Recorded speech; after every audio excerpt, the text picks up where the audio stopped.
Hello, everyone, and welcome back to the OS World Cup 2023. We started with 12 teams at the beginning of this weekend. We are now down to 6, and that means it is time for the finals map pool showcase. Your top 6 have been decided. We're getting down to the wire with the very best teams in the tournament, and we have a map pool with difficulty to match the caliber of players remaining in what has been a topsy-turvy, super exciting OS World Cup this year.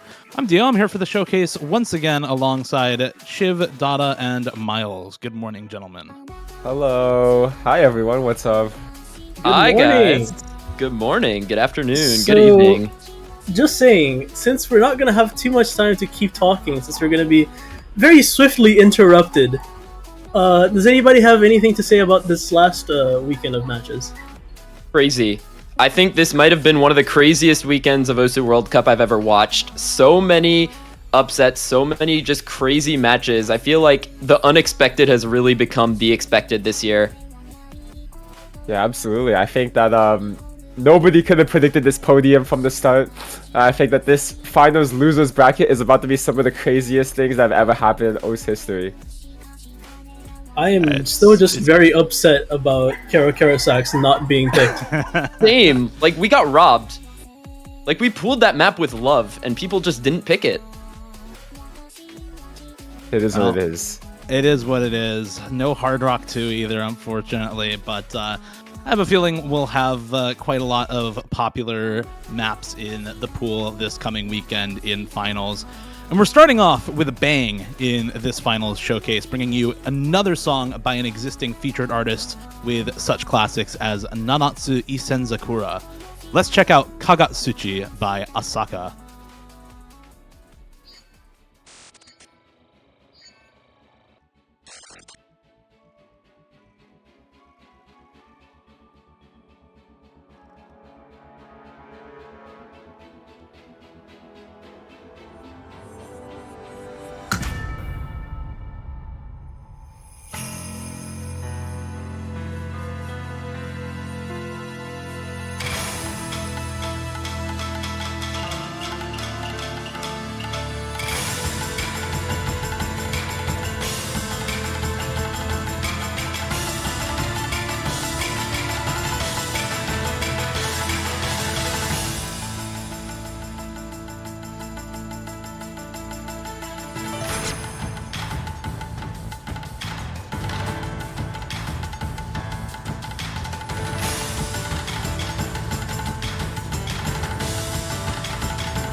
That was Kagetsuchi by Asaka.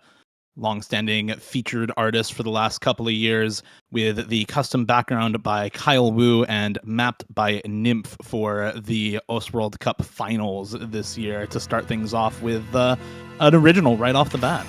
By the way, the replayer is, unlike Azer saying in chat, this is Wixinator.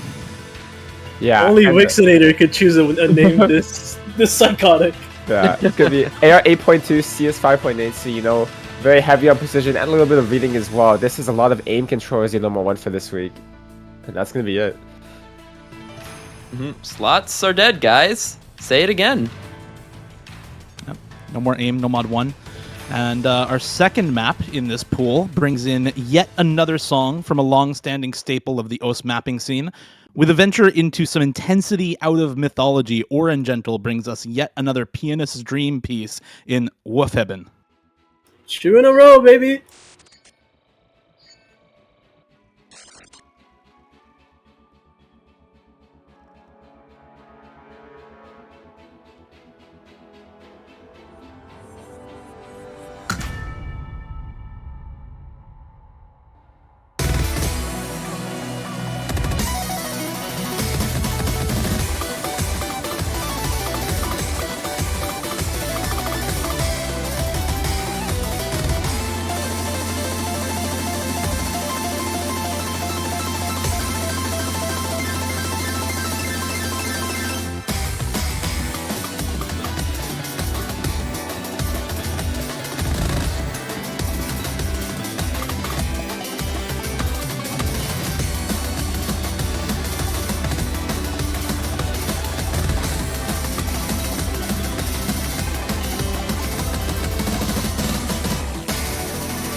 That was Wolfheben by Orangental, the Nomad 2 this week in the finals of the OS World Cup. Custom background by Linare for this second OS original in the finals week, and beat map by Camo. Some very clearly normal looking streams here for the Nomad 2 this week.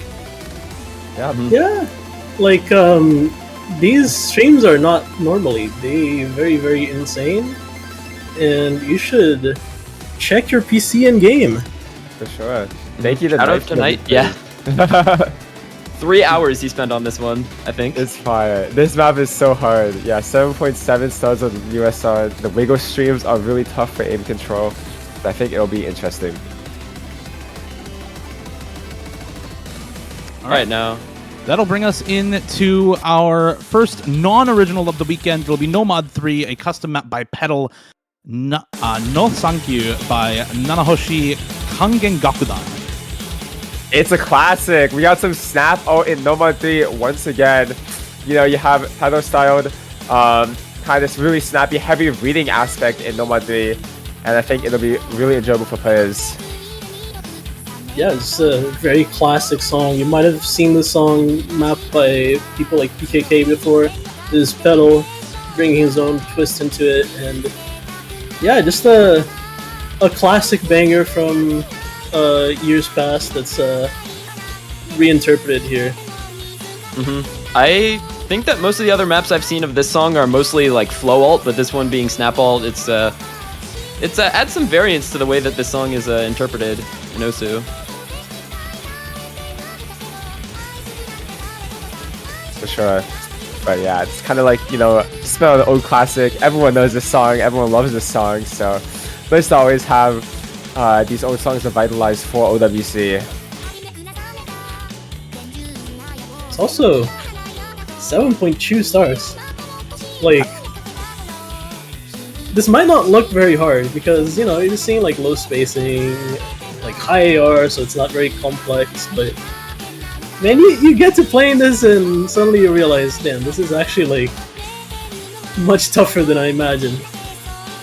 The strain is there for really all of this map. I kind of like to compare this to Pedal's custom map last year, Dance in the Game.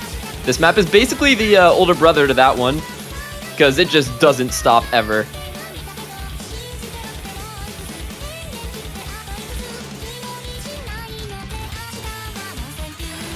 Yeah, as you get into, you know, the solo section here, map gets a little more crazy. Definitely probably the hardest part of this map, as always. But actually, there's a little bit more map. I forgot. But yeah. He's clueless. He doesn't know, guys. And I forgot where the solo starts in this song. If you've ever listened to enough music, you realize that there's two choruses, and then there's like a little section, and then there's a solo. The Here's little, the solo. the little section. There you go.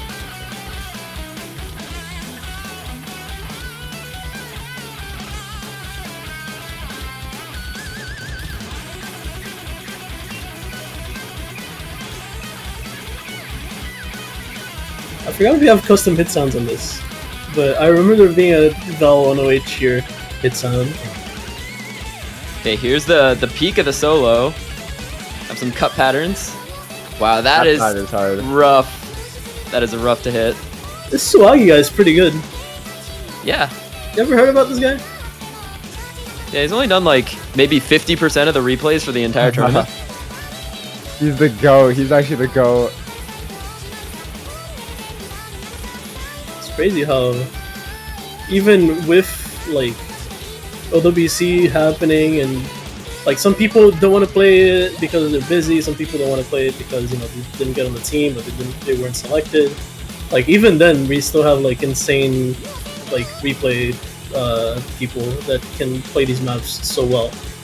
So big shout outs to everybody in the replay crew right now, because without them none of this would be possible. We would be struggling to get 300k on every map. For sure. Alright, on to Nomad 4. It's going to be yet another custom map here, Mind Chase, mapped by Ishtiak. This is some hard tech. We had a similar Nomad 4 last weekend in semifinals. This is just stepping it up yet another level for the finals. Hong Kong saved me. MCY4 has now come into this showcase after getting eliminated the previous week. He's here to play Mind Chase by Ishtiak.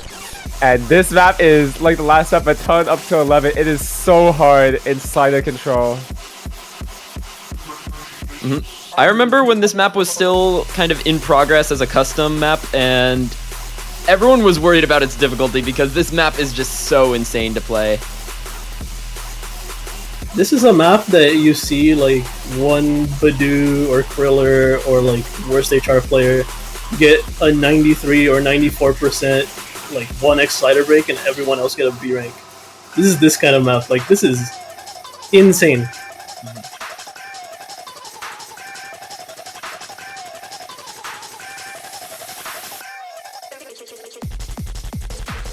Part of the song is kind of funny. It actually I don't is. know if anyone else is gonna say that. Skibbity toilet mess. I was thinking Alvin and the Chipmunks. Why not both? That's, yeah. Just a little bit of both. Just a little bit of both for this map. There's some, like, even in this quote-unquote calmer section of the song, there's still a lot of control baked into this. Like, the sliders in this section are still really hard. You have all the cut streams. You have really high spacing on everything. Like, this just never lets up, man. Even in the quote-unquote calm part in the middle here.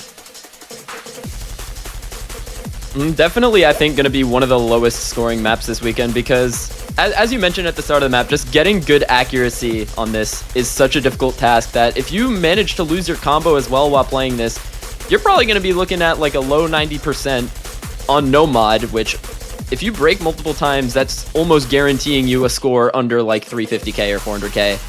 You have to be... In a sort of weird way, I think this is like, if the last week's map was slider aim with a couple of like transitional circle patterns, this is like aim with a couple of transitional circle patterns. Like, we've graduated. OWC meets Avalon.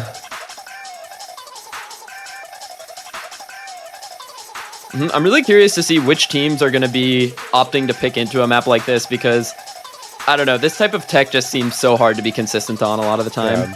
Unless you're... Yeah. I think Korea might pick this, actually. Map was 8 stars before the nerf.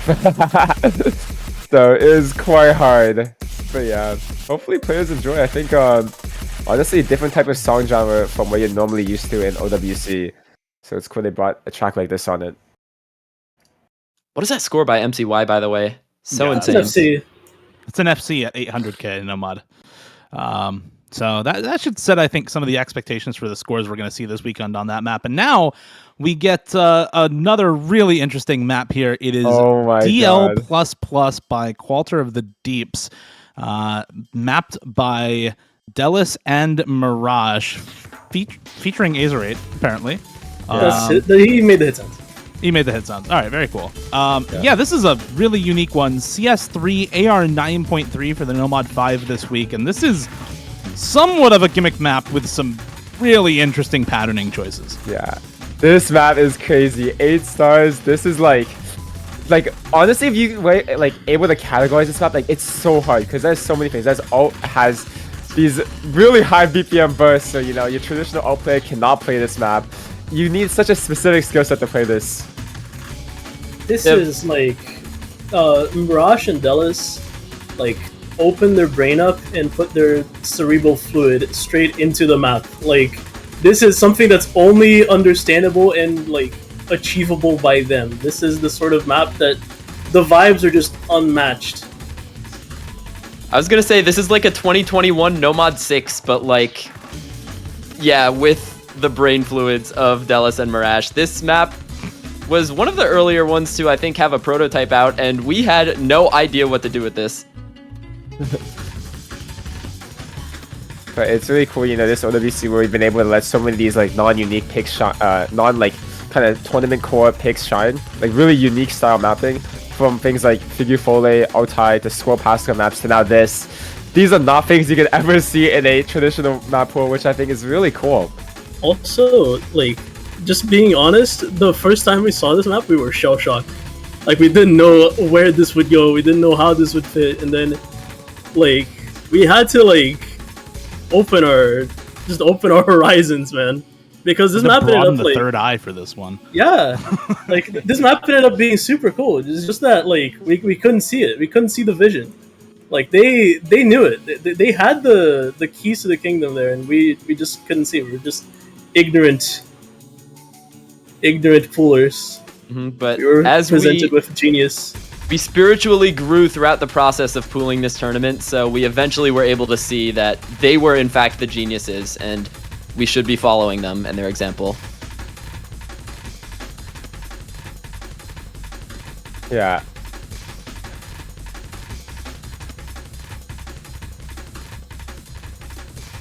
You guys remember when those bursts were 1.8 instead of 1.6? Oh, yeah, I remember do. that. Yeah. That was fun. What BPM was that? Like 330? 340. Yeah, 340. 340. Yeah. Yeah, classic 340 BPM burst in the Nomad pick. All right. Do So I that'll need do to it for the Sherry Nomad pool. Tori. Sherry Tori's crazy. This replay is actually insane. Yeah, shout out Shari Tori. This is a really good replay. All right, on to the hidden pool. We're going to get 6 for 6 on custom maps so far. It's Tosembu featuring Hatsune Miku by Wowaka, mapped by Funny and Fooders. We get another Funny Fooders awkward aim hidden collab here for the finals pool. Once again, shout outs to Wowaka. Again, rest in peace, but real like banger producer.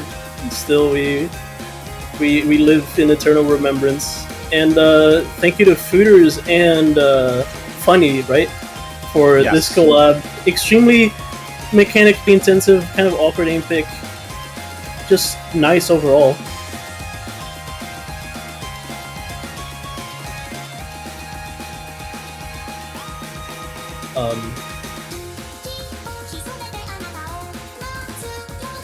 Guys, Yeah, I think this one's a little bit different stylistically from the Funny map that we had in the same slot, I believe, in quarterfinals. Or this one, it's a little more aimy and I think a little less on the aim control compared to that one, despite both being high star aim maps of Vocaloid songs from these mappers. Yeah, I think a lot of the patterning in this one kind of speaks for itself, right? You've got some back and forths and some wide angle stuff, but not like the huge stream sections, if memory serves, in this sort of map. And the focus really does turn to just like wide angle aim and high spacing aim in this map. And you can't just autopilot stuff like this, but I think it's going to be a lot more comfortable for aim players on a map like this when you don't have to deal with the really heavy flowing requirements of the previous one. Sections like that, though, yeah, are why you can't really autopilot a map like this. Like, these patterns are so ridiculous, man. So hard.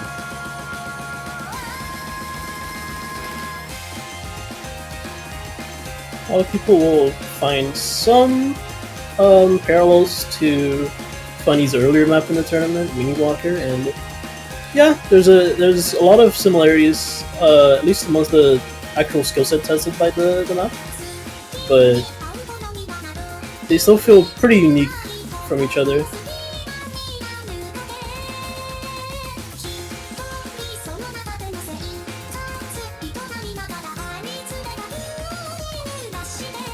Yeah, definitely one of, I think, the more conventional picks we have in the pool so far. Like, we kind of go out there on a lot of these maps, so just having a nice awkward aim map in your hidden one will, I guess, relieve the shell shock a little bit from seeing the Nomad 5 that we just witnessed.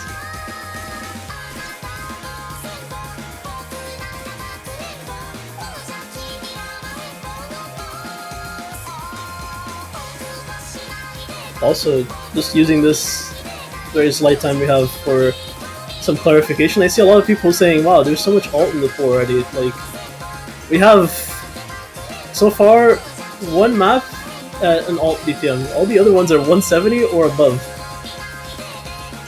So, I don't know, it might seem like alts, but like, I don't know, there's just, the BPM doesn't really A little silly.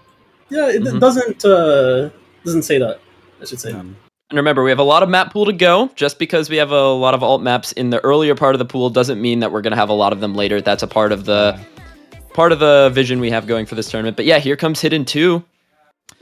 Hidden 2. More This reading. is, oh, go ahead.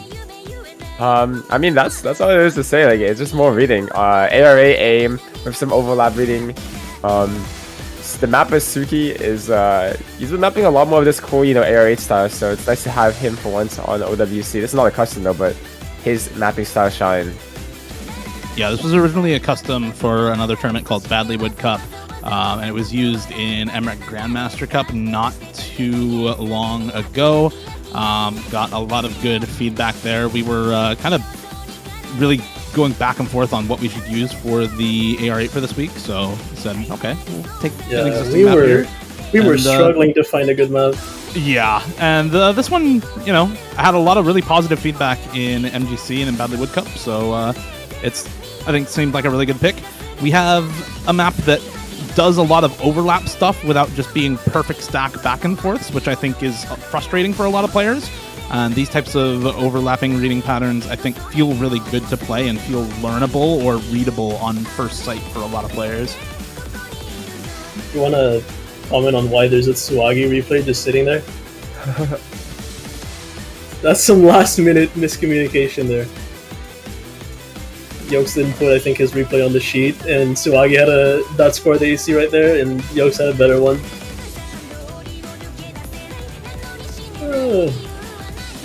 You know. It's a classic. Yeah, I think... I don't know. I don't have too much to add about this map. Like, it's a pick that got a lot of really positive feedback already in a couple other tournaments, and I think players here will find it pretty on target for finals in terms of difficulty. It's pretty hard, despite how Yokes is making it look right now. Yeah, despite this, both 600k scores in this, like, this is demon reading. Don't get fooled. Yeah. Yokes being one of the longtime reading players on Norway, who was eliminated, I think, in quarters. Looks like probably one of the best reading players in the world. For the last few years, yeah.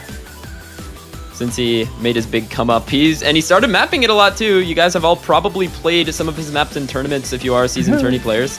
We played a map one of his maps last week. Yeah, Yeah, we Yeah, did. Sig We did Sig. one of his maps, Sig Sig.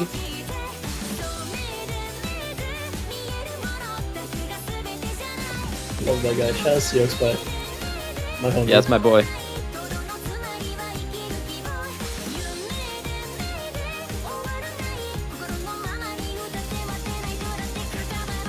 Oh, those cross screens. This map, Yeah. yeah, those cross Proper screens aim are... map. You know, Dude, somehow you this can't is let lower up. star rating than the... I think it's lower star rating than the AR8 map from last week, no? Yeah, that map No, had just, more aim. just barely higher. Just barely Okay. higher star rating. That was same APM, I think, right? Like 170-ish. Yeah, 172, 175. 175, yeah. Alright, that's hidden 2. On to hidden 3. Yep.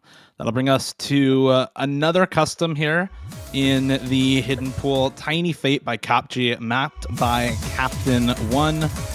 Another captain map for the OS World Cup this year. 202 BPM mechanics-based tech for the hidden 3 this week. Yeah, I For got some everyone- Mech Mech Tech. Tech. MechTech. Mech Tech, it's Mech Tech, Dio.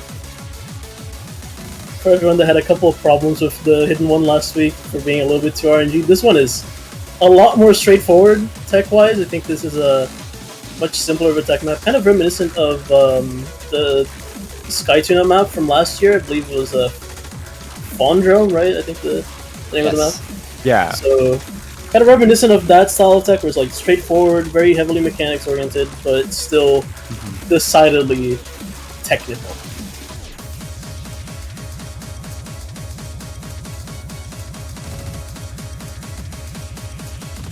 If the full screen sliders on our Nomad 4 aren't your cup of tea, you might be a little bit happier with this one.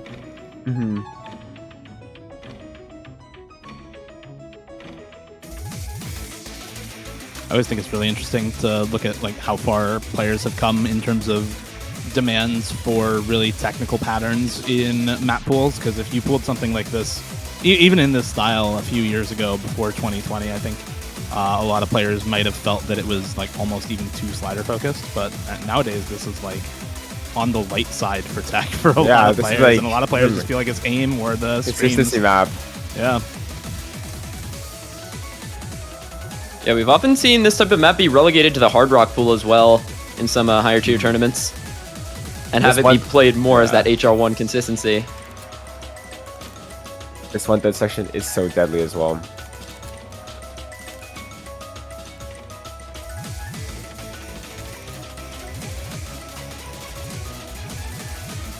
On the shorter side of the pool, I think. 2 minutes and 30-ish. Around the length of Nomad 1 or Nomad 5.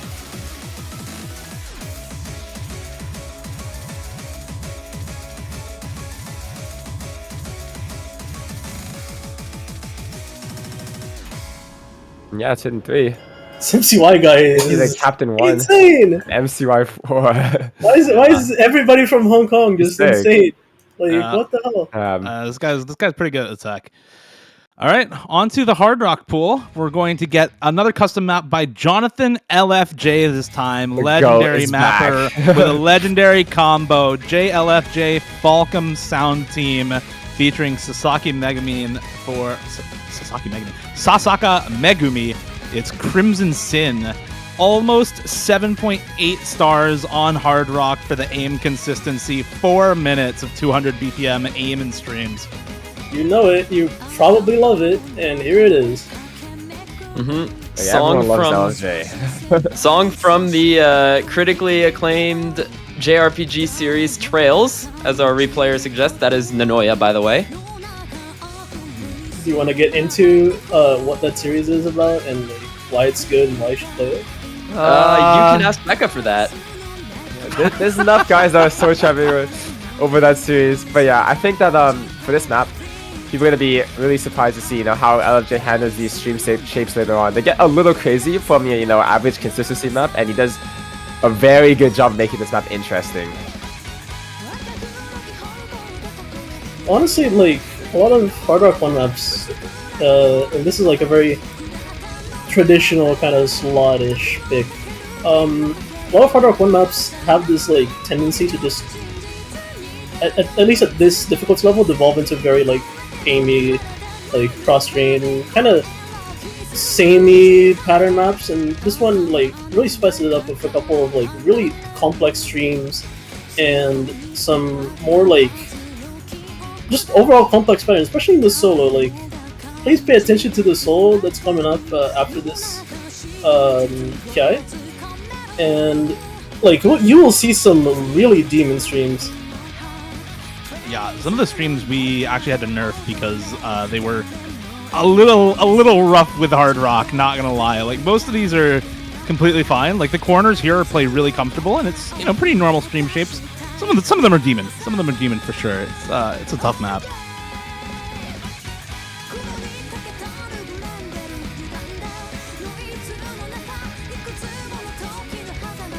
Yeah, for this, I foresee this being a very popular pick among the AIM teams left in the tournament. I think teams like Canada really like this one. Teams that perhaps are trying to find a pick after we took the Nomad 1 out of Nomad. Don't worry, this is not the only one. This is not the only AIM mechanics pick in the pool. Don't worry, there will be something especially formulated by our Nomad 1 scientists down at the Apple team.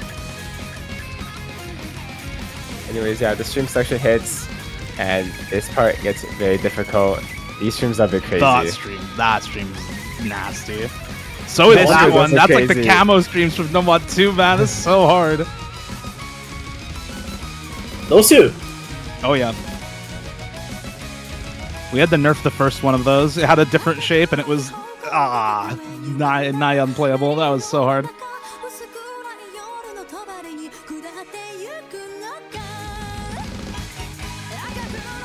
This is a really good replay from Nanoya, by the way. Actually getting the full combo in this with Hard Rock is really, really tough. This is such a that guy's pretty good.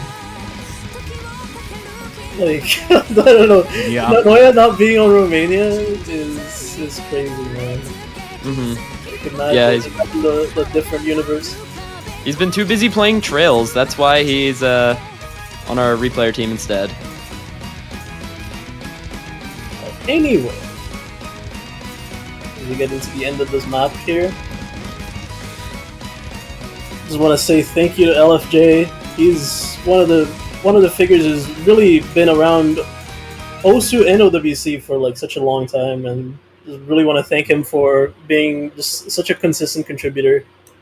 Really big shout outs to Jonathan LFJ for sure. He's one of the greatest of all time. He's actually one of the greatest of all time. All right, Hard Rock 2. Hard Rock 2. This one's a special one. It's another custom, and it's not an original, but you know what it is? Finally, some CS7 in the Hard Rock pool. 143 BPM CS7 aim control here for the precision pick. Yeah. Shout outs to the replay also.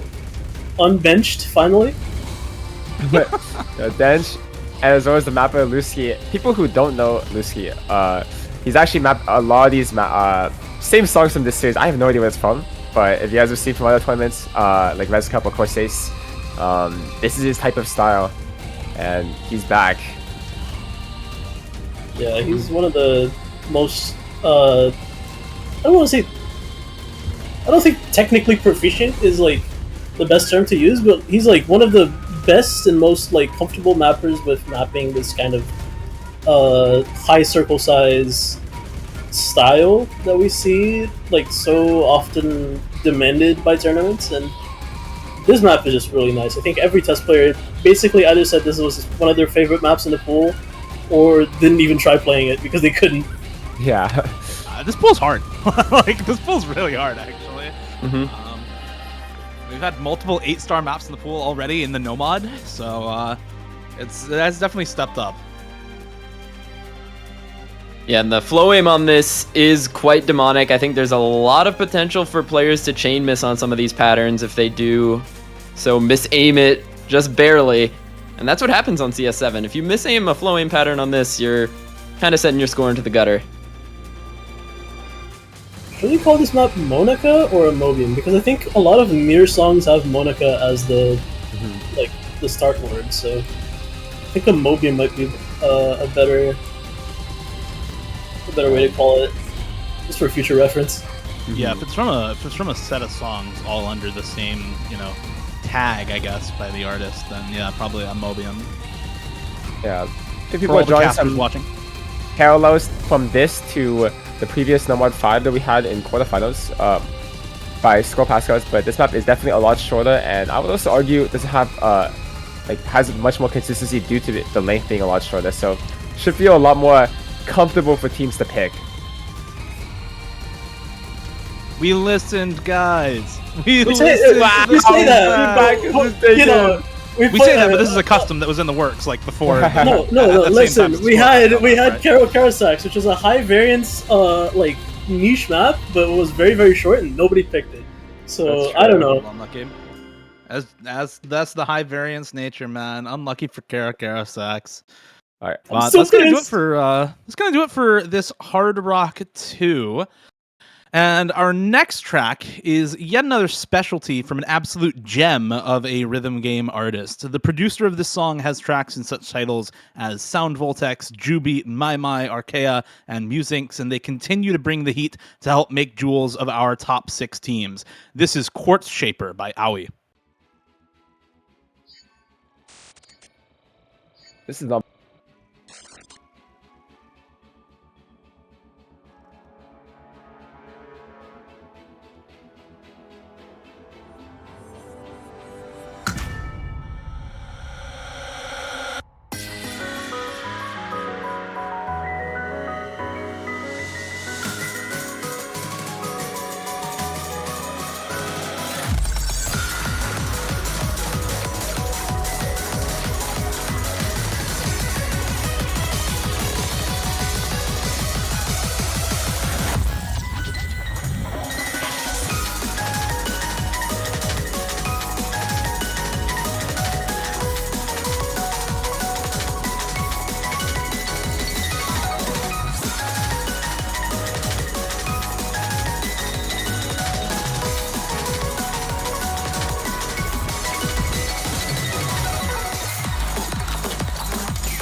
That was Quartz Shaper by Aoi, our third OS original here in the finals, mapped by Jazag, Kipalt, and Minted Ice Cream with yet another custom background by Red Sea XCA, a contest artist who's been pretty well known in a lot of the recent OS background contests for seasonal art. For sure. Shout out to Swick. Thank you for helping out with the replay. And yeah, it's going to be our third heck pick for the pool.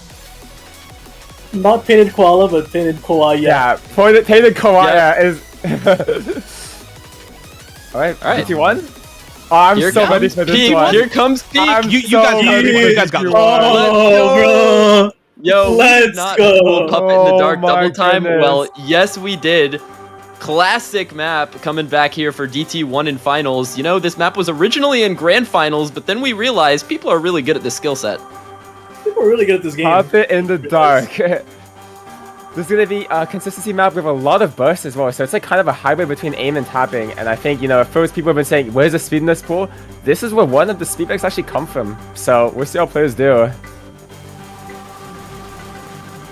We saw Nomad 5 having a couple of speed elements, especially with all that tapping incorporated into it, but this is 256 when it actually picks up and has some pretty long streams and bursts, as well as just overall having this aim element that can't be ignored.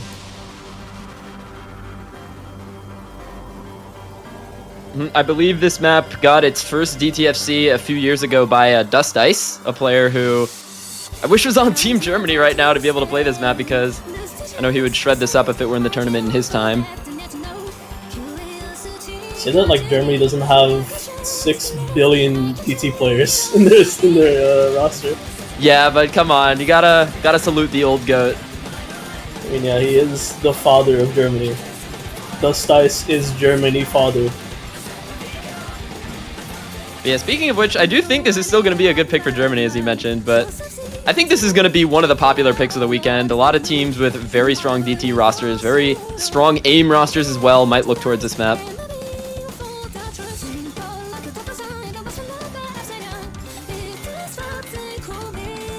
Fari, I'm sorry.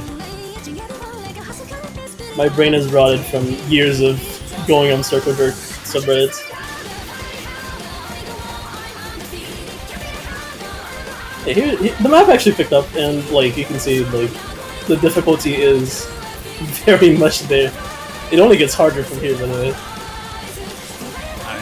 It's a classic map, right? Like, very few players who joined like pre-20, I want to say 2017 or 2018, would have not played this map already. This is one of the absolute classics and super, super well mapped, kind of just ahead of its time with how good this map was for when it was released. I think is this 2013 or 2014? I don't remember.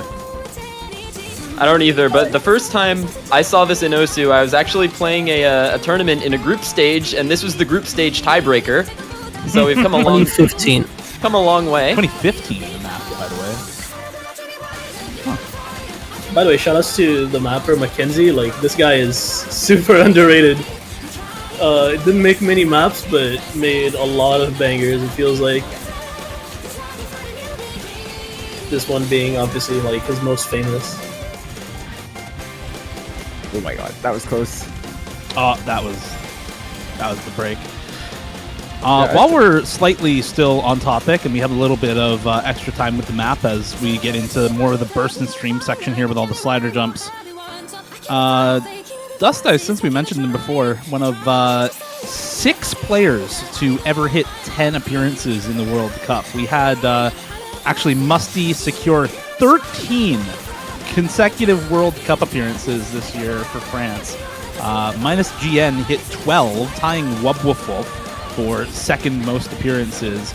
And GS Blank also hitting 10, entering the prestigious Decade Club of players who have played 10 or more World Cups. There's only 6 of them across hundreds and hundreds of players in the World Cup. That is an unbelievable statistic. Like, OS has been around since like 2007. 7, yeah, and at this point now in 2023, like this game is taking up like quite large percentages of our lives, and those players really showing the dedication for this game. Swaggy, No. you stopped on purpose. It didn't even to not work. get It didn't even work. No, he didn't wanna. He didn't wanna. Oh, you didn't want to. Avoiding tactical Oh avoidance my of the gosh. number. Clutch. All right. All right, And DT2. yeah, DT2. This is another custom mapped by Satellite here. It's the stamina-focused DT pick. Botokute Sentaku no Allegria by Mayumi Morinaga. The custom map here. AR10 DT speed stamina at 234 BPM. Not Megalomania by Undead Corporation. Don't be fooled by the background. Yep. Shout out to Satellite, one of the most consistent mappers, I think, for tournament gameplay. This is so nice, I think, for stamina players. 235 BPM. And you'll see during the key eyes how long these streams actually get.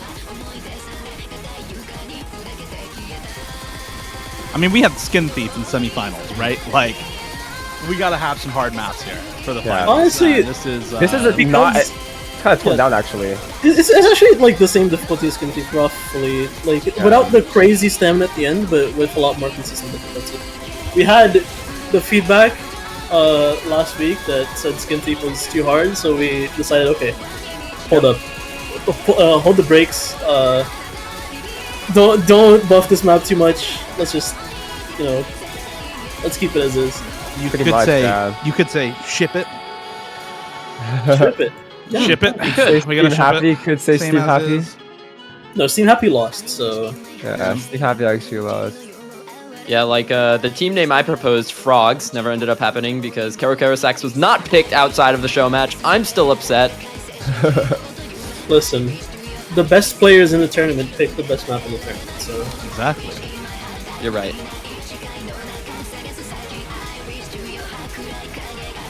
anyway, this map is it has heavy finger control, especially in these versus sections. Like it's a lot of doubles consecutive at 234 BPM.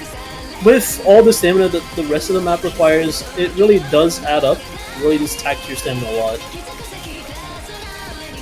Of course, Jackson wouldn't know what emptying out his stamina bar would actually look like because he has infinite genetics.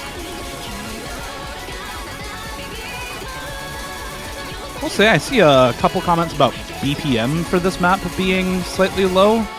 The BPMs for the stamina picks have been going up week after week. Like, we've had 219 BPM for the first 2 weeks. We went to 225, then 228 last week, and now we're at 234. So these have been going steadily up throughout every single week. Guys, Skin Thief was only 230, and you guys think Yeah. that's demon, so this is 234. It's up. Going up. It's trending up. Yeah, and this map also has aim too and finger control. Like, is this not Clearly, harder higher than BPM is harder. I mean, come on now. That's why Scarlet Rose is the hardest map in the game. Exactly. Well, it's actually the second hardest map in the game, right after Big Black. Yep, that's true. That's true.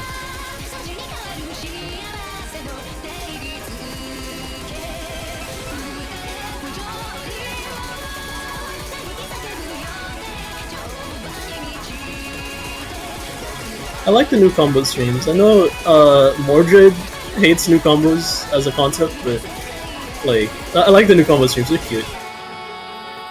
And it's also something to kind of remember the map by, it's pretty unique in the way that it does it in this map. For sure. Thank you to Satellite and Jackson for the map and replay. And on to DT3. This is a classic. This is a classic. Not a map classic, but a song classic. Okay, anybody who's watched old school anime, Haganai, this is going... I don't even want to try and pronounce that. Somebody else can give it a shot. Watashi no Kimochi. Yep. Actually, it was a lot eeasier than I thought. It is. That's way easier than DT2, I'll tell you what. That's two words that most weebs know very well. Botokuteki Sentaku no Allegria versus Watashi no Kimochi. I think this one's a little easier, thankfully, for some of the casters here. 270 BPM, 7.96 stars on the DT3, and AR8 DT. There's some density to this one. Yeah. Gonna be a collab by Alain and Nissan or DASD WQDF. Kind of they are very, you know, heavy on this like old style area DT speed, and they really shine on this map. Shout out to every AMQ player as well. Have fun at this one. Nissan. The Nissan fellow AMQ player, Moosepie, my favorite AMQ player. Oh, shout out to first place. What was it? The That's Fair the S, whole Fair S. Singapore server. The FairS. LWL. Megamic. Synchrostar. Alright, yeah. AMQ aside, back when Nissan was a tournament player, he really did specialize in this type of map when it was pooled in the tournament. He'd always loved to pick it, and when he went into mapping, he made it a priority to make a lot of maps like that to keep the spirit up. Look at those streams, man. Some of these streams are actually just demon wait. for 270. We're going to the solo right now. Oh, this one is really hard to solo, yeah. Oh my god. Yeah. Like, the raw density check in this map as well as speed element is just so difficult, and you know, you see these like super long bursts that come into each KI. This map was made for someone who's not in this tournament right now. Arnold 24x24. Yeah. Real.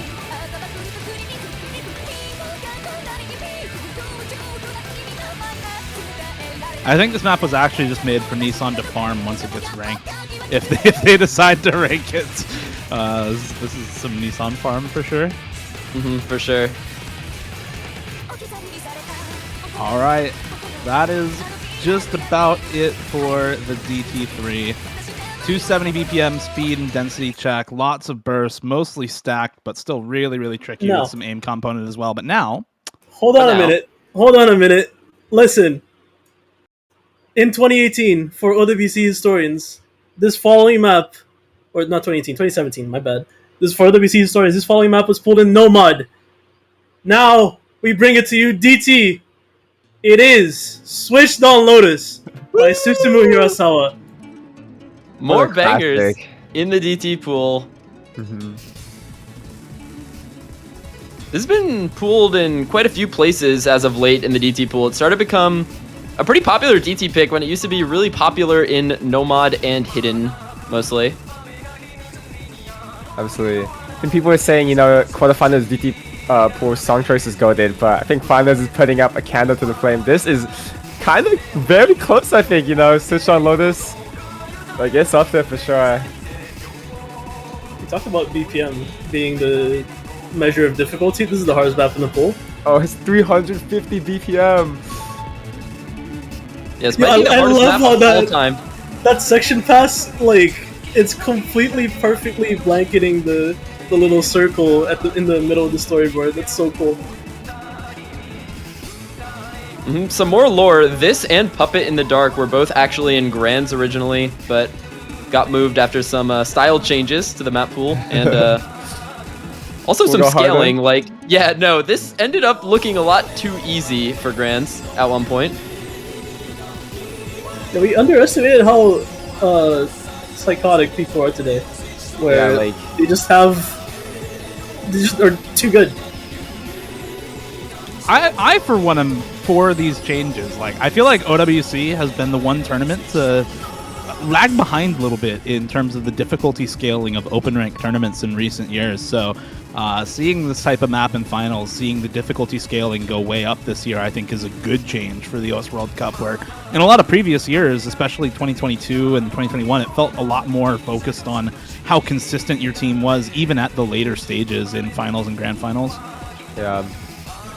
I think for players, you know, really like old maps, you know, this map compared to Karaka Sax feels probably a lot more, you know, since it's so much longer and it's much more like, I guess, like pattern focused, I think people find to be more consistent on it. Yeah. And shout out to Yui for the replay, Megamic. Also, like, I don't want to make any enemies here, but Switched on Lotus is kind of a better song. No, Wait, like- he's right. He's right. Wait, you're like Jericho switching up Sax? on like, you're switching up right now. listen, no. Switched Okay, on well, Lotus you're right, is like, you're right. Karaka Sax is like a 9. Switched on Lotus is like an 11. You see? Yeah, Do you true. ever stand listening to a song? Oh yeah, here comes the pattern where we're gonna see a lot of chain misses no matter what. These linear streams right here are something. There's something, that's all I'll say. They're the best pattern in the map. Those patterns are so cool.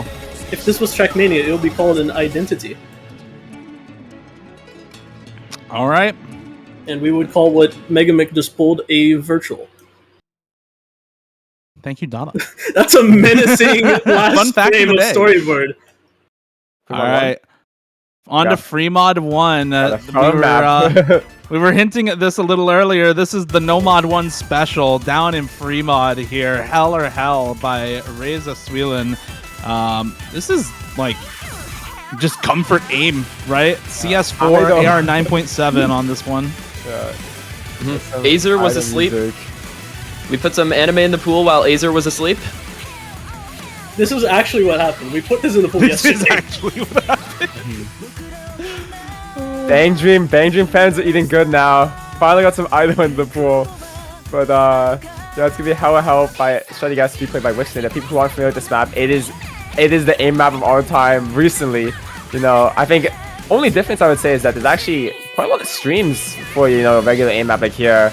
So it's gonna be feeling a little space for the Hard Rock player. The goal in mind was that, you know, you have the consistency players on Nomad, and you really have, you know, this aim skill cap warrior that's playing this 8.3 star map on Hard Rock. Yeah, this is 8.24 stars with Hard Rock. Obviously, this replay done on Hard Rock, so that's the star rating that's going to display. This is 7.6 stars on Nomad or Hidden.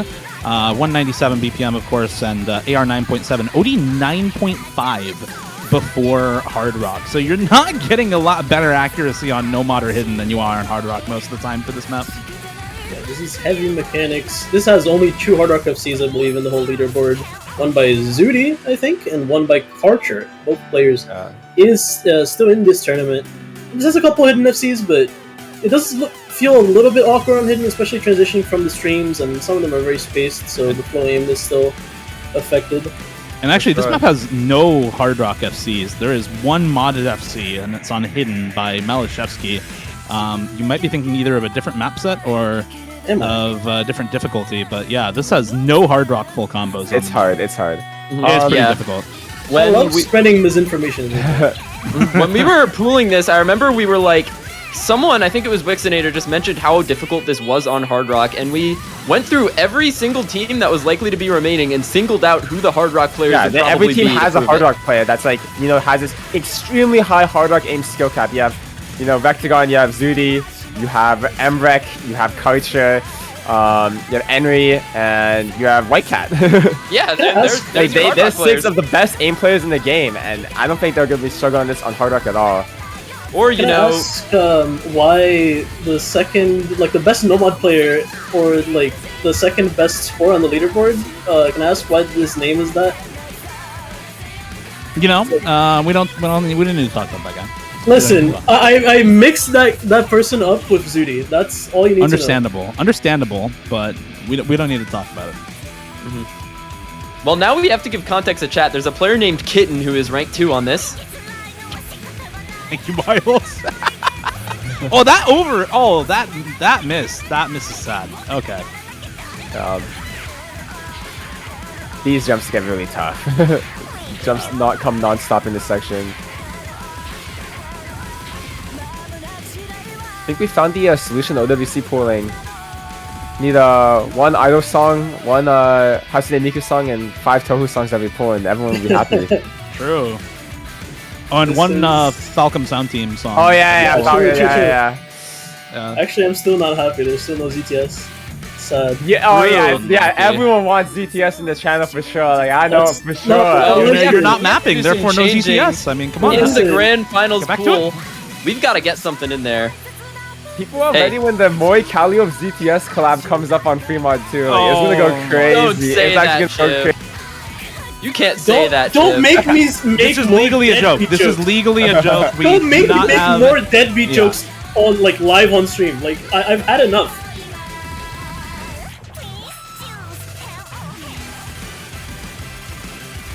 Yeah, this map very long if you haven't noticed. 4 minutes and 38 seconds, so definitely the Nomad 1 core aim consistency beat map of the pool to make up for, you know, AR8 Nomad 1, if you forgot already. Yeah, somebody said that there's no band-aid. Funny thing enough is that before we put this map in the pool, it was actually a band-aid map. It was actually a was. bad It was Dilemma by Meg. Yeah. But yeah. Unfortunately, too easy for the pool. So, That is going to bring us into the next free mod pick. Last week, we had a song by Celepi and Lily to bring out some of the most renowned Vocaloid producers in OS during the semifinals. And while this artist has more recently branched out into folklore music and Sound Voltex, we continue to bring back iconic Vocaloid artists this week with yet another classic Vocaloid artist with some iconic maps to their songs, such as Kakuzetsu Thanatos. Let's get into our fourth original in the finals, Glen Sista by Rohi.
That was Glen Sista by Rohi, the map by Alden and Ferry, and of course replay by Ro. Shout outs to all of them, and shout outs to the background artist as well. Get another custom background for this original. Is done by the same artist who did the original art for Kakuzetsu Thanatos back in the day. So, I got scammed. I got scammed! I did insults for this! Apparently this map is called you can count on me like 1, 2, 3 and I'll be there because that's what friends are supposed to do, oh yeah! Like, what the hell, man?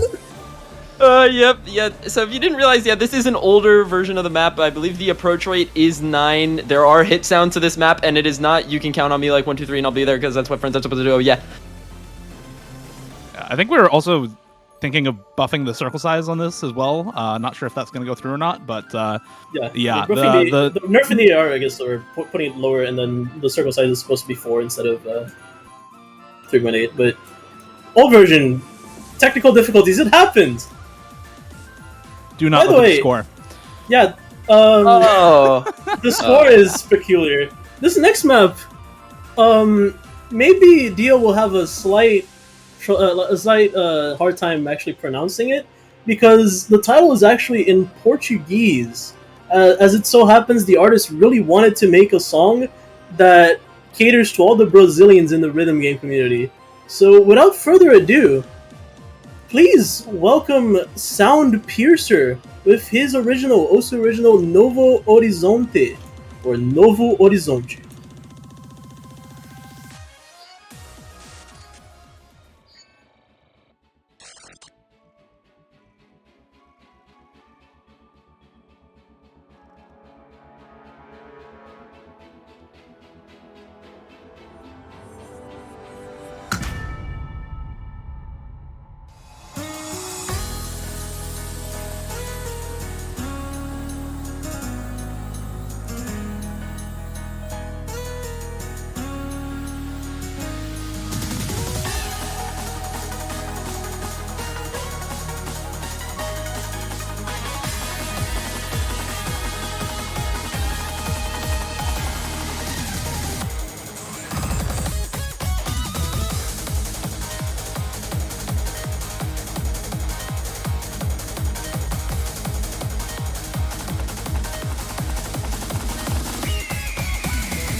That was Novo Horizont by Soundpiercer as Espitz. I'm sure I butchered the pronunciation. You Don't mind did, me. and I'm not going to correct you.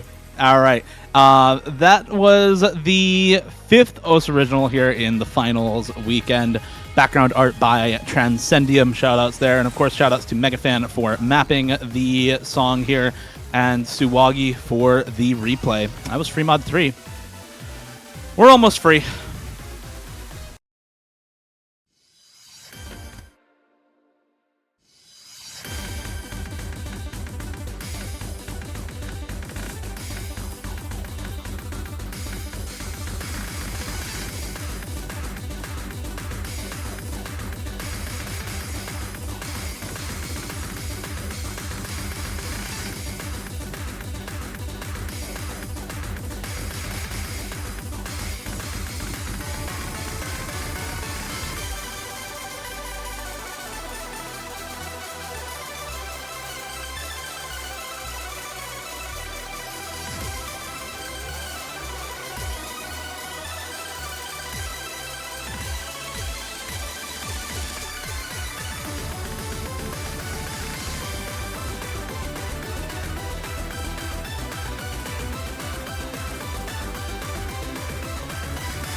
Hi. Yeah. Goodbye. Hi. Just thought we'd let you guys relish in it in all of its glory. It's back, I think, for the first time since 2015. It was pooled in finals in No Mod Yeah, in the Another Another Diff. The Another Diff. But yeah, my original plan for casting this particular pick in the showcase was just to laugh maniacally for 4 minutes. Yeah, but then we thought it would be a lot funnier to just like Say You know, nothing. Just roll the clip. Yeah. Just roll the clip. a lot of you actually predicted this. We saw a lot of it in Twitch chat. You put Blue Zenith in the finals pool. Freedom Dive is just around the corner. Turns out And it you would be was. right. Yeah, they were. They ended up being right. This was kind of a more recent addition to the pool, shall we say. We had a couple of other candidates for Speed Free Mod that didn't end up working out for various reasons. Some for mapping quality, some for patterning, some for unfortunate lack of hit sounds on the pick that was going to be here. And so, Freedom Dive. Apparently, though, that's not an issue because we put the clip on Oh its own. my god. Hey, it'll be hit sounded when they play live it. it down. I put my heart and soul into those hit sounds, and all he did that, man. Yeah, Freedom Dive. Everybody knows this map.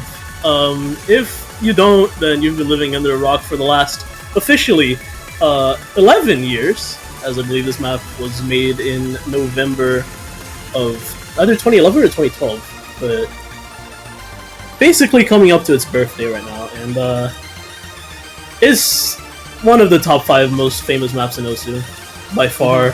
Iconic. One of the first really hard stream maps, basically ever. Like, what more can you say about this map that hasn't been said already? It's the grandfather of Osu in more ways than one.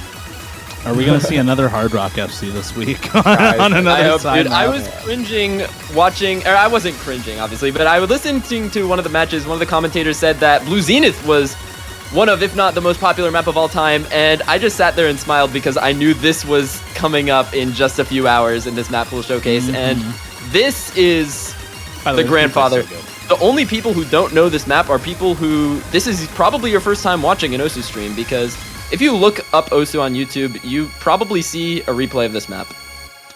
Absolutely. Yeah. Shout outs to Eric for the replay. That That's a sick replay on Hidden, hitting the whole ending with 99 ACK. That's really, really good. For the first time in a while, we won't have a custom or an original tiebreaker, but hopefully this next map will satisfy most of you because, dear lord, is it epic. Absolutely.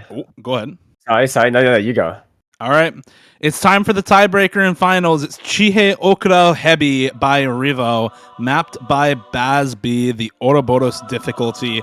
7.8 stars, 178 BPM, and just a banger of a map and song.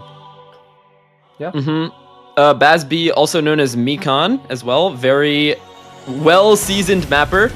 And song, I actually saw some people talking about this a few weeks ago, about how final boss music just works so well as Osu tiebreakers. This song is the, I think the final boss song of a JRPG called Bravely Default. Bravely Default, yeah. Right. It's, you think it would loop, like, it does some, like, looping for a while, and you think, oh, wow, this is, like, background music, I see. No, it just, like, ascends to the next level after a while. Like, it baits you into thinking it's just alright background music, and then all of a sudden it just goes and it ascends to heaven, let's say. Oh no, is this foreshadowing for Grand Finals? We're pulling Ascension to Heaven now? No. ET2? No. Okay, yeah, no.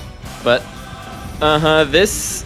I put this song on the same, like, tiebreaker intensity tier as, like, Azure Arbitrator. Like, really bringing out the bangers here. Yeah, no, this is a multi-skill tiebreaker. It's got everything. It's got aim, it's got streams, flow, has some tech side elements as well, aim control, like... Even rhythm has a little bit. Yeah, it's got everything. Also, it is a collab, not only by Mikan, but also with Schoolboy. Also, I unironically say this, right? If you know what happened to Mikan, because we're genuinely worried. Like, he was supposed to map a custom for this OWC, and then he ghosted, and he hasn't been even, like, tweeting or doing anything like that, so... Like, Yeah, we're it's been gone for a genuinely couple scared. months now. Yeah, But yeah. so if you have information that could lead us to the... to the capture of Mikan, then please share them with your local authorities.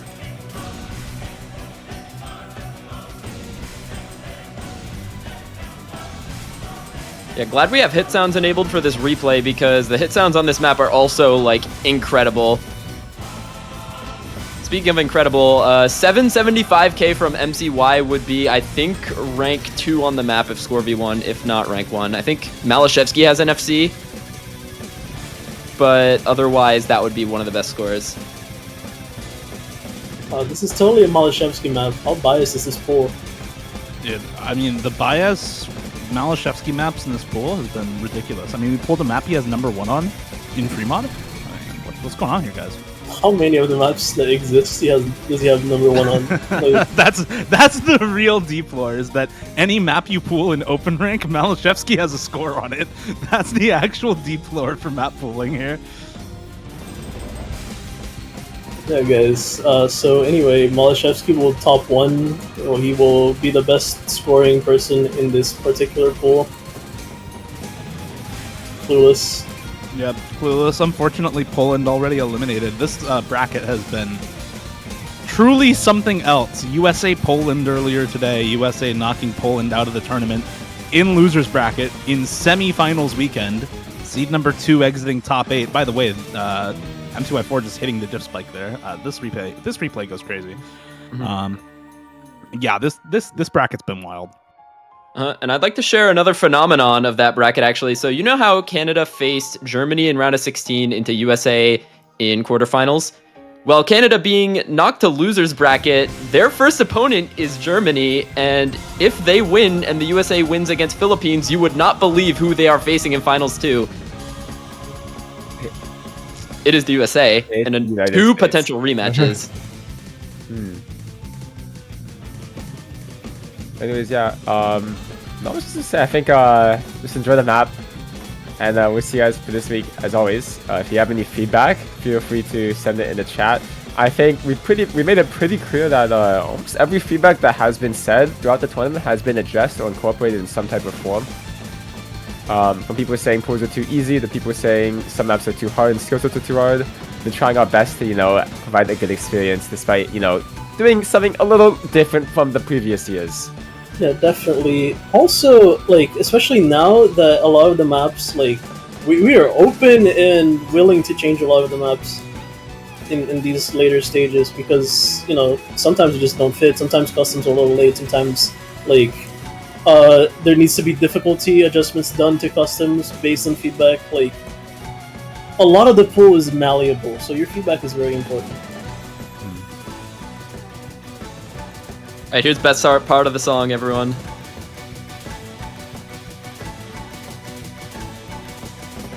If you're taking suggestions, is he? can you let Arno join Chile next year? I don't think that's how it works. That's not how that works. I don't think we have the power to do that. I think Chile and Peru are two different countries, guys. Listen, if you can pay for his immigration and his housing, I think in 6 months he can change flag. And, yeah, he'll be in time for the PC, so just get on that. That break from MCY on the slider is so tragic. Oh yeah, the space stream by the end as well. That is a brutal stream that could see a lot of chain misses.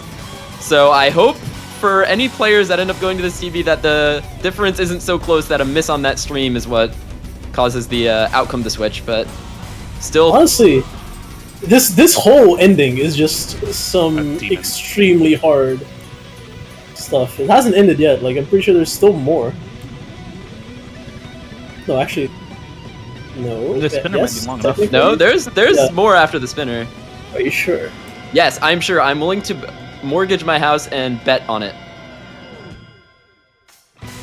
Okay, there we go. There you go. He's good. He's good. I know, dude. This was a tiebreaker in a tryouts that I hosted, so I know that. All right. But yeah, thank you guys all for the showcase, and hope all the matches go extremely well this week. Yeah, we've got some ridiculous matchups this week. Shoutouts to obviously all the poolers here who've been working really, really hard to get all of the map pools out on time and without any delay for showcases or anything like that. Shoutouts to the playtesters helping out during crunch time here at the very end of the tournament. And shoutouts to everybody who did replays this week as well. There's the finals map pool. It is up on the information sheet. Should also be on the wiki soon enough for everyone using the wiki for the map pools. We do also have schedules out. Those should be on the wiki and the sheet as well. We've got some banger matchups this weekend. Philippines versus United States at 15 UTC Saturday, at least the initial schedule. Canada versus Germany, 19 UTC. South Korea versus Australia at 8 UTC Sunday. And then a bunch of potentials for Sunday as well between Philippines, United States, Canada, and Germany. So check out those schedules. Stay tuned this coming weekend. We've only got 4 matches now. We're down to the wire in finals. It is time to crown the last member of the podium and select one last team to join the top 3. Gentlemen, any last comments about the finals map pool here? I think it's going to be it's going to set up some great matches for sure. I mean, we're getting up in the sky in difficulties, multiple maps above 8 stars. Definitely going to be testing the skill cap of these teams, which is going to be something to keep in mind, I think, for any pick'em players who are still competitive in that. And that is going to do it for us. Oh, Dada, hello. I just want to say, guys, there's a mix of hype beast, innovative, and more standard stuff in this pool. So I really hope you guys enjoy it, and like we tried really hard to like take your feedback and work on stuff that can make the pools as good as they can be. So like all I can say is thank you very much for watching this LWC thus far. It's been a wonderful LWC, and I can only hope that finals and grand finals week delivers even more. So thank you guys, and I hope to see you guys both this weekend and the weekend after that. All right, take care, everyone. Bye bye.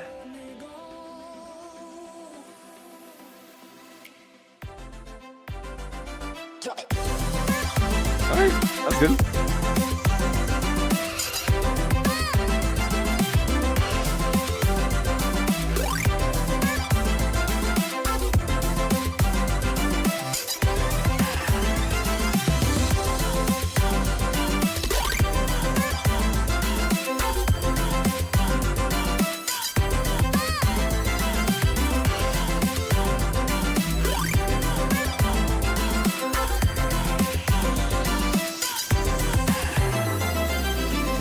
It never worked out fine. I watched it fall away.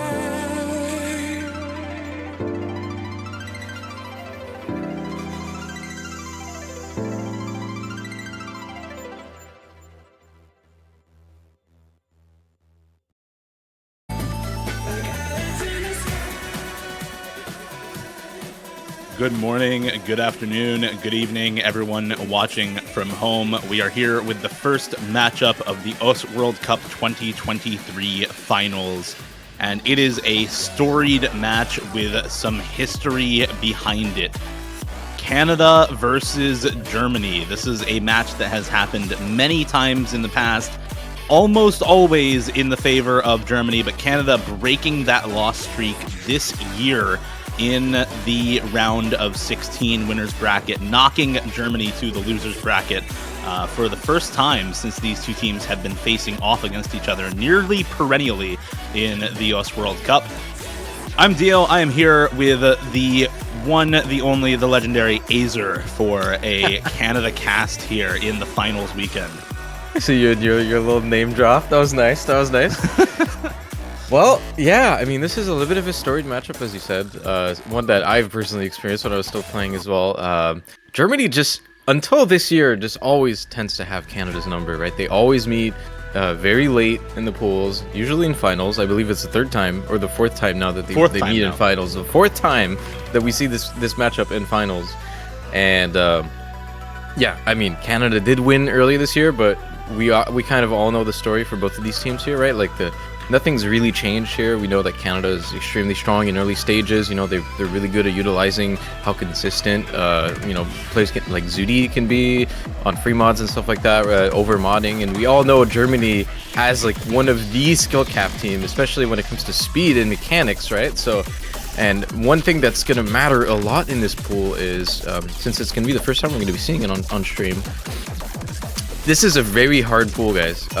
Yeah. This pool is a very, very, very significant step up in difficulty as compared to what we're used to in the past.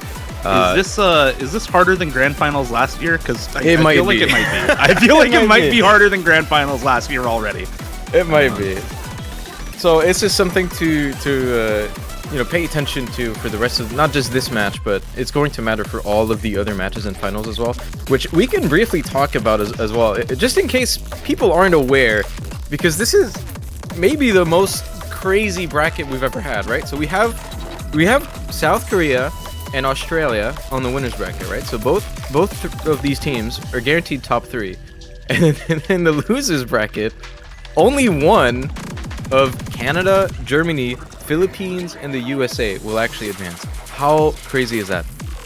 Yeah, it's a wild bracket. USA in the losers bracket, out of quarterfinals winner bracket for the first time since 2013 this year. And the losers bracket, I think, has been a massive shakeup as a result, partially of Canada's drop to seed 11 due to having multiple players out of town during the weekend of qualifiers, so not being able to play with their roster at full strength.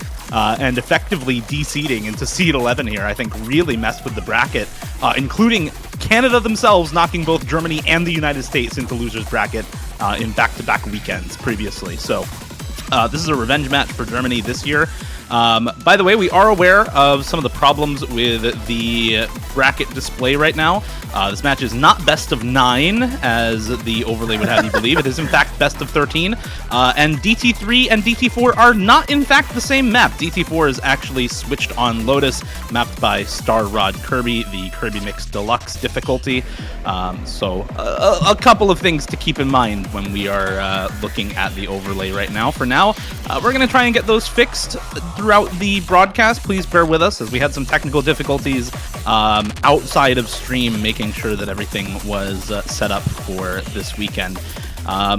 Nomad 1, Fremod 3 bans for Canada into Germany, I think actually make a lot of pretty good sense. And Hidden 3, Nomad 4 bans for Germany into Canada, in my eyes are actually pretty interesting. You talked about Germany as this kind of monolithic speed roster, and usually Germany is a very, very good speed team. I think the Hidden 3 ban makes a lot of sense.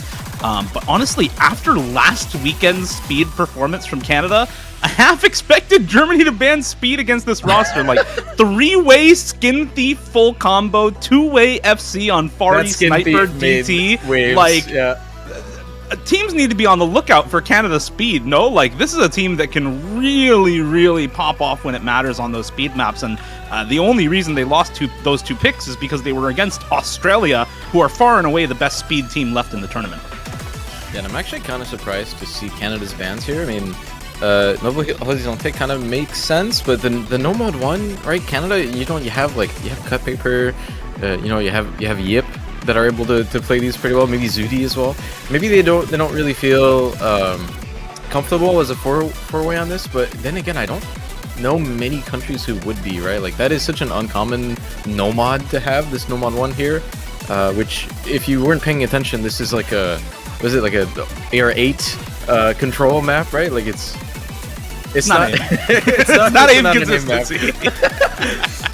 So that is a bit of a weird one for sure, yeah. And we are going to be opening up with DT3. Okay, so that is the Germany that we are familiar with. Yeah.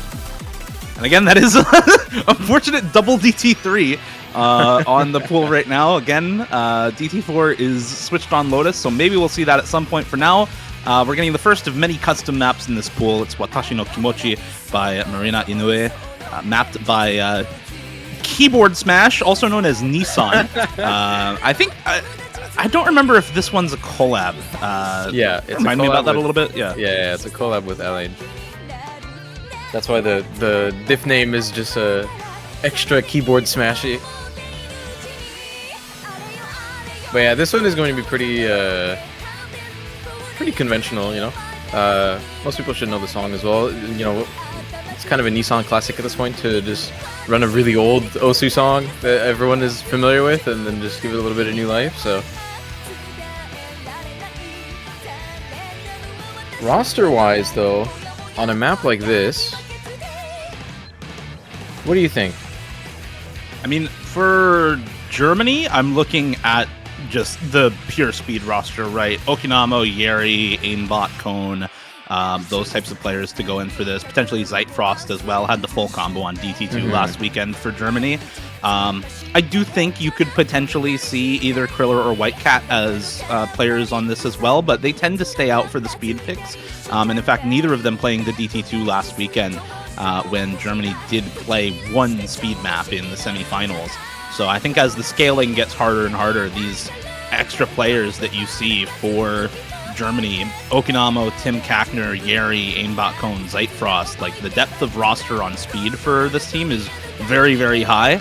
And if anything, I see Kriller in the lobby specifically because this is AR8 DT, and I think a lot of those other players for Germany are far better on the higher approach rate speed. And for Canada, this roster is just stock standard for speed for this team, right? Like, I don't think there's much wiggle room on this for this team. Xylus, Curtis, Stoof, and Ryuke are all fantastic speed players. Yeah, for sure. If they have a main four for speed, it's going to be that one. But we have seen a little bit of other people come in as well. You know, if it's not too fast, Zudi's able to play it, and obviously Vispirit can as well. So I think both of these teams here having a little bit of roster depth when it comes to adapting to these different kinds of speed picks, right? So, you know, AREDT being another Nissan DT special here. So it does look like Kriller did swap out for Tim Kackner. So he's not going to be playing, actually. First map of the first match of the finals weekend, Germany versus Canada. Germany has won 3 times of the last 4 they have played, but Canada has won in this tournament already. Can they continue that winning streak in this tournament? Or is the final scaling from Germany finally going to be enough to bring Canada down here in top 6? Loser of this match exits the tournament top 6. Winner is guaranteed at least top 4, but has to face the winner of United States versus Philippines. As we get into this match, early misses from Germany all over the place. Xylus and Curtis going to trade it out with Gary, Tim Kackner, and Aimbot Cone. Aimbot Cone also missing right at the start of the map, so it's Stoof and Ryuke holding the full combo next to Okinamo for Germany. And good for Canada at the start here. This is the first pick for Germany. We're only a quarter of the way in, though, so it's quite a lot of map left. Yeah, I think those were all aim here. misses, too. I think this is just right at the start here. They need a little bit of warm-up from sitting in the lobby for 5 minutes.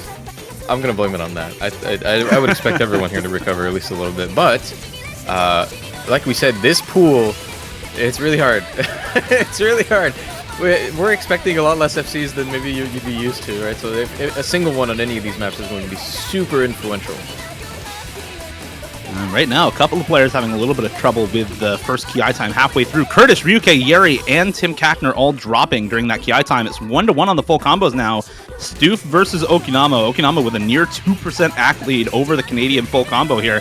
A little bit of supporting combo for both teams on Xylus and Aimbot Cone. It is basically neck and neck right now. There goes Xylus on the supporting combo for Canada, though. It's Aimbot Cone to hold for Germany. Tim Kackner is going to trade it out with Ryuke and Xylus, but that's good for Germany. Their supporting combo is still going. But there goes Okinamo. Stoof traded it as well. And now it's all Aimbot Cone with the only combo left in the lobby at this point. Germany looking to pull ahead, 170k and climbing score lead, all off the back of this big combo from Aimbot Cone. Yeah, just the fact that Okinamo was able to hold for that little bit longer as well. It didn't look so good for Germany at the start here, but they managed to recover really well. And as Canada just continues to collapse, Aimbot Cone is shown up. Yeah, really good stuff from both Okinamo and Aimbot Cone, as you said. And the accuracy from Okinamo as well. I mean, Stoof was on the full combo until nearly the same point, but has dropped now to about 94%, 570k. Okinamo keeping that high 98 accuracy into the ending. Only 19 100s dropped. That is best ACK in the lobby and S rank for near 800k on Okinamo. Aimbot Cone as well, 770k almost. With near 98 ACK. So both of the best accuracy runs in the lobby on the side of Germany, I think really paying off there on a map where it is so easy to drop that ACK if you misaim the start of a burst or drop a little bit of stamina near the end.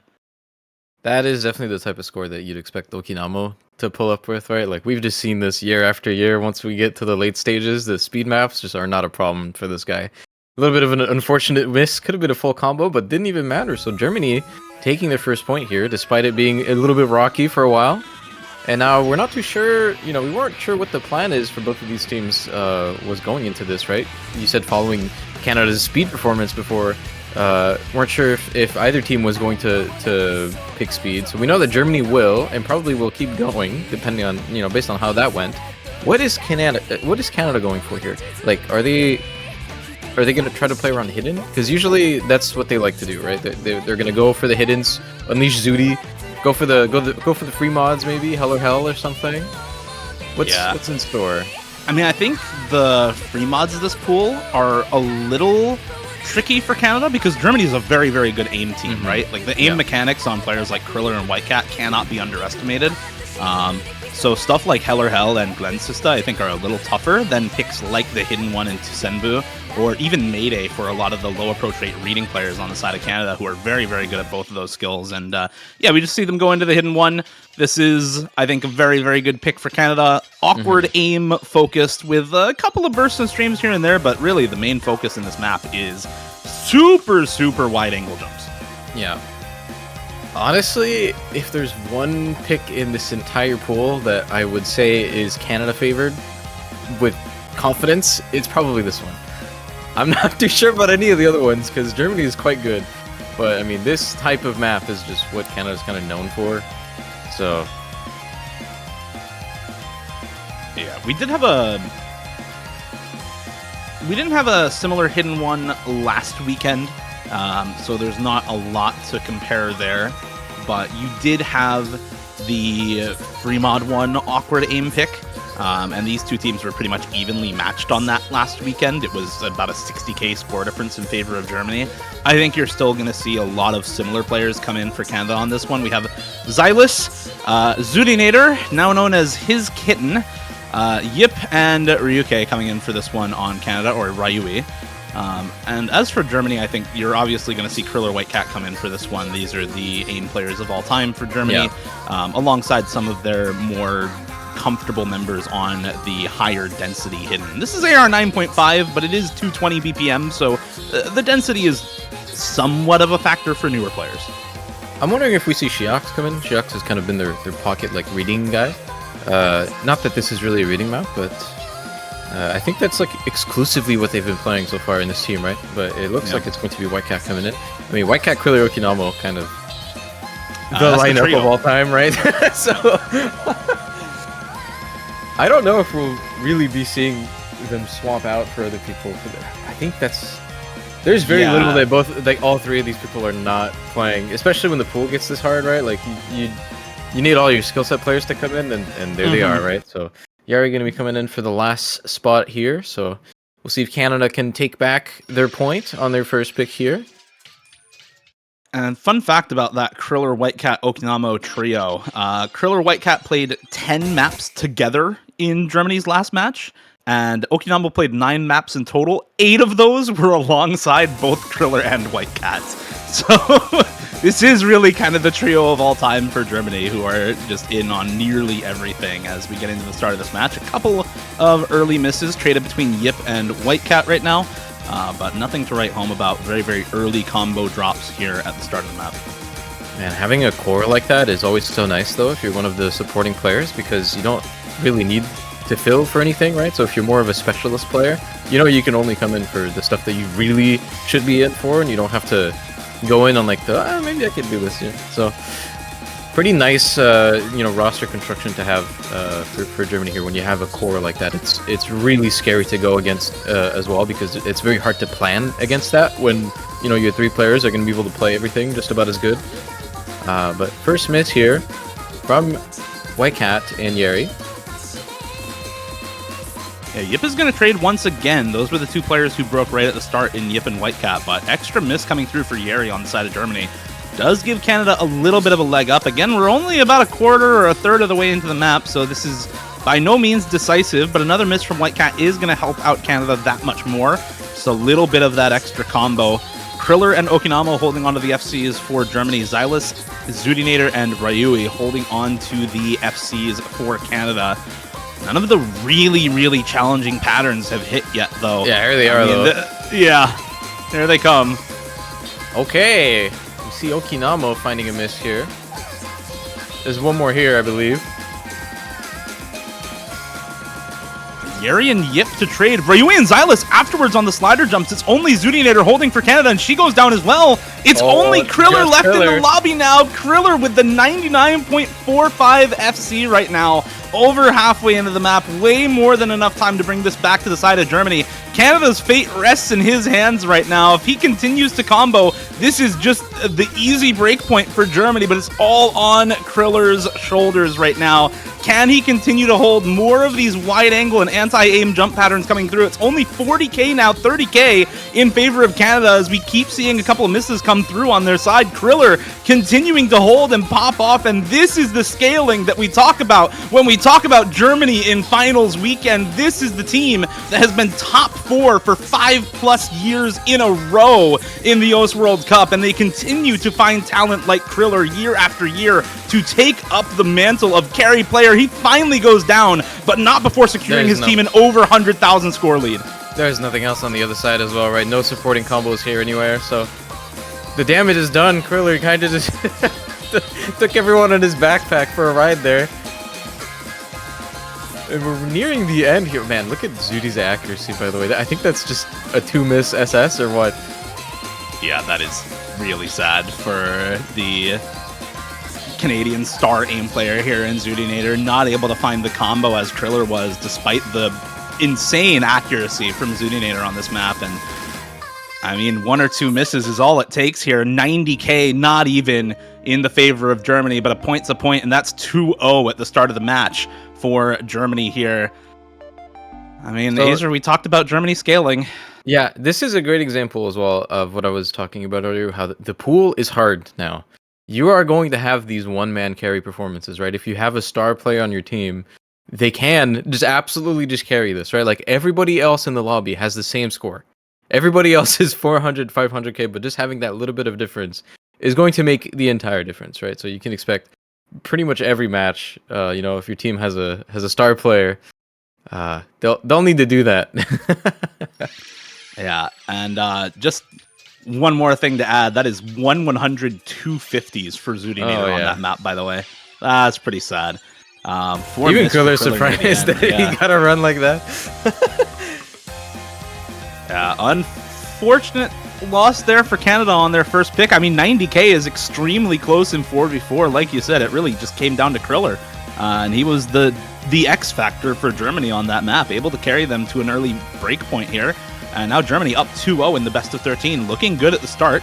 But tons of maps left, tons of map pool left overall. So there is still quite a lot of room for comebacks to happen for Canada. But Germany's certainly looking strong here at the start. And as the pool is now as hard as, or maybe harder than Grand Finals last year, scaling teams like Germany becomes that much more threatening in later rounds, especially when there are picks like Puppet in the Dark DT1 in the pool. This is the next pick for Germany. Now, Double Time doesn't quite show up on the laser client right now, so this map is 8.0 stars on new star rating. And of course, AR 10.3, 4 minutes long after DT. So you're playing a 4-minute, 8-star DT map with this one. Yeah. I mean, the 8-star part is not that surprising. There's actually a lot of maps in this pool that are 8-star because, I don't know, the star rating is just like that. Like, Nomad 2, I think Nomad 5 is all 8-star. I guess Freedom Dive with Hard Rock is also 8-star. Yeah. Yeah, this is a little bit of a step up in difficulty here. And I don't know, I think this is actually quite a good pick for Germany here. I don't think Canada is super strong on this kind of pick. In comparison to these players that we've been seeing, right? We're going to be seeing Okinamo and Tim Keckner again, probably. And I would definitely favor it towards them, right? Maybe we see Kriller come in as well, but I don't know. Maybe the AR is a little too uncomfortable for him. I think if anything, it's going to be the burst and stream section for Kriller that kind of gatekeeps him on this map.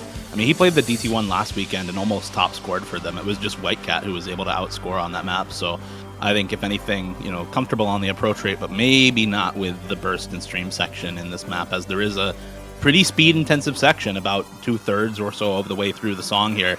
We do see Zudinator coming in for Canada, though, so kind of leaning on both the aim prowess and the ability to get through the speed section for Zudinator. Certainly not a bad speed player, and when it comes to those high BPM bursts, can play them pretty well. I mean, has the full combo on Tsukinami DT, right? So this is not a player who's unfamiliar with high approach rate, DT, aim, and bursts. So for Canada, I think this roster is pretty good. And again, we saw a very, very close first two picks, right? It was a very, very close DT3 into a sub 90k hidden one. So I'm expecting this one to be close as well between these two teams. Oh, yeah. Yeah, I think I was looking at Zudi practice this, and this map only has like 1 or 2 streams that are that long, and she had no problem with that. So definitely able to play this. I would still give an advantage for Germany for this, but yeah, this Canadian roster here can definitely, leave a mark on this map for sure. Yeah, we're in for a little bit of a ride here. 4 minutes long.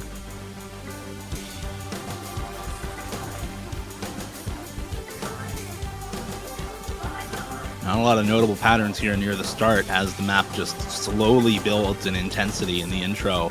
Relatively long introduction section as well, so if we see early breaks, those start to matter more and more, with about 300 free combo on everyone here. Ever so slight accuracy advantage for Germany in the introduction, but only a 30k lead, not even, as we get into some of the first real patterns in this map. This is where you can maybe start to see a couple of early misses from some of these players traded out.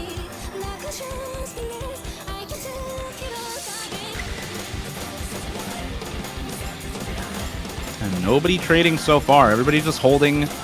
Good accuracy as well for Germany, still intact. There goes Xylus on a slider break, though, for Canada. And now a 500 combo lead for Germany off the back of that extra full combo on their side. Detonator Curtis and Ryuke still holding on to the FCs for Canada, but 4-way going strong for Germany at the moment. Bit of an accuracy drop for Yeri on the side of Germany, but nothing to write home about. The combo is what matters here, and Germany still holding strong in these slower sections right now. Yeah, there's so much combo, like total combo, like max combo in a map like this. Ooh, Curtis fighting another miss there as well for the side of Canada, but this to me kind of plays like a little bit like a tiebreaker, like it's so dense. I think the max combo of this is like 2600 or something like that. Like it's huge. 2 breaks so far for Canada. Another big jump section coming through here. Germany all hitting this right now. Halfway through, no misses for the German squad on this section so far. Still going through a very, very difficult jump and burst section. The long stream hits and Zudinator misses on it. It's just Ryui to hold for Canada against this 4-way FC. Still going strong from Germany. 99.6 accuracy from Okinamo. Drops the 50 there, but won't matter at all. 4-way FC still going strong, and this is just complete domination from the German roster in this map. No, you can't do this in finals, guys. Someone miss, please. You're not supposed to do this.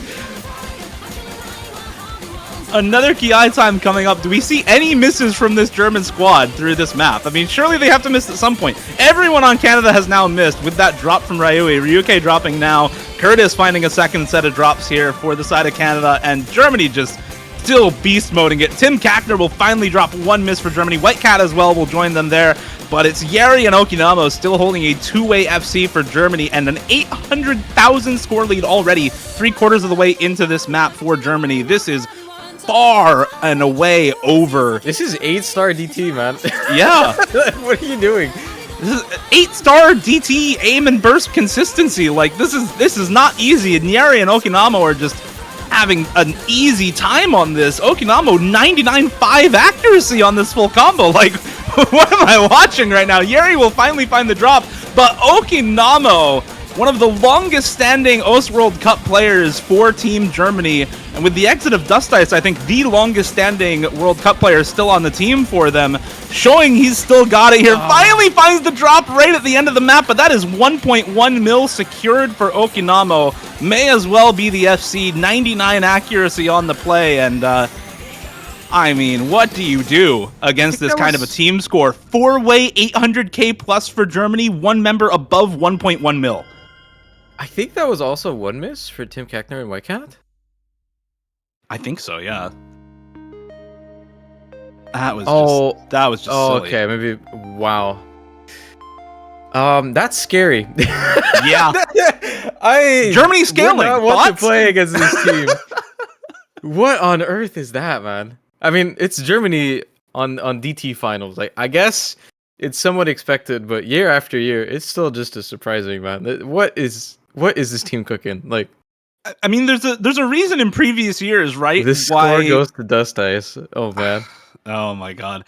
There's a reason why in previous years, when Germany was a consistent top 2 contender, that the United States just started to put more and more speed players on the roster, right? Is so that they could shut out this type of performance from Germany happening in finals and grand finals when it mattered the most. I mean, this is the roster we've come to know and expect from Germany, and the kind of caliber of plays on speed maps that has made them a consistent top 4 placing team year after year in the OS World Cup. That's true, yeah. They kind of make other teams mold their rosters around trying to beat Germany. Well, despite Canada's performance on that, I don't think it would have really mattered when Germany pulls out a score like that. And no. So you can probably expect them to stick with DTs after that one. Maybe not the DT4, but definitely the DT2 and 3 yeah. and 5. Yeah. We're kind of expecting those at this point. You have to start establishing a little bit of a baseline here on which of these teams is going to be winning on the speed, because all of the speed is open, right? None of it was banned.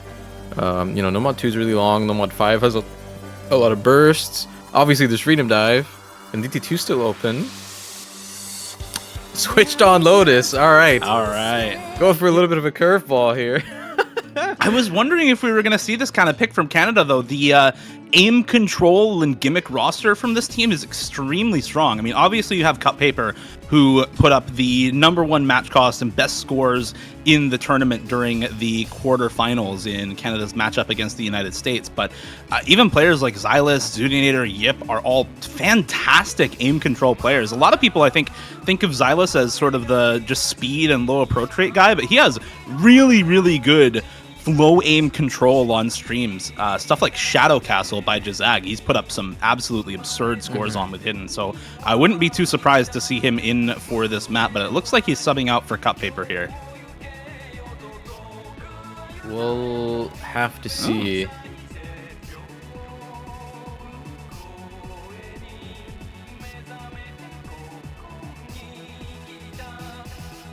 This is one of the few non-custom maps in this pool, switched on Lotus by Starrod Kirby 86. Formed this long before Double Time and about 176-ish BPM if you do the conversion from, this is kind of doubled BPM, right? This is more like a 115 BPM stream map than anything 230. There's no triples or quints in this at all. It's all single taps on 230. So this plays more like 176-ish BPM aim control streams, and just the classic Kirby mix patterning in this sort of map with these really wonky shaped streams that play way better than they look, but are still very, very difficult on the aim control.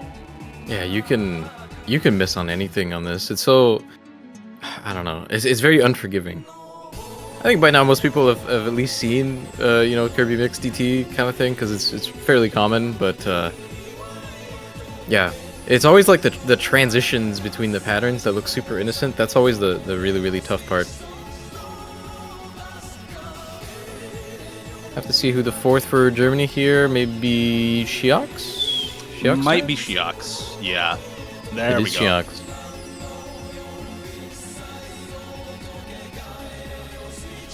Well, it's the big three and Shiox. Yep. I mean, not too surprising here on the roster from Germany. Even on this type of niche weird map, it's still just those three. Well, I mean, it makes a lot of sense for Germany. Whitecat Kriller in particular, I think, make tons and tons of sense for Germany on a pick like this. This is all aim control, and well, Kriller tech and aim control is sort of legendary in the tournament community. This guy is one of the best players in that skill set, full stop. So no surprises really to see either of them in. Okinama, I think, makes a lot of sense also, just as an all-rounder who's been around for a long time. The big surprise for me is not seeing Cut Paper in on this for the side of Canada. Looking at Zudinator, Ryuke, Yip, and Vesprit for this second pick for Canada. Down 3-0, looking to put themselves on the board with this one. An early miss from Zudinator and Vesprit on the side of Canada. Ryuke missing right at the start of the map as well, so it's just Yip on the full combo for Canada.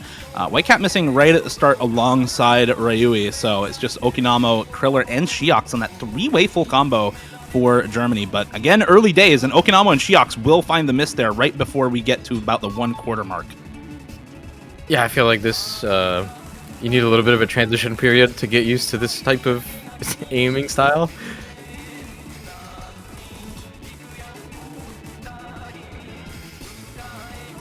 All these streams are really, really difficult. So missing here for Ryui and Yip. Kind of expected. Black Dog as well. Whitecat finding the drop for Germany. Shiox missing not too long before that. It's no FCs left for Canada, but Zudinator and Vesprit are on really, really good combo against just the FC for Kriller on the side of Germany. Okinamo dropping as well. There goes Vesprit. So that extra bit of combo that Canada had is now gone. It's Zudinator and Kriller to hold the big combo for either team. Ki time now with Okinamo finding the drop. Every one of these patterns is just so difficult. The type of control needed here is so difficult, and there goes Kriller. It's just Zudinator now holding big combo, and she's going to see that at the break. If she can hold, this can be that type of solo carry pop-up, but there goes Zudinator! It's now Yip holding for Canada, Shiox holding the same combo for Germany. Back and forth trades on this map all the way through, as neither team willing to give an inch, but neither team able to secure a real advantage in this one. It's only 10k, and actually going towards Canada bit by bit here with a little bit of extra supporting combo on Vesprit for their side, and there's not the score swap as Ryui actually drops the combo. Kriller's gonna man. miss as well here. It's traded misses after another for both of these teams as we still have about the same combo. Yip and Shiox drop as well. It's Zudinator Vesprit versus just Whitecat now with the drop from Okinamo. That's gonna give the score over to Canada. Can they continue to hold here into the end? Some of the hardest patterns in this map come up through the end, particularly some of the back and forth linear streams at the end of this map can see chain misses across the board, and when the scoreline is this close, 20k, those can make or break a run for your team. Vesprit and Zudinator need to hold for Canada. Whitecat needs to hold for Germany if they want to take this one, as we get into now finally the linear stream pattern. Zudi and Vesprit both break on it. Whitecat continues to hold. He hits the pattern, but Ryui hits it for Canada, and that might just be enough to secure the point. Jesus, that was a bloodbath. Kind of expected this to see from a map like this, though. Also, Dio, drink some water, my man.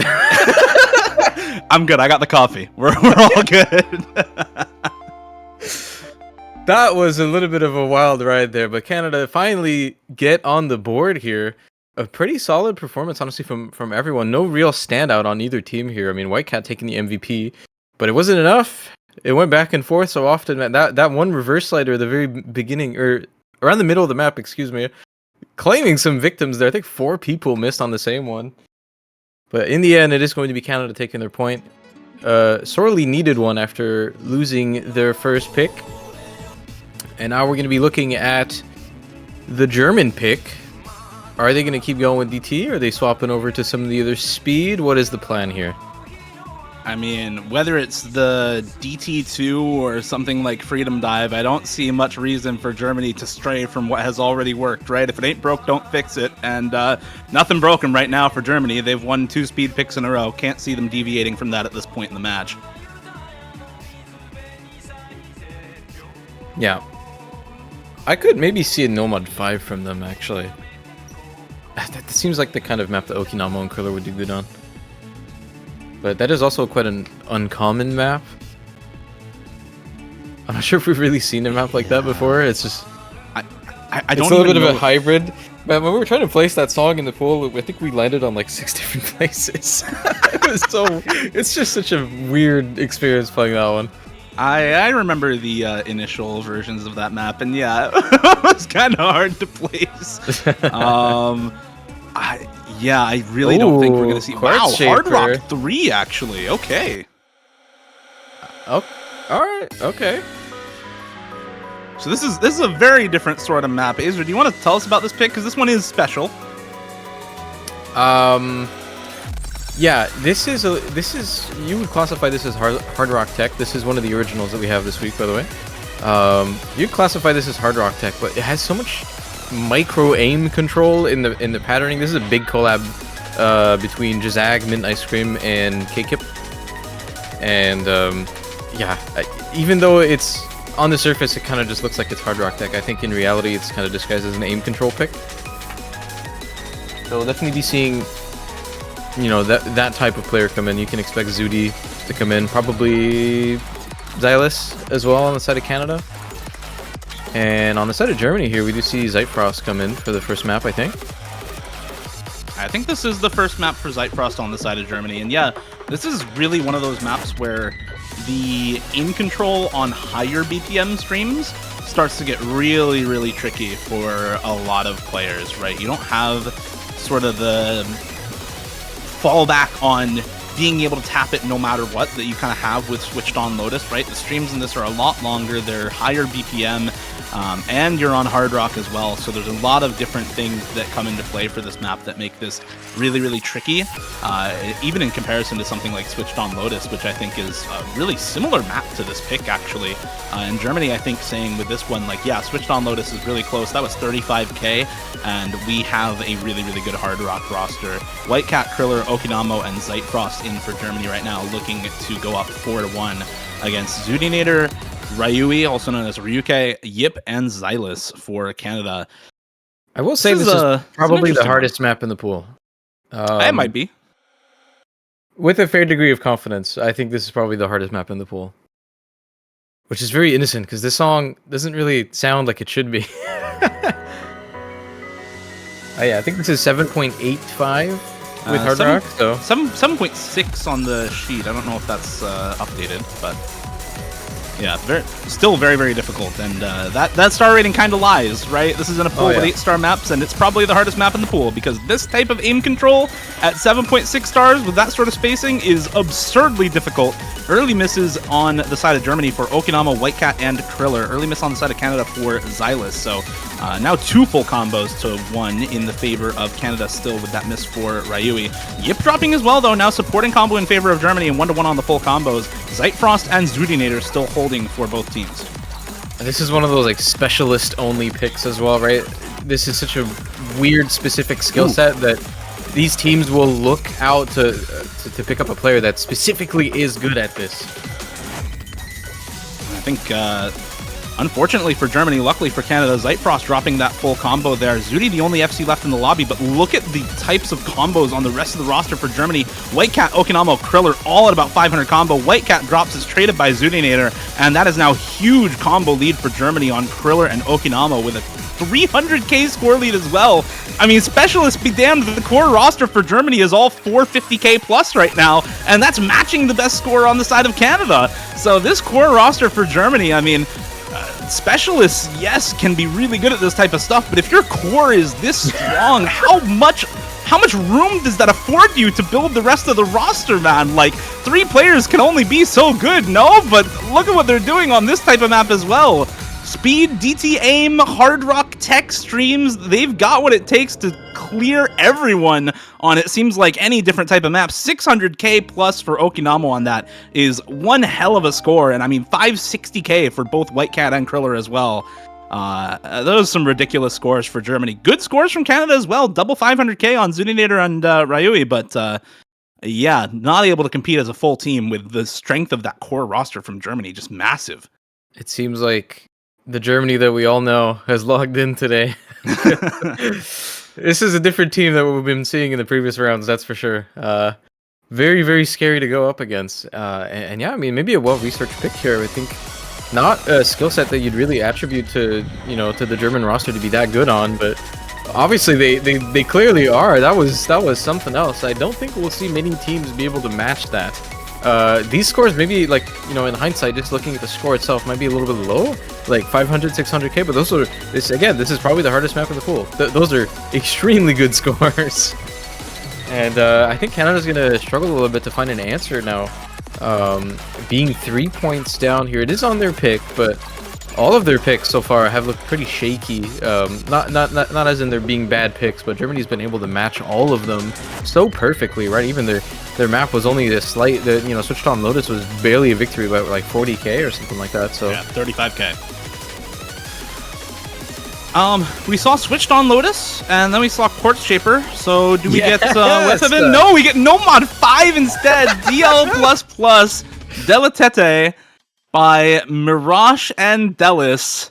This is I have no clue which direction this is going. I'm just happy to see it played. This is a song. This is like a breakcore song from 1998. It's so weird. I don't know how Delis found this. Yeah, talk about this map a little bit, because this is a really kind of unique map for the World Cups, I feel like, and there's not a lot of picks like this to even compare to from previous weeks. Okay, so we're not quite sure where this landed. Initially, we're like, hey, these drum bursts sound kind of good, so we wanted to put in a bunch of 1/8ths in this, but it turns out that's like 340 BPM, so we didn't do that. So instead, all of the 1/8 stuff is all 1/6. So as a player, this is gonna play a little bit like you know, one of those, like, you know, typical Nomad 6s with those bursts, you know, those 1/6 rhythm control parts and stuff like that. This map has a lot of that, but there's still a lot of, you know, like flow aim in this that represents a lot of difficulty. It's very comfortable still, but this kind of plays like an alt map with 1/6 more than it does like a rhythm pick, if that makes sense. Very, you know, strong speed element to this as well. It's very straining, doesn't really ever stop. And as far as like who's coming in to play this, I have no idea, because we haven't really seen a map like this before. So it's gonna be pretty interesting. You know, worth noting, this is 8 stars because of the bursts, you know, star rating and speed and all that. But It's definitely one of the easier maps in the pool somehow. I don't know how it ended up that way, but yeah, you can expect to see maybe a full combo or two on this one if some players are really comfortable on it. And most notably, I think if those German players, you know, Quiller, Okinamo, White Cat, if they keep playing well on this, I think all of them are super capable of getting a really good score on this. So Canada here, I mean, a little bit of an uphill climb to do, but they do have a pretty strong roster to be able to compete on this, so we'll see if they're able to. All right, we get into it. Zudinator, Ryui, Vesprit, Xylus for Canada. White Cat, Kriller, Yeri, and Okinamo. Canada looking to not give up another breakpoint in this match. You go down 5-1, and it is suddenly a very, very scary prospect to try and win the match from there.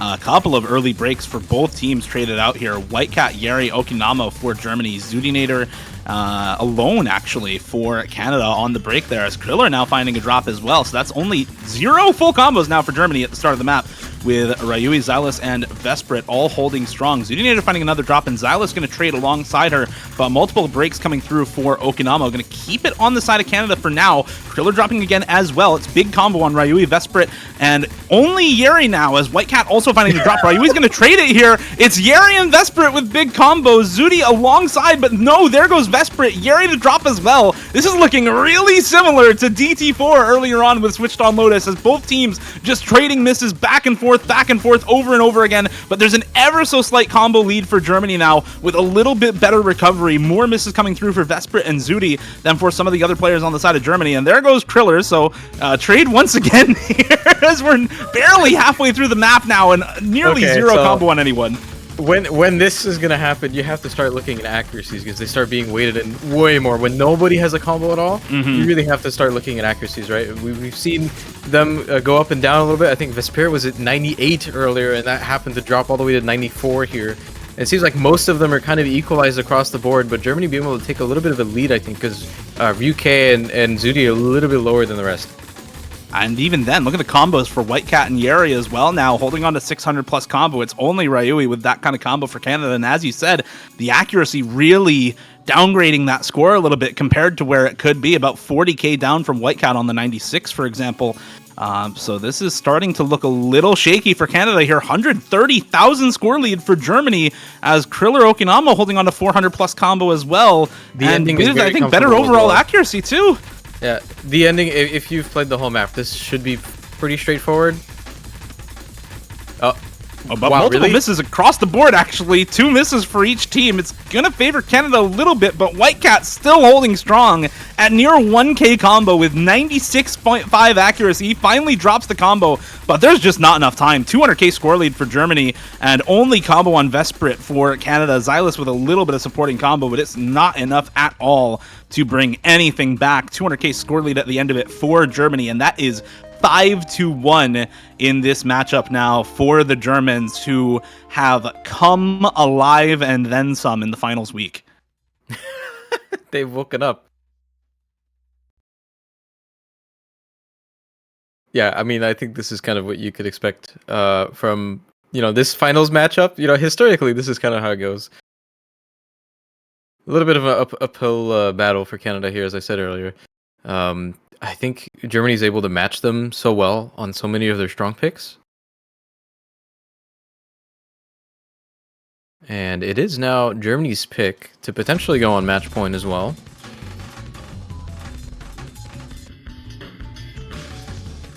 Yeah, this is it's definitely looking rough for Canada at this point. If Germany can win this pick, they go up match point. Canada has to. Oh, there it is. Oh, there it is. Yeah, Oh, okay. Freedom dive for Germany. I can't believe this is in the pool, man. this is in finals. This isn't even grand finals. We have Freedom Dive Fremont in the pool. I don't know, not much to say about this one. If you've watched Osu for more than 5 minutes, you probably know about Freedom Dive. So yeah, this is, Germany has been the team winning on speed, winning on stamina, winning on just about everything throughout the match, but primarily that speed is what got them started with that early point lead. And going back to it here, it seems, with the free mod 4. It's not quite speed at this level for a lot of players, but 222 BPM is enough to gate out a lot of people who you would usually see in for, for example, your Nomad 2 low aim stamina stream picks at this level, right? This is a higher BPM than you would usually see, and it is enough to kind of force in some of the players who you would usually categorize more so as speed players than just stream players. What a crazy statement to hear in 2023 that Freedom Dive is not speed. Yeah. I think I'm a little too old to comment on that because I mean, I disagree. I can't play 200 BPM, man. Like, I'm talking from the perspective of these players who are in for the 8-star map pool. Like, It's so crazy. All right. I respect the mods. Okay, what's cooking? Oh, this is the Hard Rock Overmod for Canada. Look at the players in right now: Ryui, Stoof, Vesprit, Xylus. I mean, you can see hidden on either Xylus or Vesprit maybe, but I think hidden Hard Rock for probably Xylus, and then Hard Rock only for Ryui and Stoof. Like, I gotta think it's that sort of mod combination for them. There's no way we pulled Freedom Dive in finals and a team is going 3 Hard Rock on it, right? I kind of expect 3 Hard Rock because AR9 222 BPM death streams is something that 99% of players don't play nowadays. So honestly, I kind of expect it. There's one. Okay, double Nomad for Germany, though. Aimbot and Zeitfrost going with the Nomad. Okinamo on Hidden makes sense. Tim Kackner on Hard Rock makes sense. Oh my god, there's 3 Hard Rocks. Triple Hard Rock. There's 3 Hard Rocks. It's a reading map, Azer. It's a reading map. It's AR9 density. Oh. Alright, I'm awake. Here we are in the finals weekend. Freedom Dive in free mod. Triple Hard Rock for Canada. Early miss on the hidden for Okinamo, but only 1 Hard Rock for Germany. And it seems like the triple Hard Rock is working out right now, as we have already 3 players missing for Germany, and Canada holding the 4-way full combo here in the intro. A bit of an adjustment period, I think, for the players on Germany. This is a reading map. This is it's not a reading map. It's a reading map. It's a density reading map. Okay, there goes Xylus and Vesprit, the hidden player finally missing for Canada. And 2 full combos left for the Canadian team. 1 on Tim Kackner, the Hard Rock player for Germany on this map. Aimbot Cone and Zeitfrost, though, on pretty good recovery combos now for Germany as well. As we get into some of the harder stream sections here to come through, Vesprit to find yet another miss for Canada. And with these continued mistrades, again, accuracy starting to look very important. 99.85 for Ryui and 99.5 for Aimbot Cone, but on the Nomad, that modded play giving a little bit of extra score, and I think keeping it on the side of Canada with these repeated misses coming through for Vesprit. I can understand all the hidden here because AR9 with this density is quite tough, but Nomad on this doesn't seem that bad. At least when you look at Aimbot Cone play it. Oh, okay. I mean, all right, that was asking you, Salverseed. Come on. There's the combo break for Aimbot Cone. Tim Kackner on the Hard Rock, still the only remaining full combo for Germany right now. Xylus to drop once again for Canada, but it's still the 2-way FC for Ryui and Stoof. This is very scary, though, for Canada here. Zeitfrost and Okinamo on very big combos beside Tim Kackner right now. And so despite these misses for Aimbot Cone, there's not much breathing room here, and there goes Stoof for Canada. Ryui now the only hope for this Canadian roster on Freedom Dive, as Tim Kackner is matching that FC, and you have big supporting combo on Zeitfrost. Okinamo will trade out the miss from Stoof.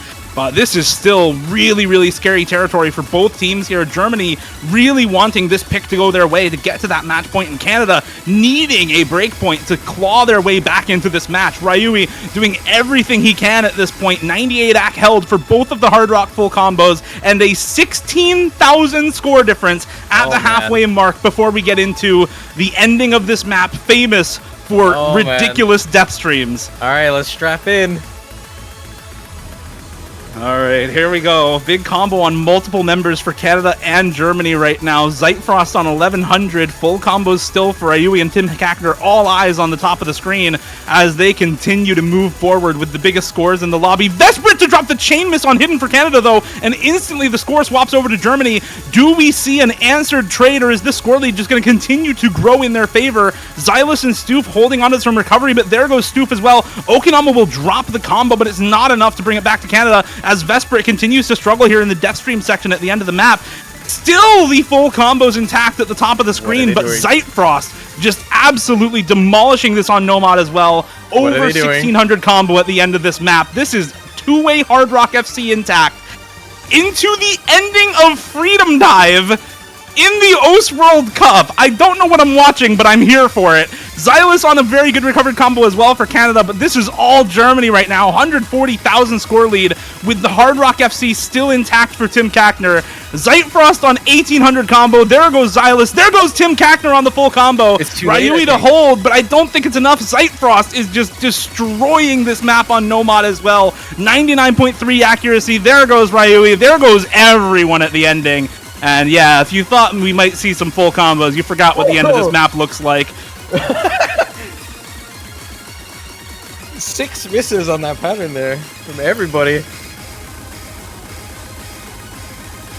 Xylus can't somehow believe it. hitting the ending on Hard Rock, by the way. He hit the entire ending on Hard Rock there. That is some can't absurd believe it. ending combo, but 2.3 million team score for Germany is enough. I think that recovered Nomad combo from Zeitfrost really pulling through for them there at the end of that map. That 700k Nomad is integral to their win on the map, Oh, yeah. as the rest of the scores look really, It made really the similar it made the between whole teams. difference.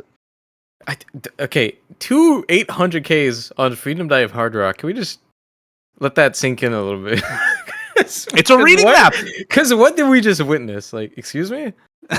Is this just a thing that happens now? Like, are these players so good that we can witness 2 almost full combos on Freedom Dive Hard Rock of all things, and it's not even in grand finals? I love this World Cup for a few reasons, but one of them is the difficulty of the map pools. Community tournaments have seen map pools upwards of 8.5 stars in grand finals, upwards of 9 stars in grand finals in some cases, in 1v1s between some of the best players in the world. And this OWC starting to keep pace with that level of difficulty makes for some really, really awesome maps like what we just saw. I mean, without this level of difficulty, you just don't get to see 3-way Hard Rock on Freedom Dive, 2-way 800k on Freedom Dive Hard Rock. It's just next level from these players. All right, the hill is even steeper now for Canada as they look for maybe their last pick here. Still a lot to go for, but then again, I think there's always this, Germany's so well-rounded. As much as we call them a speed team, they're very, very well-rounded, and it's very hard to actually pick against them. Even if there's all of these maps left open, they're going to go for Hidden 2 in the end.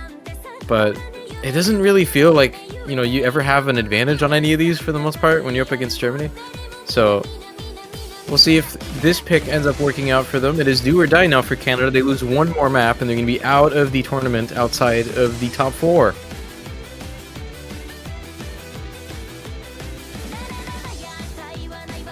Yeah, this is tough shakes for Canada here, from winners bracket semifinals into a matchup against Germany in the finals here in losers bracket. Germany looking to overperform their seeding. Canada looking to show that they have more in the tank than top 6 for another year in a row here. This is, I think, the pocket pick for Canada. They've been saving this for precisely this scenario, down match point, needing some momentum back on their side. Low AR hidden, a little bit of overlap reading, but it's not the kind of perfect stack overlap reading that we've seen in previous weeks. There's a lot of sort of back and forth patterns that overlap on top of themselves, but don't necessarily utilize just perfect stack hidden reading in the way that I think a lot of players think about it, with consecutive notes right on top of each other. So I think this is a lot more accessible to players who are generally good at low AR reading, but don't main the skill set and have what it takes to do some of those like perfect stack patterns that you often see in later round reading picks. And there's Cut Paper for the first time this match in for the low AR reading pick. I was wondering when we would see him. Faker Okay, from so- 2 weeks ago. Okay, so in case I didn't want to say this on stream to influence or anything, but Cut Paper's sick right now. So I don't know how that's going to affect his play. I guess this is a little bit of a relaxing map. But yeah, that is a thing currently. So if people have been wondering why he hasn't been playing, I believe that will be why. So maybe here to save us. We'll You just have to hope see. if you're rooting for Canada, right? Yeah. You have to hope, if you're rooting for Canada, that Cup Paper can once again be the X factor for this roster. It's Xylus, Ryui, His Kitten, oh god, I read off the names, Zudinator, and Cup Paper in for Canada. OWC name changes this year. Shiox, Yeri, Kriller, and White Cat in for Germany. We'll see if Germany can keep it up, though. They've had very, very good performances on every single map so far. Not really losing anything by a significant margin, and pretty much everything they've won have been very, very convincing. So this is not a map that we've really seen so far in this pool. So we'll see if they can adapt to this.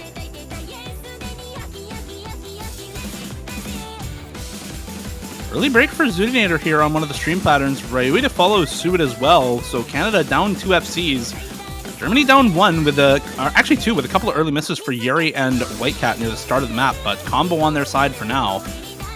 We talk about the strength of Germany's core roster. On something like the low AR hidden like this, I definitely look at Kriller to be very, very strong on this sort of map, but the specialist as well in Shiox coming in for this. This is really part of the reason why Shiox was drafted onto the German team. Ryui and Zudinator going down once again for Canada. Xylus and Cup Paper against the world there. Shiox actually dropping as well for Germany now.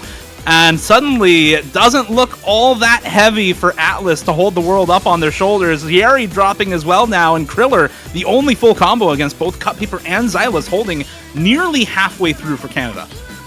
Oh, and there goes Kriller as well for Germany. It's no combos left for the Germans, and Canada holding on both Cup Paper and Xylus right now. Not quite the FC for Xylus, but may as well be about 30 combo back from an FC, as Cup Paper coming in for one map and performing when it's needed most. Score lead on the side of Canada, combo on the side of Canada. He finally drops, but there's still combo on Ryui to match White Cat. There's still a near FC on Xylus as well, and this score lead is suddenly not looking all that secured for Canada as the drop comes through there for Xylus and Zudinator and Ryui. Yeri dropping as well. White Cat dropping for Germany. It's Shiox and Kriller to hold on to a little bit of combo here for Germany. Repeated drops for the rest of the members of Canada might be enough to bring it back over, and there's a third of the map left. Anything can still happen. There's a lot of time to build up more combo, but these repeated drops for Canada cannot keep happening if they want to stay alive in this OS World Cup. Oh man, it's close. Can Shiox and Kriller hold? Can they secure top 4 for Germany here? Can they knock Canada out? Or can we see some combos built up from Canada to combat what is, at this point, an 800 combo lead for Germany?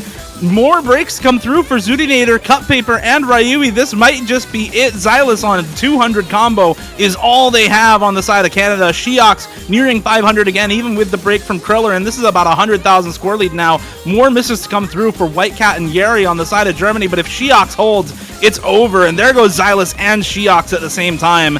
There's just not any combo alive on Canada whatsoever, and this map, this match is over. Germany knocking Canada out in finals weekend once again. You can take a break from it in 2022. You can run, but you can't hide from Germany in finals weekend. Once more, top 4 for a squad who have not missed top 4. How many years since, now? Yeah, that'll be since 2017 was the last time they were not top 4. Every year since 2018, they have been top 4 in this tournament. That is crazy, honestly. I mean, it is Germany. It is one of the powerhouses, right? Can't be too upset about that one. And Shiox really coming in at the end, for specifically, being brought in as one of those reading players, being able to come in and make the difference at the end here. Definitely a solid performance from them. But again, man, that core 3, Okinamo, Kriller, and White Cat, even without Dust Ice, still, they're still punching really, really hard. It turns out maybe Germany dropping the losers perhaps may have been a little bit of a fluke. They're still extremely scary as a team. And we'll have to see where their path goes next. I think the bracket might not be working because of the issues we were having earlier. But again, we'll say this one more time in case it hasn't, registered for everybody yet, right? In the lower bracket, we have Germany versus Canada, which just got knocked out. And on the other side, US versus Philippines. So the Germany will now be playing against the winner of US versus Philippines in the losers bracket. In the losers bracket, guys. One of these teams will not make top 3. Yeah. And I was looking at the main sheet earlier where we have the history of the placements for all of these rosters. You know, made the joke of you can run but you can't hide from Germany. I think for Canada it's honestly a little bit true. Germany, every year since OWC 3 has finished higher than Canada. Even when Canada has had their streak of top 6 in the last 5 years, it has always been Germany 1 or 2 places higher than them in the tournament. So this roster has had a really good time there. And of course, United States, with 7 of the last 8 wins in the OS World Cup, have, of course, never finished lower than Germany in the last several years. So if you're going off of historical precedents, you're looking at United States here in the losers bracket and sweating buckets for every other team in this bracket right now. That's for sure. Yeah. I'm personally very, very interested to see the newcomers to this, right? Like, how is Australia scaling? How is Philippines scaling? Nobody's seen them in finals yet, so pretty interested to see that. That is going to be one of our next matches. I believe we can't display the schedule, but the next match is going to be Philippines versus US at 3 UTC. So that is in 7 hours? That's 7 hours from now. Philippines versus United States in the losers bracket. And then 7 hours after that will be our winners finals, South Korea versus Australia. Both those teams already guaranteed a spot in the top 3. We have a couple matches after that. It'll be Germany versus the winner of United States versus Philippines, either at 13 or 18:30 on Sunday. And then we also have a show match with some of the best eliminated players in the tournament at 15 UTC Sunday. So a couple of extra matches there for you on Sunday. That is going to do it for us for now, though. Congratulations to Germany once again securing top 4 for what is now the, I think, 7th year in a row. Sixth year in a row. 6th year in a row, top 4 for Germany. And commiserations to Canada in top 6 this year. I know they had higher hopes than top 6, but unfortunately, Germany going to be knocking them out here. Good luck to Germany in their next matchup. Thank you all for watching. Thank you to Azer and our operator behind the scenes, along with the referee. And thank you to everyone for watching at home. We'll see you back here in about 7 hours for the United States versus Philippines in the losers bracket. Fun. I almost forgot. It's very near the end of the tournament. But banners! If you want to support your favorite team and give back some money to the OS World Cup and help support even further endeavors with custom songs and other cool stuff, you can purchase banners in the Osu store. You can actually display multiple banners, and the winning team's banner, if you happen to buy it, will stay on your profile through the rest of the year until the next OS World Cup, or until you buy another banner for a different modes World Cup. So go ahead and check those out. Throw some support their way. Again, congrats to Germany. Commiserations to Canada. Thanks, everyone, for watching. We'll see you back here in 7 hours for USA versus Philippines.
Hello, everybody, and welcome back to the OS World Cup 2023. We are here with another crazy matchup for you all this evening or this morning for our overseas viewers. We have the United States versus the Philippines. What a crazy matchup I did not think we were going to see in the losers bracket this year. The 5th seed versus the 3rd seed.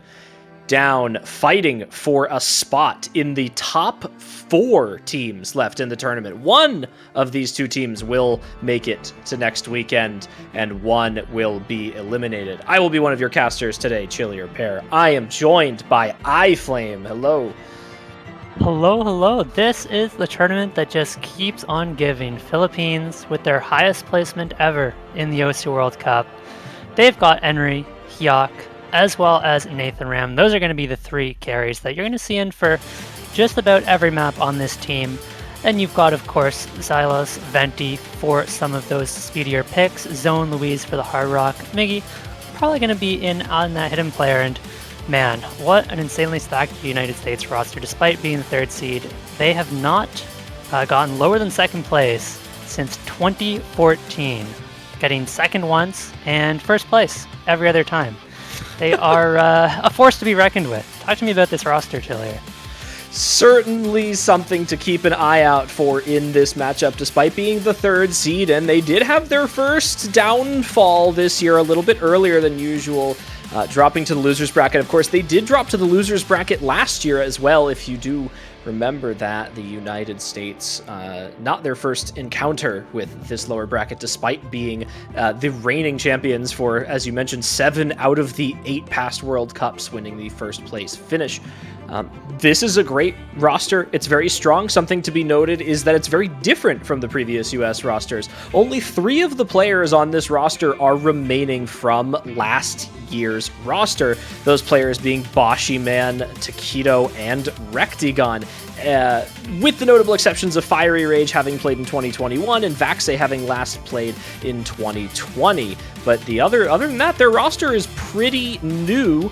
If you compare that to the Philippines, only half of their roster is new this year, and that number actually jumps up to 5 people returning if you're counting C6 Venti, also known as Milk Sim, from 2021.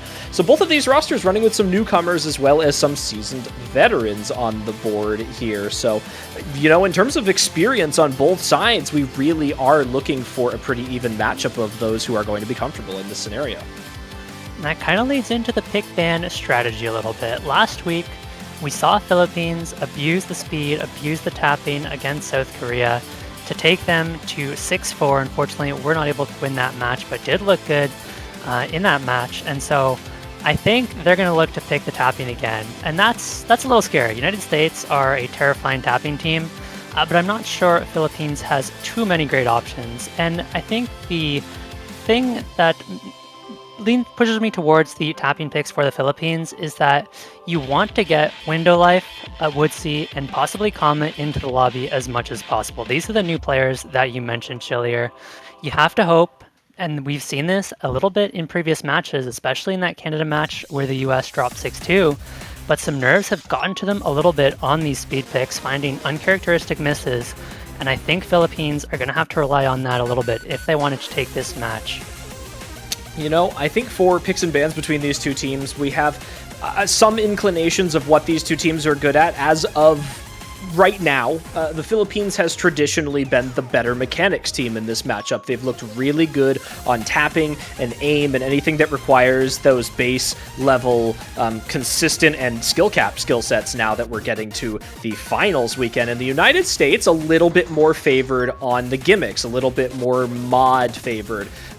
The highest team score the United States put up last weekend was on Free Mod 3. They were also the #1 performing team on Free Mod 2 as well. Free Mod 3 with a 3.3 million team score. They also were one of the teams with the largest overmod of last weekend on Free Mod 4, running 3 Hard Rocks.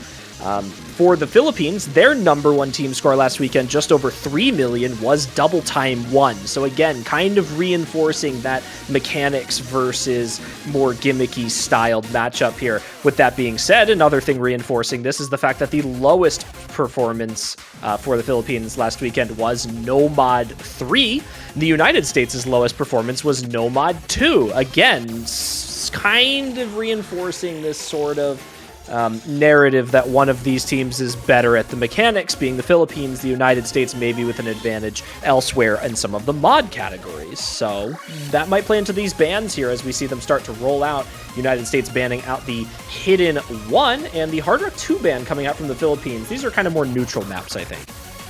Yeah, Enry had the top score on Hidden 1 last week. It's slightly different, but a similar style, kind of a more flow aimy Hidden 1 as opposed to just that aim. And so going to be bending that out. We've got Hard Rock 2 now from the Philippines and waiting on their second ban.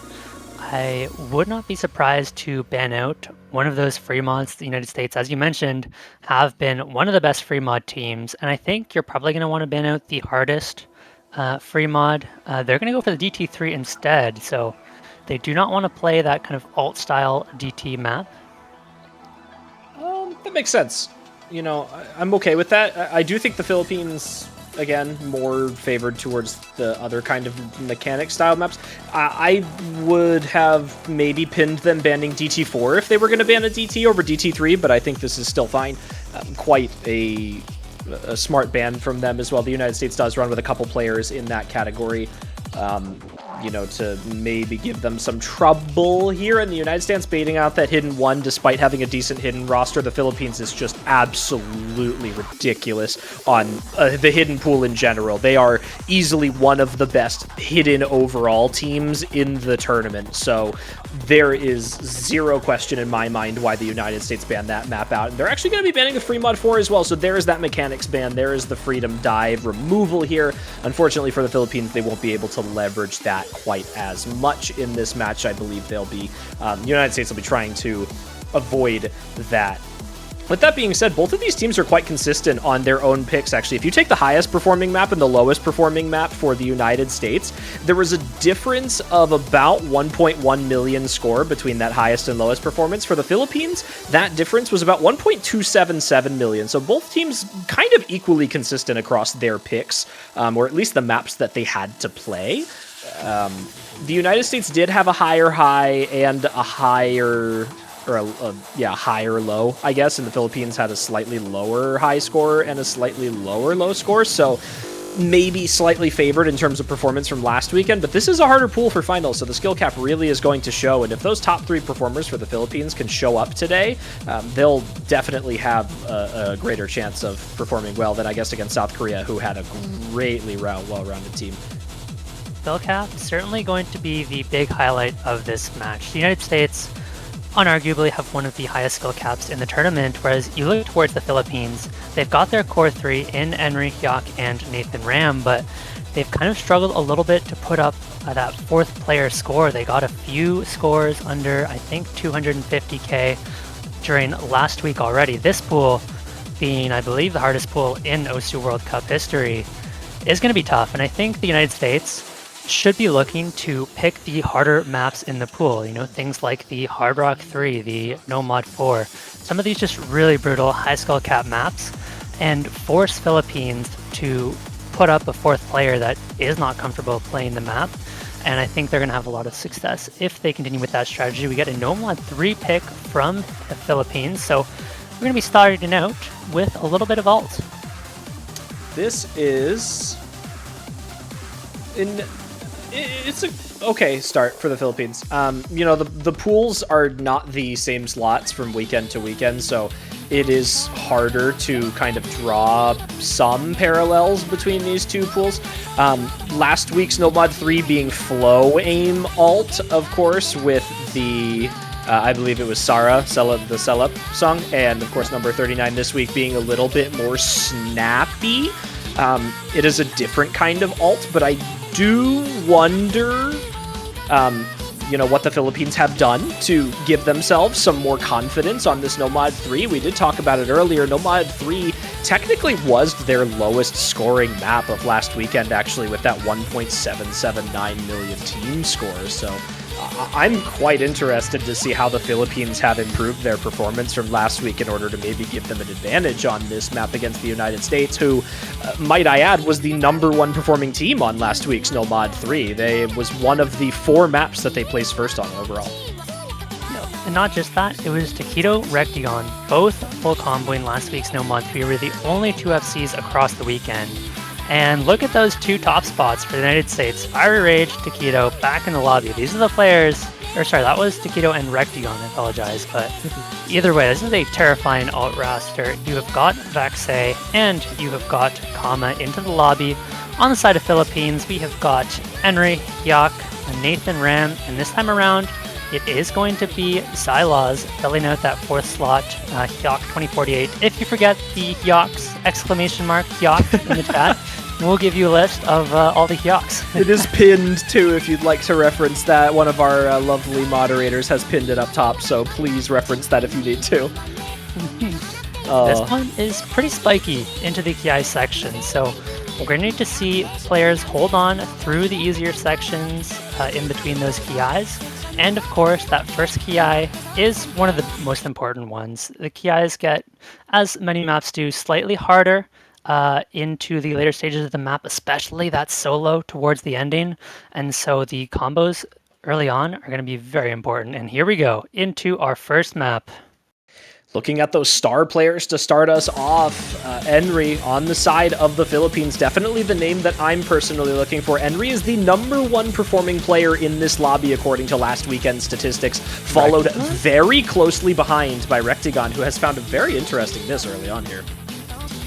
Yeah, almost just looked like he wasn't reading the map correctly, found a ton of misses, but is settled into the map now, maybe just wasn't holding the pen properly. Regardless, Rectigon is going to recover, as it's just going to be a slight advantage for Philippines. This is a pretty long one, so we're going to see the combos get up there for some of these players, and it's going to take a while before we really start to see this score lead grow for either side. And now it is Xyloz finding the miss. That's the 4th player that we were potentially worried about. We'll see if he can recover. Well, 1 break for the Philippines. It comes out a 2nd one there for Xyloz as well, having the most trouble of their 4 roster here. Everyone else looking slightly comfortable. However, Nathan Ram is going to find that 2nd break, and so does Henry. Wow. The triple break from the Philippines, not super good for them here, but we're only a quarter of the way into the map, so there's plenty of time left for some recovery here. The United States, they're holding up 2 full combos right now, 1 on Kama and 1 on Vaxei. Rectigon quite close behind, about 100 combo back, and Taquito a little bit more with the pack of the Hyoks here, with the exception, of course, of Hyok 2044 being the original. The original is holding it down. And Kama has found the miss. That's a big combo down. Rectigon is on near. Oh, there goes Hyok. That is a disaster for Philippines. They have no big combos left. Henry, as well as Nathan Ram, are on the recovery. Kama misses again, but it doesn't really matter as long as they can hold on to their 2 big combos. This is the next Ki section, followed up by a tricky solo. So we'll see if the USA can hold on to their combos. There goes Vaxei, only Rectigon, but Taquito has a nice recovery, so they're going to be all right for quite some time. And the Philippines are going to need a lot of breaks into this solo section. You got Xyloz finding another break right there. It's on Henry right now, who has some of the best accuracy I have ever seen on this map, and I watched this map get play tested and practiced constantly. That is absolutely stellar. On the side of the United States, it's Rectigon holding it down, backed up by Taquito. They were the top 2 performing players for the United States last weekend, looking to be those carries again. Xyloz not having a great time on this for the Philippines, finding breaks, but their teammates are supporting them with some great combos here. If the United States find breaks, then Philippines will be able to claw this back. 200,000 score, though, into the final quarter of the map. It's gonna be close. All depends who can hold on into the last Ki. Everybody getting through the solo so far. Here's the slider section, the big jumps, and everybody hits them. Oh, but there goes Xyloz again. Oh, and Henry! Oh, no! unlucky break from Enry there, and man, the accuracy just makes you feel so sad for that, because you know Enry is confident on this map right now. Rectagon just went demon mode alongside Nathan Ram in that section, both of them well above 1,000 combo here, so you've got one great player for both teams right now, and unfortunately Nathan Ram is going to find a break, but the damage had been done. It was a 300,000 score lead for the United States, and they're looking to take a break point for their first map of this match here. The Philippines going to be starting behind a bit, but they've got plenty of time to recover, and they are certainly going to need it. And this was the big worry for the Philippines coming into this match, right?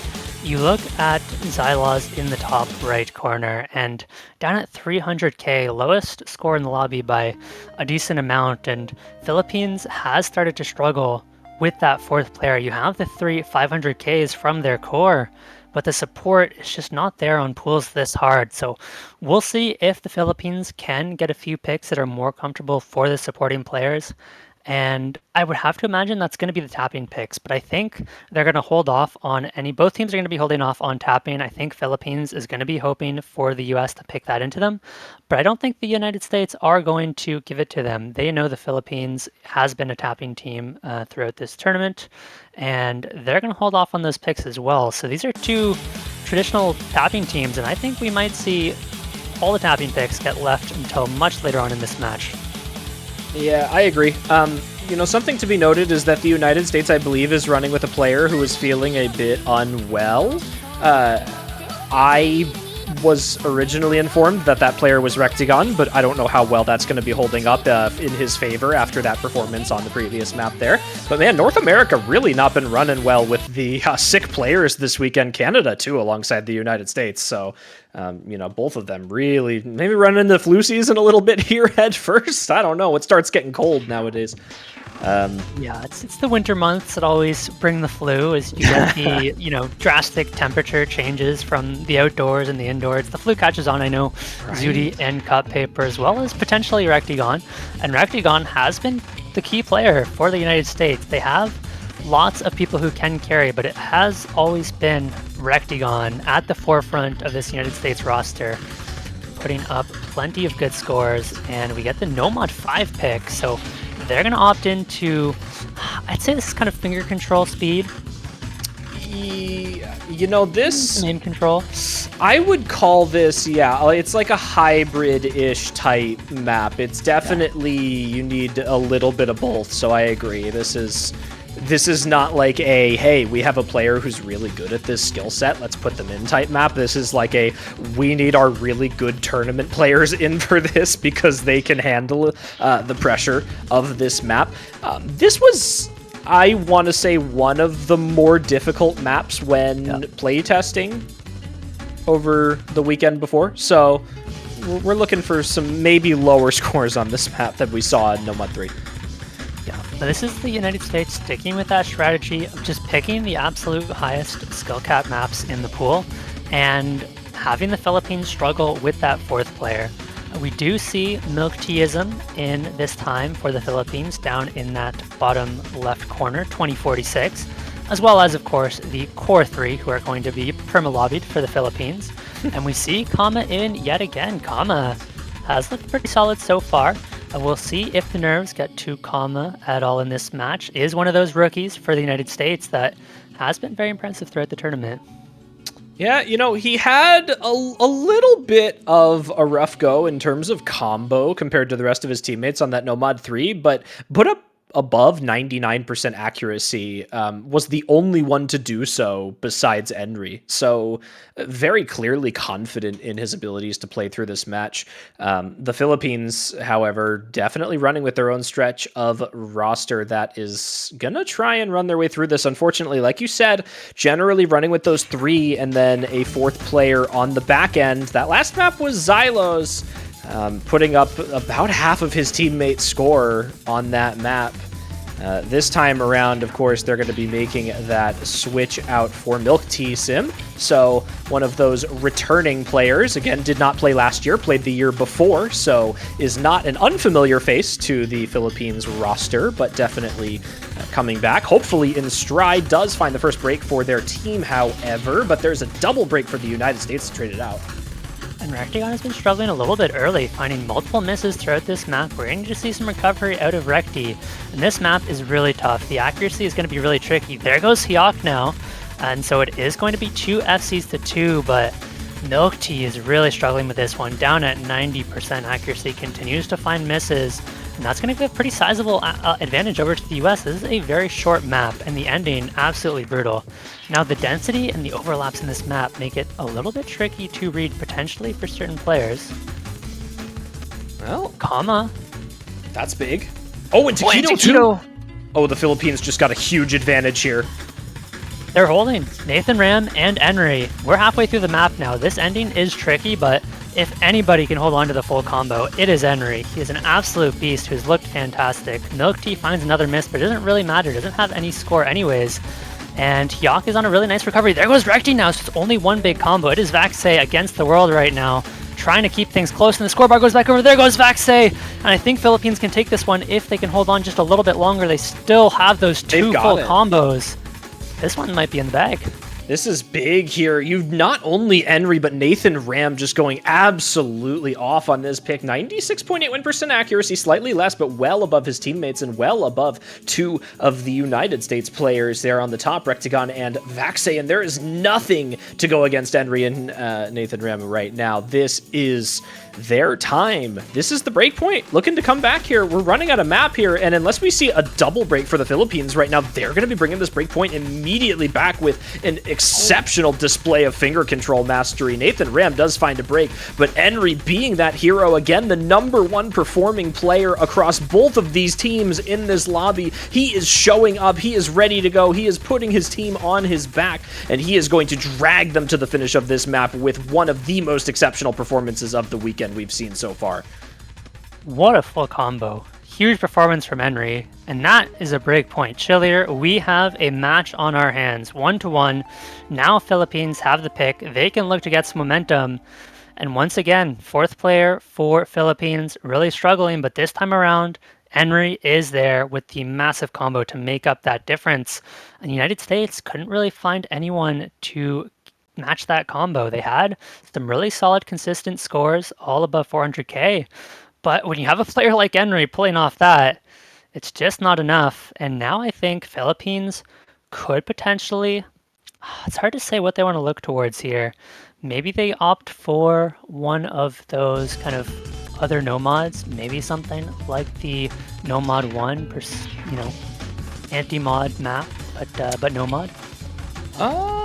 I'm gonna venture to say DT1 is an option for them. Will they go for it this early? I'm not sure, but DT1 is definitely, I think, their best map in the pool to go for if they want a guaranteed point. Very similar to last week, consistency-based map. Puppet in the Dark is kind of just your classic style DT1. Nothing crazy here, nothing out of this world. And I think Philippines roster overall will be better catered towards DT1. Now, there is some danger in picking a DT1 into the United States, obviously, with that DT roster, especially some of their new players having been brought on being Woodshi and Window Life, giving them a bit of an advantage in that category against the Philippines. But despite that, it is the Philippines' #1 map from last week in the DT1, so it's possible if they want a good point here, but they're going to go into reading. It's going to be hidden too, so consistency reading. This is a bit of a longer map, 3 minutes. I like this a lot for the Philippines. As you mentioned, I do agree that the DT1 will be their best pick, but I don't think you need it right now. I think you can save it. There's a decent chance that the USA could get a break point later on in this match, get their own point, and you're going to need something to stop that momentum from the USA, and that's when you bring out the DT1 pick. For now, it's perfectly fine to take some riskier picks. They're still going to have lots of picks throughout this match, and so there's plenty of time to pick the DT1. This hidden 2 is going to be overlap reading, that AR rate, and they do actually have, Philippines, quite a solid reading roster.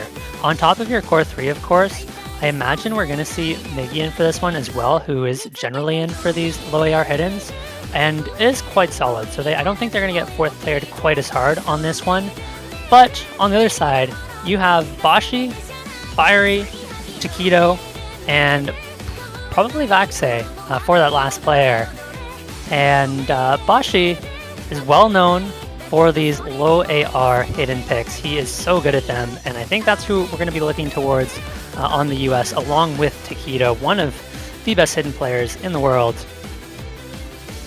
He's definitely up there, and someone that you see alongside Taquito very often is Henry. So both of them on quite a close caliber in terms of their hidden abilities overall. I think this map may come down to a team difference between both of these sides. Obviously, we know on the Philippines and the United States, they have great reading players. They have someone on both sides that can come in and just rip their way through this map. The question is, who has the better trio alongside that star performer? The Philippines, on that last pick, just proved that Henry can just win them points by himself. Now, the United States, they kind of did that with Rectigon on their, on the first, breakpoint as well. But now this is where it kind of goes back to even, right? Those breakpoints are out of the way, hopefully. And we're going to try and see if the Philippines can lock in their own pick here. It would be a great start for them to get that pick advantage on the board here, because if the Philippines and the United States continue trading picks back and forth, that does put the Philippines at match point before the United States, forcing them to win their own pick to guarantee tiebreaker when that time in the match potentially comes. We'll see how the Hidden 2 goes. Alternatively, if it does end up going to tiebreaker, US will have the last pick before going to tiebreaker, which to me is more favorable just from a mental standpoint, hopefully getting that win. But we do see 2 early misses out of Boshiman and Rectigon, so it's a long map, as you mentioned. We're going to see recoveries on most of these players. This one shouldn't be too big of an accuracy test, assuming everybody is comfortable on the low AR, and it appears to be so far, as we don't see anyone struggling heavily. There are some impressive accuracies, but just going to be a slight lead for Philippines, as there goes Miggy trading one back. That 4th player for Philippines potentially starting to struggle a little bit, but accuracy is not too bad, so hopefully Miggy can recover. Not bad. Honestly, it doesn't... Ooh, unfortunately, though, that break from Nathan Ram is not going to help them out. I was going to say the break from Rectigon and his low accuracy was doing a little bit of damage, too, and it will continue to do so as he finds another break. Unfortunately for the Philippines, they have 2 players trading where 1 player is trading, and Boshiman with that early break sitting at 99% accuracy. Now, there goes Taquito, though, so that is only 2 FCs to 2 on both of these sides now. And there goes Henry, too. It is now just down to Hyuk on the reading pick against Boshi and Fiery Rage. Can he hold the Philippines in this? Will Boshi or Fiery find a miss around this halfway section of the map? The Philippines will have to hope so, and there goes Fiery. And Philippines are in a fantastic spot now. Hyuk is the player you want to be holding the combo on these reading picks. I would say Hyuk, probably their best reading player, maybe very close with Henry, but there's not really much break in this map. Every section is easy to find misses on if you're not aiming precisely. There goes Fire Rage again, and the Philippines are going to slowly bring this one back. They just don't have the supporting combo quite yet, but as Henry and Nathan start to recover, the score is going to go back over, especially if we keep seeing misses from the United States. Nathan missing is going to slow the bleeding a little bit for the US, but now Taquito and Boshi, that big combo's down. Hyuk is going to bring this one back over so quickly, especially if we see a miss out of Rectigon. Oh gosh, the United States now in danger territory, and the Philippines looking to take their own pick. It is down to Hyuk, the original, the inspiration for this roster, going to be bringing them into the clutch scenario. It's just Henry. Henry has the biggest sorry. combo. There's still time. There's still a quarter of the map to go. I mean, Hyuk has found the miss. The combo's down, but with Recti trading, Philippines can bring this one back. Henry just has the full combo the rest of the map, and okay. There goes Henry. I think it's the United States. Just take it. I'm so sorry. The score lead is going back so quickly, too. Oh my gosh, man. That would have been so good. In the Philippines, its score lead now slightly just kind of staying in the middle, actually, with those breaks from Taquito and Rectigon, but into the ending of the map. Hyuk can only do so much by himself alongside Henry, might I add, both of them sitting at 5 and 600k. Unfortunately, those other two players on the side of the Philippines barely putting up 2 and 300k compared to the United States with every player over 400k into the ending does give them the advantage, and that's what we were talking about at the start of that map, was going to be who has the better trio to support their star player. For the United States, it was Boshiman supported by everyone else. On the Philippines, it was Hyuk with an absolutely stellar, almost 700k score, and unfortunately, the trio did not come through for them. But that's only one map. Then we had a breakpoint before, so we'll maybe see another one. This is true. This is USA's second chance to consolidate the breakpoint, but we saw once again that Nathan Ram had a really solid score as well, and it was just that fourth player, unfortunately, for Philippines, struggling a little bit more, and that's going to be the case on, I'd imagine, most maps in this pool. It is just such a hard pool for a lot of these players. The United States, they have a lot of picks here. I could see them going for something like the Hard Rock 3. They're going to go for the DT2 instead. That's the other one I was going to mention. This is one of the best speed teams in the tournament. You've got Window Life, you've got Wuchi, and then we're going to see Vaxei in and likely Rection as that fourth player. Or Fiery Rage. I would be a little surprised to see Fire Rage. He's just hanging out in the lobby, having a good time while he, keeping the spots warm for the rest of his team. Oh my goodness. Well, look at it this way. We will we'll see what happens on this pick here.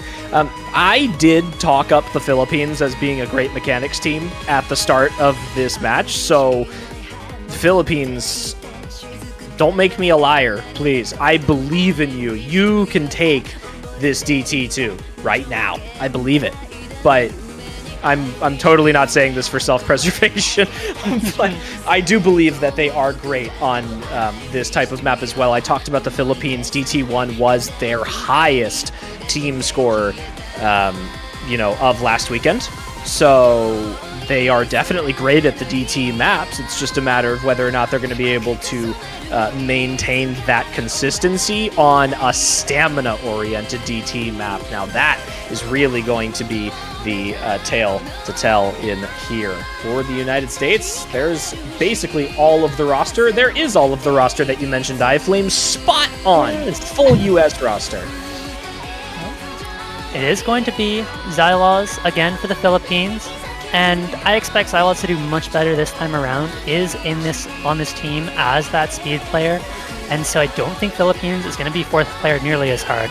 And I completely agree with you. Philippines is a fantastic tapping team, and if we see the nerves come through for Wuchi or Window Life, as we've seen in a couple of previous matches, Philippines could very well take this one. They speed abused South Korea last week, and while they can't do the same against the United States, I think the speed picks are all going to be contested at the very minimum. And here we go into the DT2. This one is 234 BPM, very stamina intensive, 3 minutes and 18 seconds. So we're going to see some of these players probably drop quite a bit more accuracy towards the end of the map, find more misses towards the ending.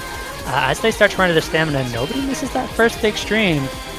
Well, nobody missed it, but the accuracy is certainly suffering on the side of the Philippines, giving the United States a little bit of an edge at the start here. I do believe the Philippines can take a breakpoint back, if I'm being perfectly honest, based on statistics and team performances. It is less likely that they will take that breakpoint on this map. They could potentially do it on the next pick. I think DTs are generally pretty comfortable, but that's just going based on the accuracies from the Philippines right now. I mean, you have Milk Tizim sitting down at 96%. You've got Xylos sitting at 96% as well, and Hyuk sitting at 97. The only one really confident right now being Henry. We see no breaks from either teams right now. However, the United States looking solid, Philippines also looking solid, and Window Life doing his job right now. 99.5% accuracy. Map really starts to pick up into the second half, though. There goes a big miss from Hyuk. That's the first big combo down. The United States are going to start to run away with this score lead very quickly. There goes Xylos as well. Now it's 4 SCs to 2. Yes, we're only a third of the way into the map, but the United States, they're going to start to run away with this one, and they're just going to put the pedal to the metal, as they're still on 4 FCs. There's not much you can do about that. We need to see some of those drop off soon.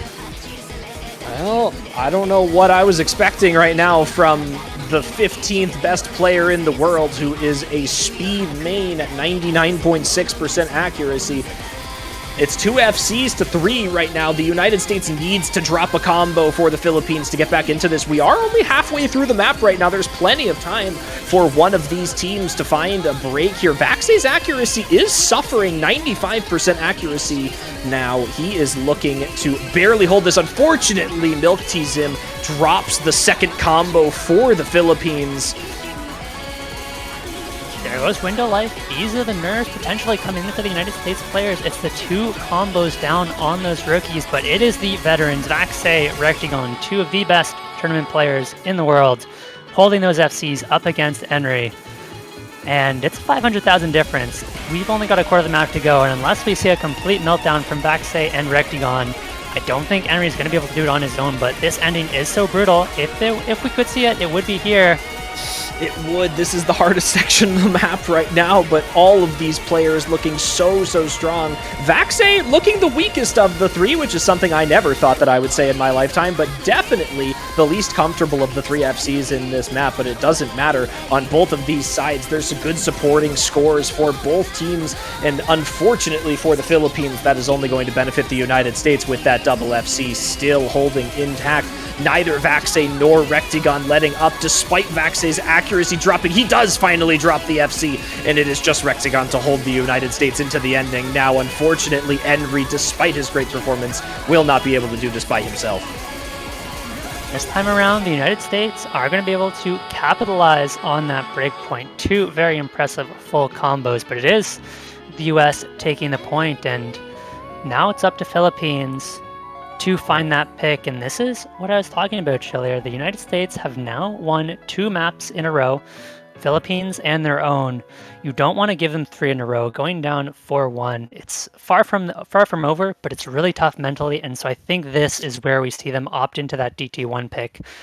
Now is the time to get that momentum back. You do not want to let USA run away with this match.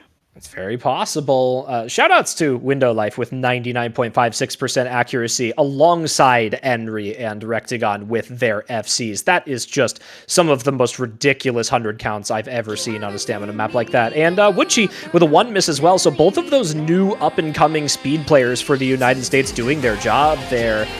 Philippines, unfortunately, just not quite having a second FC alongside Enry for long enough for them to be able to compete with that double FC until the ending there. It is now the Philippines' turn to get a map on the board. Again, I kind of mentioned, if there was going to be a break point, I didn't think it was going to be that map for the Philippines. However, the Philippines can win their own pick and then get a break point immediately afterwards. It is definitely possible there, and that's where I think they're going to have to look now that that stamina map is gone, and most of those kind of Woodchi Window Life maps are out of the pool now, almost. We've dropped that DT2 and 3 already, and DT4 is definitely not, within their skill sets here. So we have DT1 left, which favors the Philippines. Yeah, this DT pool, which traditionally would be United States favored, isn't really the case this time around. This week has very, very little tapping outside of that DT2 and arguably the DT3, which has been banned out by the Philippines. So United States doesn't have any more free mod they can abuse. And here it is, switched on Lotus. This one is absolute banger of a map, and it is tough. This is an old style DT pick. Fiery does have the 14th score globally on the map, so we're definitely going to be seeing Fiery in for this one. He is going to be terrifying. And I think for the Philippines, we're probably going to see Xylaws in once again for this one. Possible we see Zone Louise, but I would be a little surprised. Well, I will venture to say that this map is a good pick for the Philippines on the basis of the players who have been playing well right now. are the ones that would do well on a map like this. Oh yeah. But for the United States, you know, we haven't seen quite as much of, you know, this type of skill set from them in this matchup so far, despite having talked about the United States as being a gimmick team. So I'm interested to see, you know, maybe there's a reason why they haven't gone for this yet. Yeah, the Philippines have been quite strong at gimmicks throughout the tournament. Just going back to last week, even after they ran out of speed maps against South Korea, they opted to go into that gimmick and looked really good doing so. We are actually going to see Imposter in for Philippines for the first time, and we're going to get Boshi in as along with Taquito. Some more of those alt-focused players, so no surprises there. Vaxe going to be in for that fourth, so Woodshi subbing out, as you mentioned, not a speed map, so we're not going to be seeing either of the speed players in.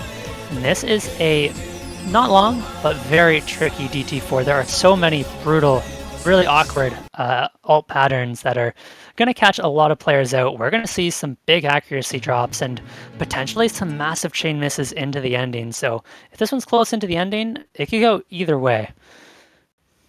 Well, either way, we have 3 minutes. This is probably one of the longest and most consistency requiring alt DT maps that we have had in the pool thus far. You know, comparing this to semifinals with Karo Sax being barely over 1 minute, now we're pushing 3 minutes, is, you know, what I would consider almost a completely different skill set, because the players who are normally good at this sort of thing have to carry their skill set so much further and, you know, maintain that sense of confidence throughout a much longer period of time. Unfortunately, the Philippines just found a double break right before that spinner. In a tragic turn of events, the United States will now have a sizable advantage going into this next section here. It's only Fiery finding the miss for the US, has found another, but he did mention he was mind blocked on the first half of this map in practice, so we could potentially see Fiery Rage recover into the second half, but there's just no recovery on the side of Philippines outside of Hyok. There goes Vaxe now, so that's going to help slow the bleeding a little bit. As long as Emery holds, there is a chance. This map is really, really hard. It only gets harder at the ending. I'd be very shocked to see both Taquito and Boshiman find full combos on this one. And this is where it begins. There are some easier sliders, and then we're right back into those really tricky patterns. Here we go, the big circle, but it's Philippines who finds the only combo drop, and things are looking dire. There goes Boshi, that's a big combo down. Enry still holds Fire Rage. Oh, and Enry is gone. Hyok is still there, trying to match Taquito, but about 100 combo behind, it's not going to be enough. We need misses from Taquito, as well as probably Vaxe, currently matched by Nathan Ram, as Enry finds yet another miss. Not the best scenario for them. However, there is one combo on both teams being held right now, which is going to at least keep the Philippines in the swing of things here, but the combo is not moving. The score is not moving. Rather, there is nothing dragging this super heavily to one side or the other. The supporting combos are basically even on both sides of these large combos. And now it all comes down to this ending section here. It may be too little too late as well. It's 265,000 score in favor of the United States, but Taquito breaks as I say that. Hyok, the ending is so brutal. Hyok would have to hit the ending patterns, and they're just so insanely hard. And there goes Hyok, and I think that's going to be it. The accuracy, unfortunately, is not there for the Philippines, with Imposter down at 90% accuracy. And we do see more misses coming out from the US, but unfortunately, there's just not enough recovery combo, not enough time on Philippines, despite Nathan Ram's best effort. And can anyone hit the zigzags? I believe. I so believe someone's going to hit these. Oh! Or players? Hyok almost, Nathan Ram almost hit those at the ending, basically just missing that last note there. But the United States, they do not allow the Philippines to take their own pick. And now the Philippines, they need that break point more than ever. We talked about them potentially winning their own map and then going with the break point back to try and get things through and moving along their way again. But now they seriously need it, and the United States going to be looking for a map that they can use to consolidate that. Of course, they're going to try and get up as far as they can in terms of point leads. I don't know where they go right now. Fremont finally? I think Fremont is just going to look great for them. They've kind of avoided the aim so far in this tournament. but they could go for something a little bit more gimmicky, like that Fremont 2, which is almost slider aim. Or if they want to go into alt with, Taquito, Fiery, Vaxi, Rectagon, they could certainly do so and look strong. And just to look back at that last map quickly, it has been the story all match long for Philippines. They had the second, third, and fourth best scores in the lobby. They just didn't have the fourth, and so couldn't keep the score close enough. This right now, I think a lot of people thought that the matches in the losers bracket were going to be very close this weekend. And, if we look back to Germany versus Canada earlier today, Germany kind of ended up running away with the second half of the match earlier. And we are still at a point in this match where we can prevent that from happening. The Philippines has this match well within their control still. The United States would have to win 3 picks in order to win this match, and the Philippines have plenty of maps left to run in this pool. Do still have Hidden 3 open. They do still have DT1 open. The United States is going to be going for Hard Rock 3 into their next pick. Hard Rock 3, of course, being an Osu original, mapped by Jazag, Quartz Shaper here. What a fantastic song. Honestly, I remember, looking at this map. This is quite difficult, actually, even for the best Hard Rocks here. Yeah, this is just fourth player abuse from the United States. This is, to me, one of the hardest maps in the pool. If not, probably not the hardest map in the pool, but it's definitely up there. And Philippines have not been a Hard Rock team. We have seen Hyok look solid on the Hard Rock, and Henry has been decent as well. They don't really have a fourth Hard Rock player, and the United States, Fire Rage, Rectagon, Kama, who is absurdly good at the Hard Rock, then you throw in Vaxi probably as that last player, and that's a tough Hard Rock roster to beat. Rectagon, Kama especially, are going to be the ones to keep an eye on, along with Henry and Hyok, I would say, and we're going to see Xylos in the lobby once again. Interesting to see who that fourth is going to be for the Philippines on this map. They are running with Hyok, Henry, and Xylos. Could be Nathan Rim.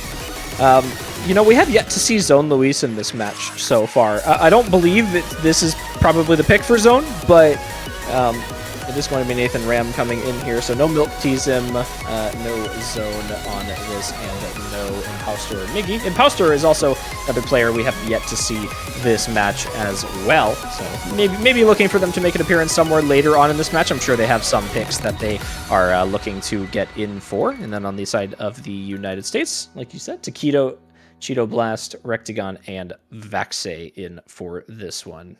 My eyes, they're on Rectagon and Henry right now, right? They are the 2 highest performing players in this lobby. They are also the probably 2 best Hard Rock players, I would say, in this lobby. So they're really going to try and put the work in for their teams here. Also looking at potentially alongside for supporting players, Nathan Ram probably going to be the big supporting player for Henry on this. Has looked good on Hard Rock traditionally. And I personally think Kama might be the big supporter for Rectagon on this if he's feeling well. So yeah, completely agree on Kama, but for the Philippines, I actually am looking at Hyok this time around in that bottom left corner. Has been the Hard Rock player for the Philippines on all of the free mods throughout this tournament, and so I do think Hyok, if he has the skill cap to play this tech map, is going to be okay. We've got Rectagon having some technical issues. Yeah, I think we're going to get an abort here, as everybody seems to be playing a different map. Yeah, so Rectagon having a bit of technical issues there, disconnecting early on in the map. We are going to, he's restarting his game, so maybe some issue with his client. We will have him reopen, and we'll get him switched back over and get this map running here. Philippines winning that map. If only. Start the count again. Start the count again. Yep, 1-0 Philippines. 1-0 Philippines. We go again. Let's restart the match. Every time someone disconnects during a pick, we should just restart the match. Absolutely, restart. You have to play it uninterrupted. We have that on LAN. Never on LAN. Yeah. We could be here until 2 in the morning. We could be here for so long if that happened. Oh my goodness. Well, I guess this gives us a chance to maybe have everyone kind of clean up the beginning a little bit now. Maybe see some double S's for the first 50 combo, you know? I don't know about that. This map is very tricky to hack. I will say it is a shame for Philippines that they can't bring in Zone Louise for this one. Has kind of been their go-to fourth Hard Rock player for most of the tournament, but I think probably just a bit outscaled on this pool, and it's going to force them to bring in Xyloz, who is a little bit less comfortable on the Hard Rock. And so here we go. Attempt 2. We'll see if they can hold on to their combos through this beginning, and we'll see if Philippines can make this one a little bit closer than our previous match, get a breakpoint back, and keep themselves in this one. The time has come. The Philippines must now put all that they have into this Hard Rock pick in order to make sure that the second half of this match goes their way. The reigning champions, the United States, looking to advance and not be eliminated before top 4, as one of these two teams looks to face off against the very good-looking Germany tomorrow. They looked stellar. Oh, that's not a good double break from the Philippines there. Kama does trade out the break, however, so it is basically 2 FCs to 3 right now. Just a very early break from Hyok, but that was a tragic double miss. Accuracy is mostly good on Philippines, except for Xyloz, who is going to need to have some recovery combo, but is not finding it so far. Having a rough time with this map, and this is where you would love to have Zone Louise. Kama finds another miss. There goes Nikito as well, so 2 FCs to 2, and it's Nathan Ram on the recovery, so Philippines could start to bring this one back, but Hyok finds another miss, as well as Xyloz. Unfortunately, United States not trading it back this time around. Nathan Ram, and there goes Enry. It is full resets across the board for Philippines. You've still got Rectigon and Vaxei holding, and we're 3/4 of the way through the map. This one is just over, and United States are going to be up 5-1. This is not the scenario that the Philippines wanted to be in. Unfortunately, the United States with Rectigon and Vaxei right now just... Okay, there's no way. They both actually just hit that wiggle pattern. Okay, a good score for Enry on the side of the Philippines here. 600,000 plus as well into the ending. 97% accuracy. Rectigon and Vaxei both dropping their FCs into the ending there, but 900k score for 2 players on their side.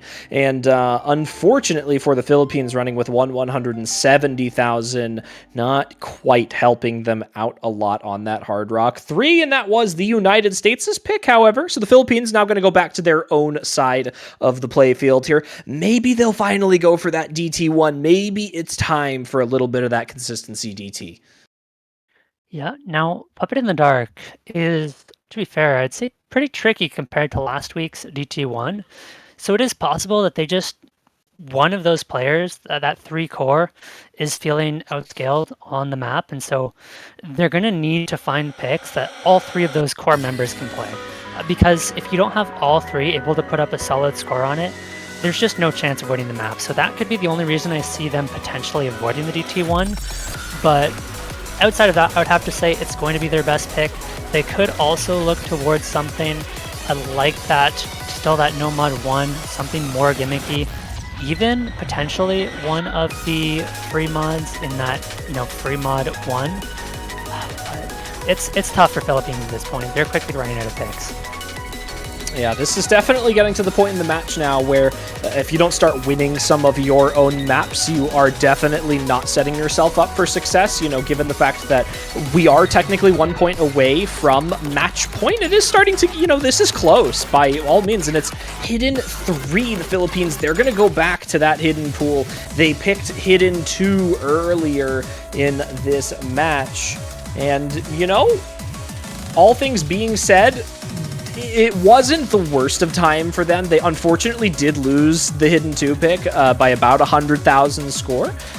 Hidden 3, completely different map though, right? Hidden 2 is that consistency reading map. Hidden 3, this is basically tech mechanics, right? This is like kind of that stream control type tech where it's tapping based, but it still requires you to focus very heavily on where your cursor is. So the Philippines may be trying to combine the best of both worlds with some of their players' tech's abilities and the fact that they are maybe a good mechanics team, in the scope of this match. So I can see this working out for them. I still really think the Philippines needs to pick GT1 soon, though. Next, if anything. I think they're trying to put their eggs in the Enry basket. This for Philippines, this is very much a Enry map, but on the side of the United States, this is also very much a Taquito map. That man is a monster on the hidden, also a monster on the tech, and I could see Taquito matching Enry, so we're going to need to see something crazy out of Enry here if Philippines want to take this one.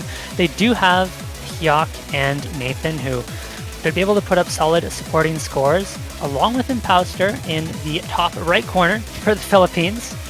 I appreciate that their core continues to switch around, so we can't have any consistency with the names. It's good fun. Yeah. Well, this is Impouster's first map of the match too. So everyone, give a big round of applause for Impouster. He showed up. Let's go. Good job. Good job. Good job.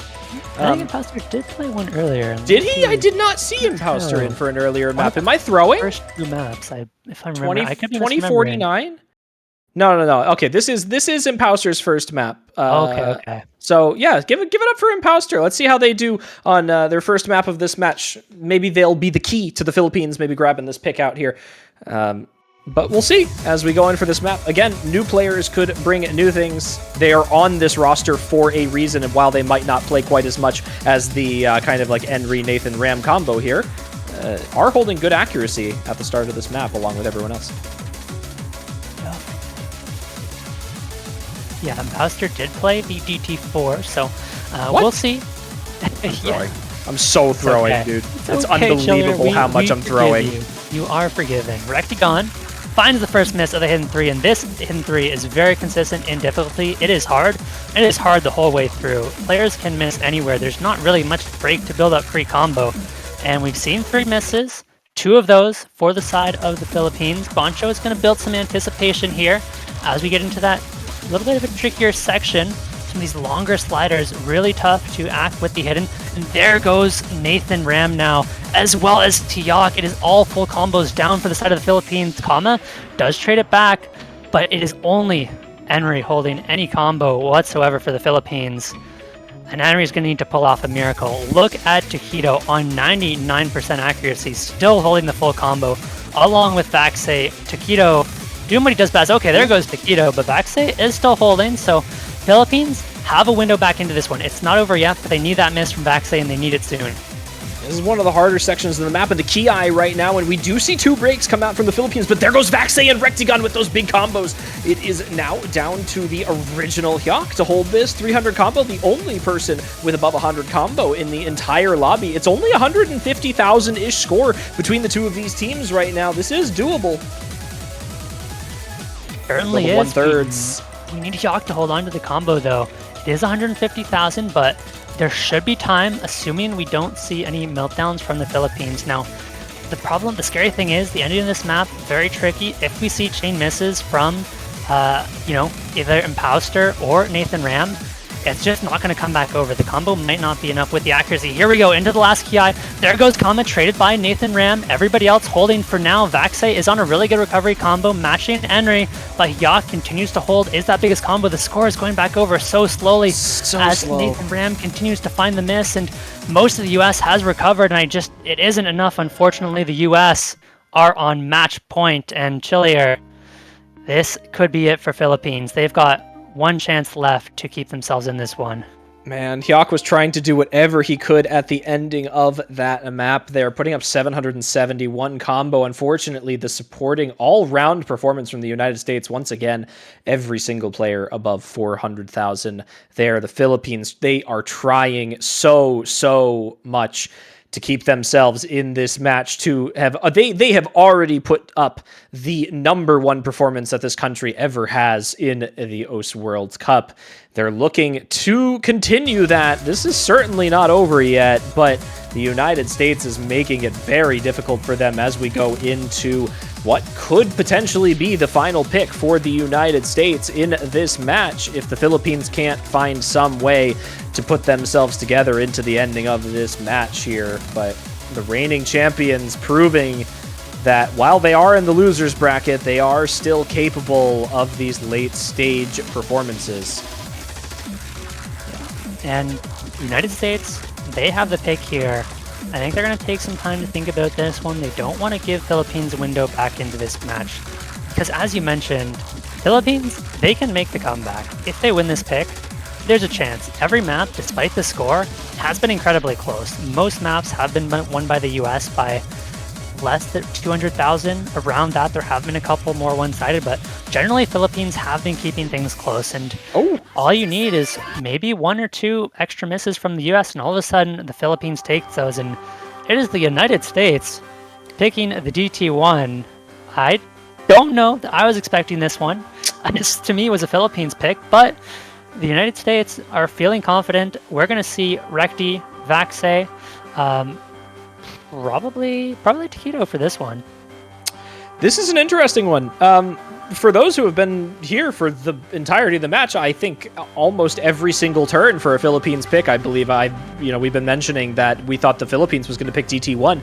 This was their #1 team score from last weekend, was on a DT1. They were over 3 million on this map in terms of a team score. So I am very surprised that the United States has opted in to go to a DT1 route against them.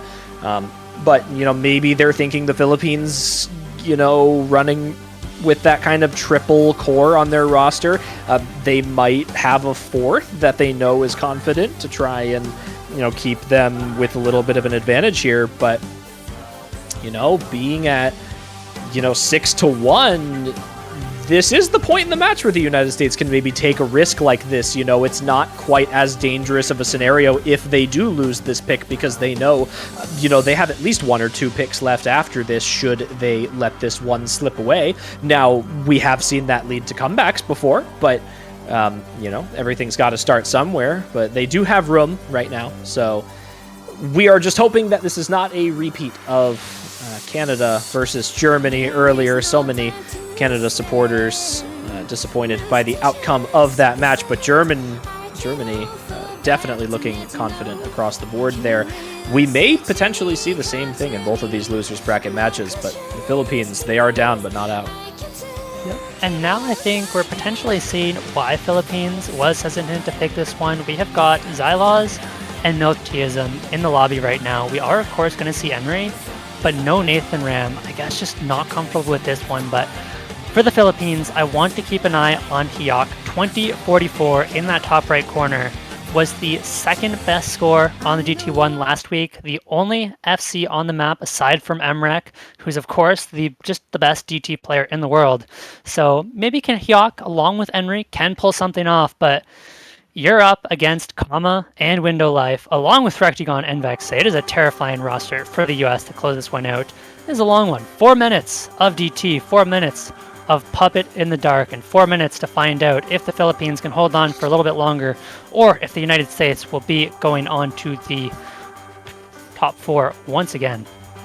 Yes, will they make it to the grand finals weekend for the 9th year in a row, or will the Philippines pull themselves together just a little bit and drag this match on for one map more? It all starts with Puppet in the Dark here. This is 4 minutes and 15 seconds of 260 BPM DT consistency aim. Some bursts thrown in the middle too, just for good measure. Here we go. You have to think those bursts are the reason Nathan Ram is setting this one out. The last week's DT1 had very, very few bursts. This one, much burstier. Yes, the aim is the trickiest part, but you have to be able to hit the burst as well. Those are, if I'm remembering correctly, 257 BPM, so they are by no means easy, and we're going to find out very, very quickly who is comfortable on this map and who is going to struggle early on. And there goes Window Life with the first miss of the match.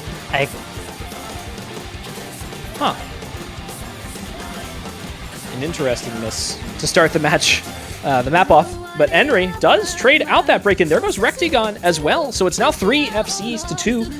The United States running behind a little bit. And the Philippines, for the first time in a very long time, is going to take a lead at the beginning of this map.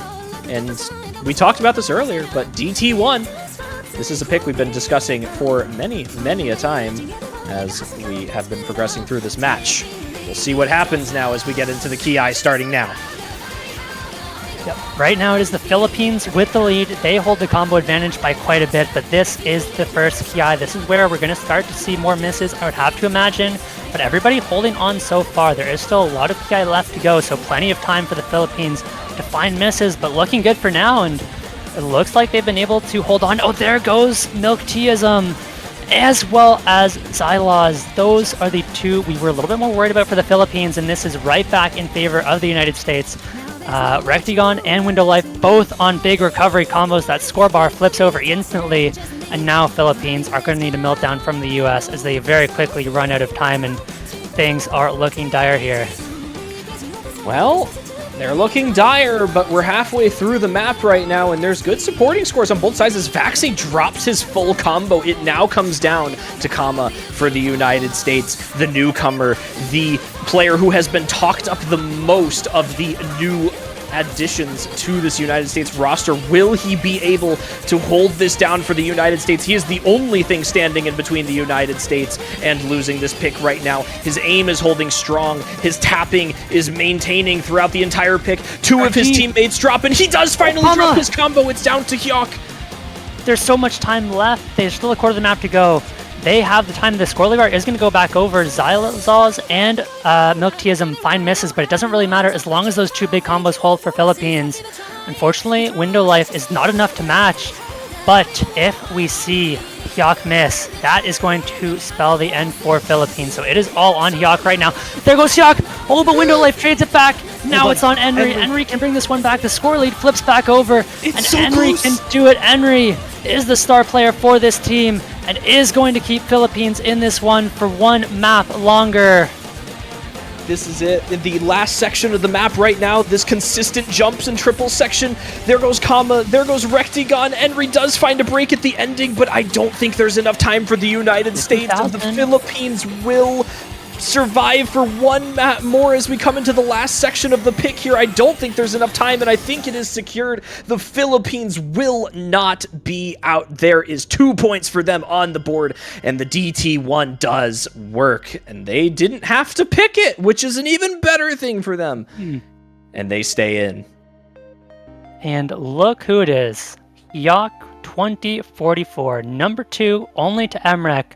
On the DT1 last week, 930,000, top scoring the lobby this week. Absolutely massive, and I think that's going to be the second best score across the tournament so far. Only second to Okinamo, and now Philippines has the pick. They can get some momentum back here, but they have to consider this pick very, very carefully. They don't have a lot of amazing options, and so they may need a little bit of luck on the US side, but they can certainly do this.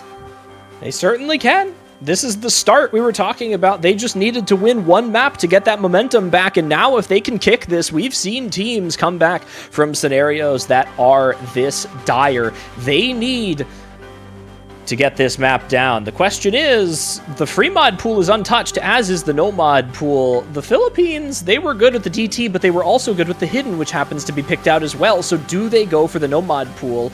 I think that they might. They did not have a great time on the Hard Rock 3, and, you know, maybe they, if they're confident on the aim, they go for the free mod 1, but, you know, I'm maybe looking for some of these no mod maps to be a pick for them.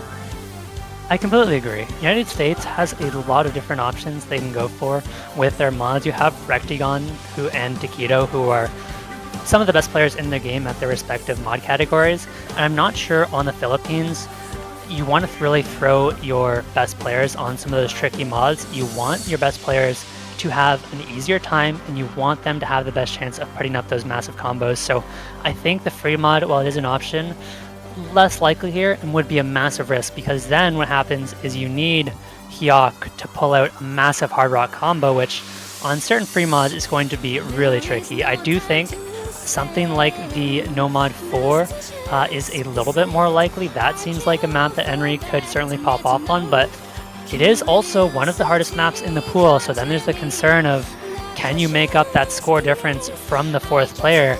It'd almost have to be a 3v4. Philippines here, they're going to be taking into consideration, all right, what can Nathan, Henry, and Hyuk play?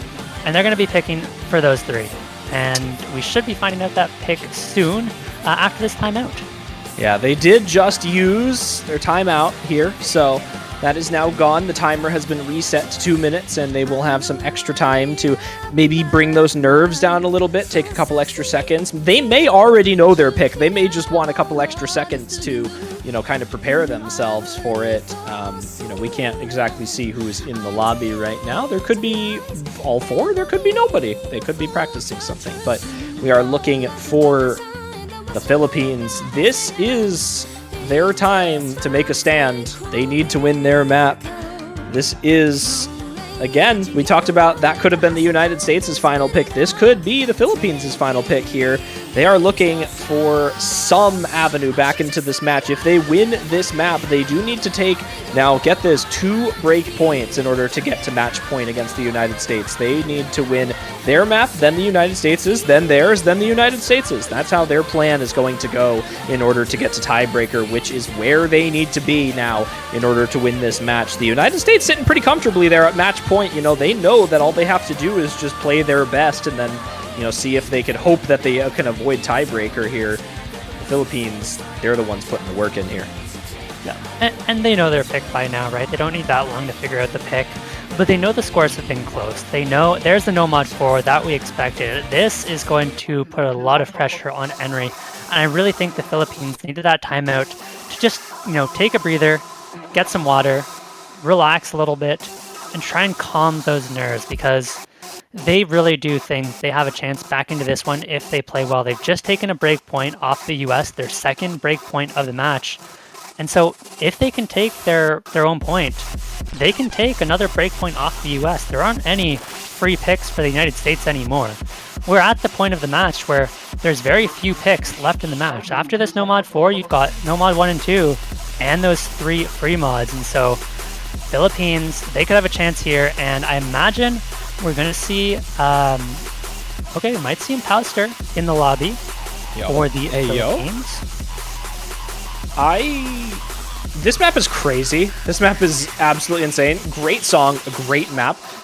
But this is some of the most ballistic slider tech that I have seen put in a tournament in a very long time. It's got these massive high-velocity sliders mixed in with some of these aim-controlled double patterns in between them as well. So you not only have to, maintain your cursor control through slider ticks, but you have to, aim to these circles with almost precision, too. Despite this being CS 3.5, it's so quick between them, and they're so spaced apart in some cases that you almost do need to be a precision player to hit some of these patterns.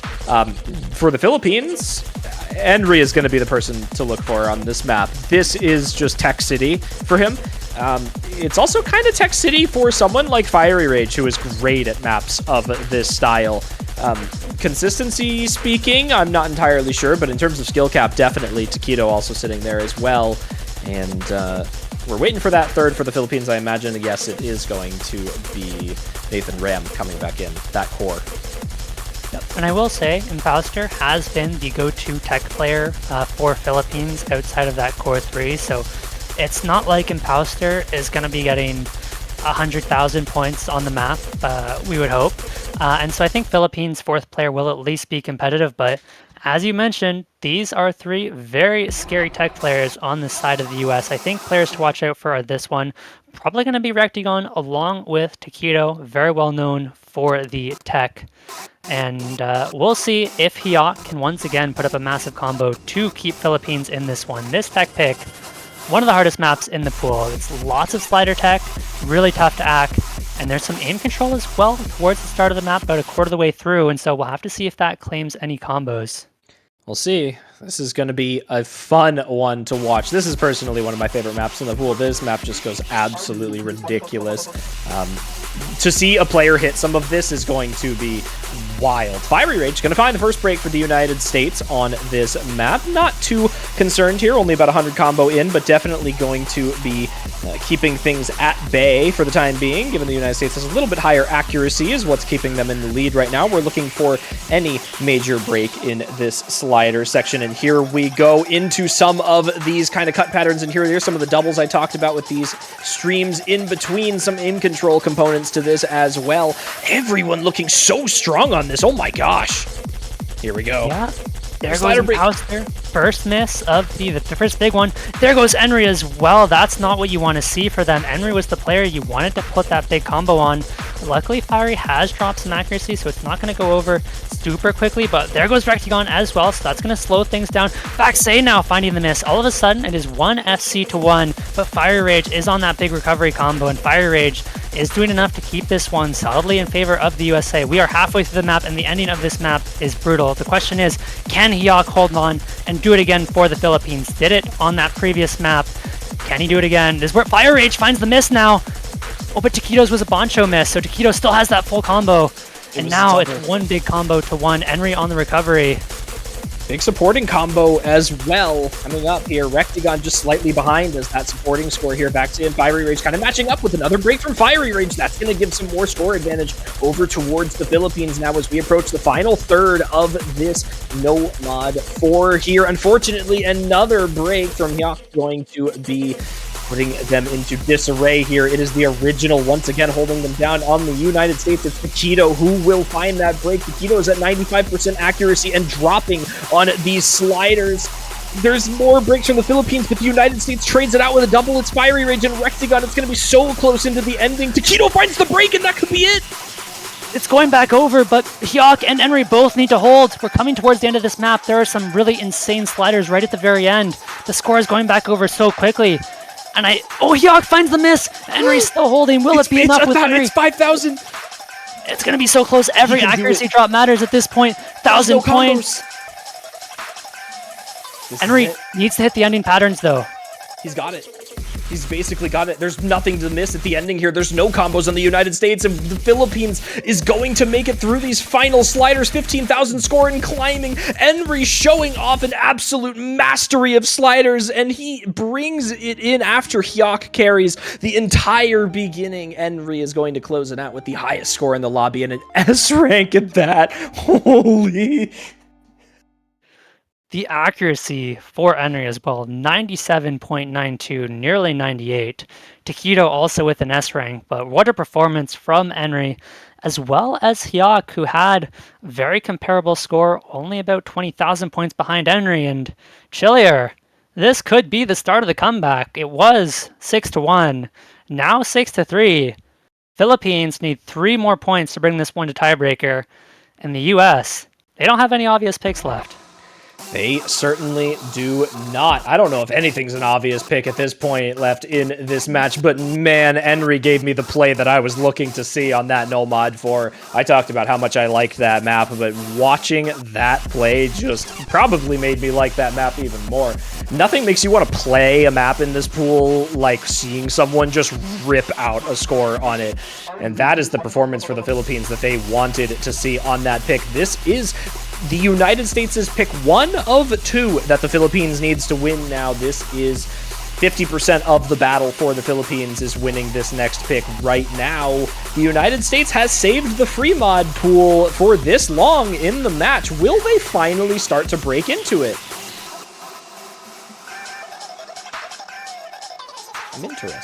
I'm interested now. They could go for a Hard Rock one, but given their overmodding history and their ability to maybe have a hidden player on some of these maps and not just having to run with Hard Rock, they may opt in for the free mod, because Hard Rock 1 is definitely a little bit more similar to that consistency game, which might be RNG. And there's the free mod 3. Yes, it is Sound Piercer. Sound Piercer, indeed. This is another Osu original. This is very, very aim control heavy. A little bit of slider tech in there as well. This one's another tricky one. The ending especially is absurdly difficult.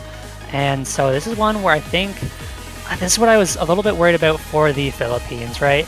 Now we know Enry is going to be on the hidden, Hyok is going to be on the Hard Rock, but those are the two who have been the carries, right? You need them to be putting up big scores, and this map is absurdly difficult on Hard Rock, and Hyok is going to have to put up a miracle performance on this Hard Rock for Philippines to take this one, but he has done so. The last 2 maps, Hyok has put up those monstrous performances, and I don't think it's impossible that we see that happen again. Philippines are definitely not out of this one. We're going to see Nathan Ram on the No Mod, and I would have to imagine for a pick like this, it's probably going to be maybe Imposter, maybe Xylos. It's going to be one of the two. Yeah, I think that they will probably, kind of mix it up a little bit. I think in terms of this type of map, Imposter, I think, would make a little bit more sense, given that this is, kind of more towards his skill set. I'm interested to, see what these final rosters are. The United States, now here's something I want to get your thoughts on. The United States not only has a history of having some of the biggest overmods of each weekend, but they do it consistently. Do you think at this point in the match, the United States goes for an overmod again, or are they going to play it safe? I think you play it safe here, because if you drop this point, you're down 7-4, and Philippines has the pick. 6-4. Philippines with the pick could very well make it 6-5, and things get really dicey. You have Rectigon, one of the best Hard Rock players in the game. You have Taquito, one of the best hidden players in the game. There's no need to go for any mods outside of that. Maybe Rectigon wants to take a Comfort Hidden along with the Hard Rock, but Fiery Rage Vaxei are almost certainly going to be on the no mod. This is not one of those maps like the Free Mod 4 where the Hard Rock makes it more comfortable for some players. And they could prove me wrong in a second, but I just don't see it.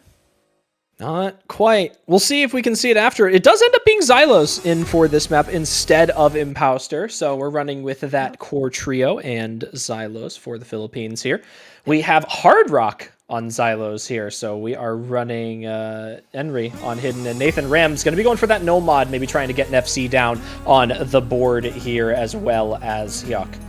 Yep. No overmods for the US as expected, and I love what Philippines has done there. I believe this is the first time we've seen Hyuk not taking the Hard Rock for the free mod, but your fourth player is probably going to struggle anyways. You just have them tank the Hard Rock, and you say, alright Hyuk, you take the no mod, have a bit of an easier time, and put up that big carry score that we need. So all eyes on Hyuk on the no mod. We'll see if this pays off. I think Xylos is going to struggle very hard, but that's what they're expecting, as Fire Rage does trade one. There goes Hyuk now, trading it back. And so it is just going to be 2 FCs to none as USA have found full resets, but this is a not super long map, actually. Philippines are off to a great start. Oh, there goes... Wait, that full reset's going to be huge for the Philippines here. The United States is going to be fighting an uphill battle for the entire remainder of this pick right now, as whatever the hell combos are being put up on the Philippines right now continue persisting on now just Nathan Ram. But the United States is trying to claw their way back into this now. Hyuk's trying to put up a supporting score to now battle against the United States. Rectigun finds a miss on the Hard Rock. It's traded by Xylos. That is not going to favor either side. The United States with that score advantage basically on Taquito and Vaxei right now. Yep, we need to see Hyuk recover, right? This is the other side of having that player on the no mod. Taquito, Fire Rage do find big misses. Those are chain misses, but here's the thing for the Philippines. They are effectively 3v4. They knew this going in, but you need Hyuk to put up a massive combo here. Henry finds another miss. That was the lower combo on Philippines. They're slowly bringing this one back as Nathan Ram could do it on the Nomad. Quarter of the map to go. If Nathan Ram can hold, they're going to bring this one back, but this ending is absurdly tricky with some of those overlapping fifth note patterns. Nathan still holding, but so is Vaxei. It's not going to be enough as Rectigon is on the recovery along with Fiery Rage, and I don't think Nathan Ram can do it alone. Rectigon misses. But Vaxei continues to hold, and unless we see the miss from Vaxei in the next 10 seconds, it's not going to be enough. I think you're right. Vaxei has simply held for too long. It looked all but likely for the entirety of this pick. Fiery Rage even finds a break into the ending, and so does the entirety of Team Philippines, along with Vaxei. Does Hyuk hold it? No. He does. Nathan Ram with the full combo. What a ridiculous performance, but not quite enough against the United States. The reigning champions will be your victors of this match. The United States 7-3 will knock the Philippines out in the losers bracket finals. What a play from Nathan Ram. Holy. That's absurd. This is a very hard map, as evidenced by Hyuk, who has been one of the primary carriers for Philippines, as well as Henry, getting 300,000. So well done to them. The Philippines, of course, will be disappointed. Never feels good to lose, but they can look back on this OWC performance with pride. They've gotten the Philippines the highest performance they have ever had, so going out in top 6, not going to be the end of the world. And of course, huge congratulations to the USA, who are going to be fighting for their 6th OSU World Cup title in a row next week in the grand finals. But before that, they have to face Germany, who has looked fantastic as well. So they're top 4, but not quite to grand finals yet. And we do also have Australia, South Korea playing in the winners bracket.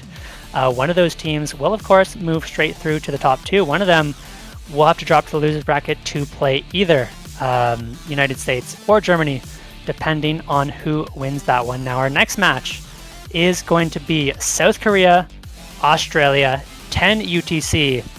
That's going to be a banger. South Korea, of course, favorites going into the tournament, up against Australia, who has been a little bit of a surprise to most people, but they have been the best performing team statistically over the last 2 weeks, so we'll see what happens there. We shall see. Germany versus the United States for that final spot in Grand Finals weekend. Your top 3 will be decided by the end of day Sunday tomorrow. I want to end off my bit here by letting you all know that you should go purchase some banners to support your teams if you would like to. This is the final of the 2 days that you can buy banners. That is right. Once finals weekend is over, you will no longer be able to purchase banners for your favorite teams to support them. Those end finals weekends. So you have today and tomorrow in order to get those. So barely any time left. We want to thank you all really quickly as well for your generous support for the banners this year. All of the money spent on banners goes to the teams playing in this tournament, directly supporting our prize pool. Yep. Go get your banners. We thank you all for watching.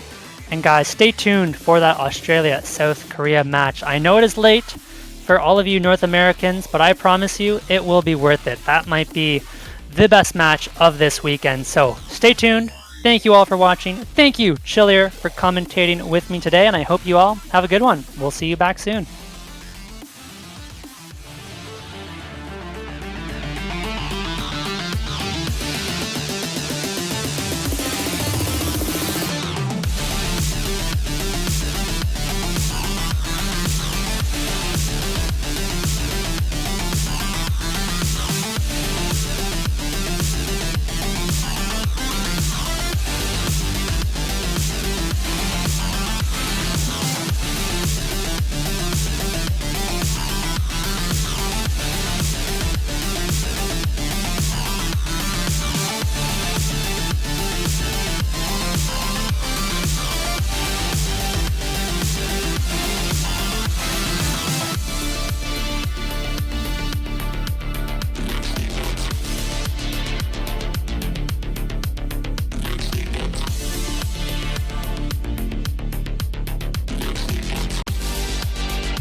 Good evening, ladies and gentlemen. Hello, and welcome back to the final match of the OS World Cup Finals weekend.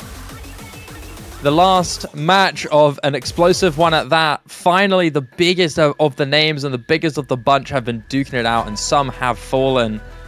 But amongst these matches, 2 remain standing, but only one will go through in this final match between Germany and the United States. Whoever takes this match is guaranteed top 3, a bronze medal guaranteed, a podium spot, and a chance to face South Korea in the grand finals if they are to beat Australia in the losers grand finals. Ladies and gentlemen, thank you very much for coming along. Hope you enjoy your stay. I'm Sad Shiba, joined by the fantastic Doomsday. Hey, what's up, Shiba? This is, certainly in the last couple of years of OWC, this is the El Clasico. These are the 2, great powers in the World Cup.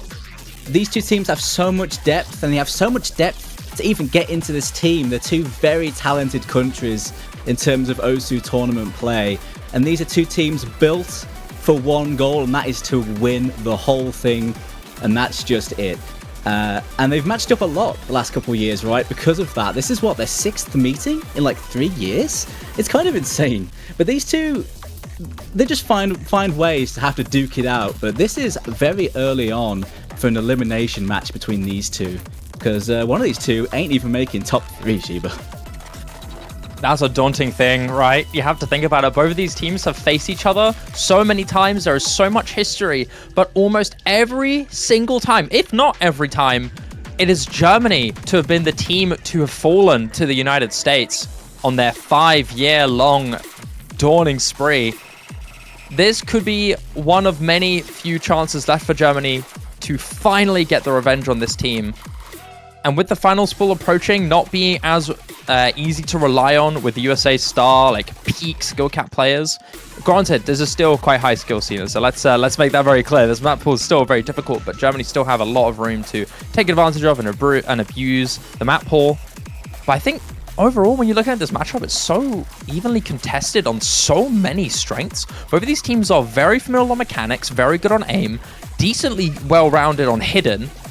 Granted, a few caveats here and there. There are only very few disadvantages that I see from both of these teams.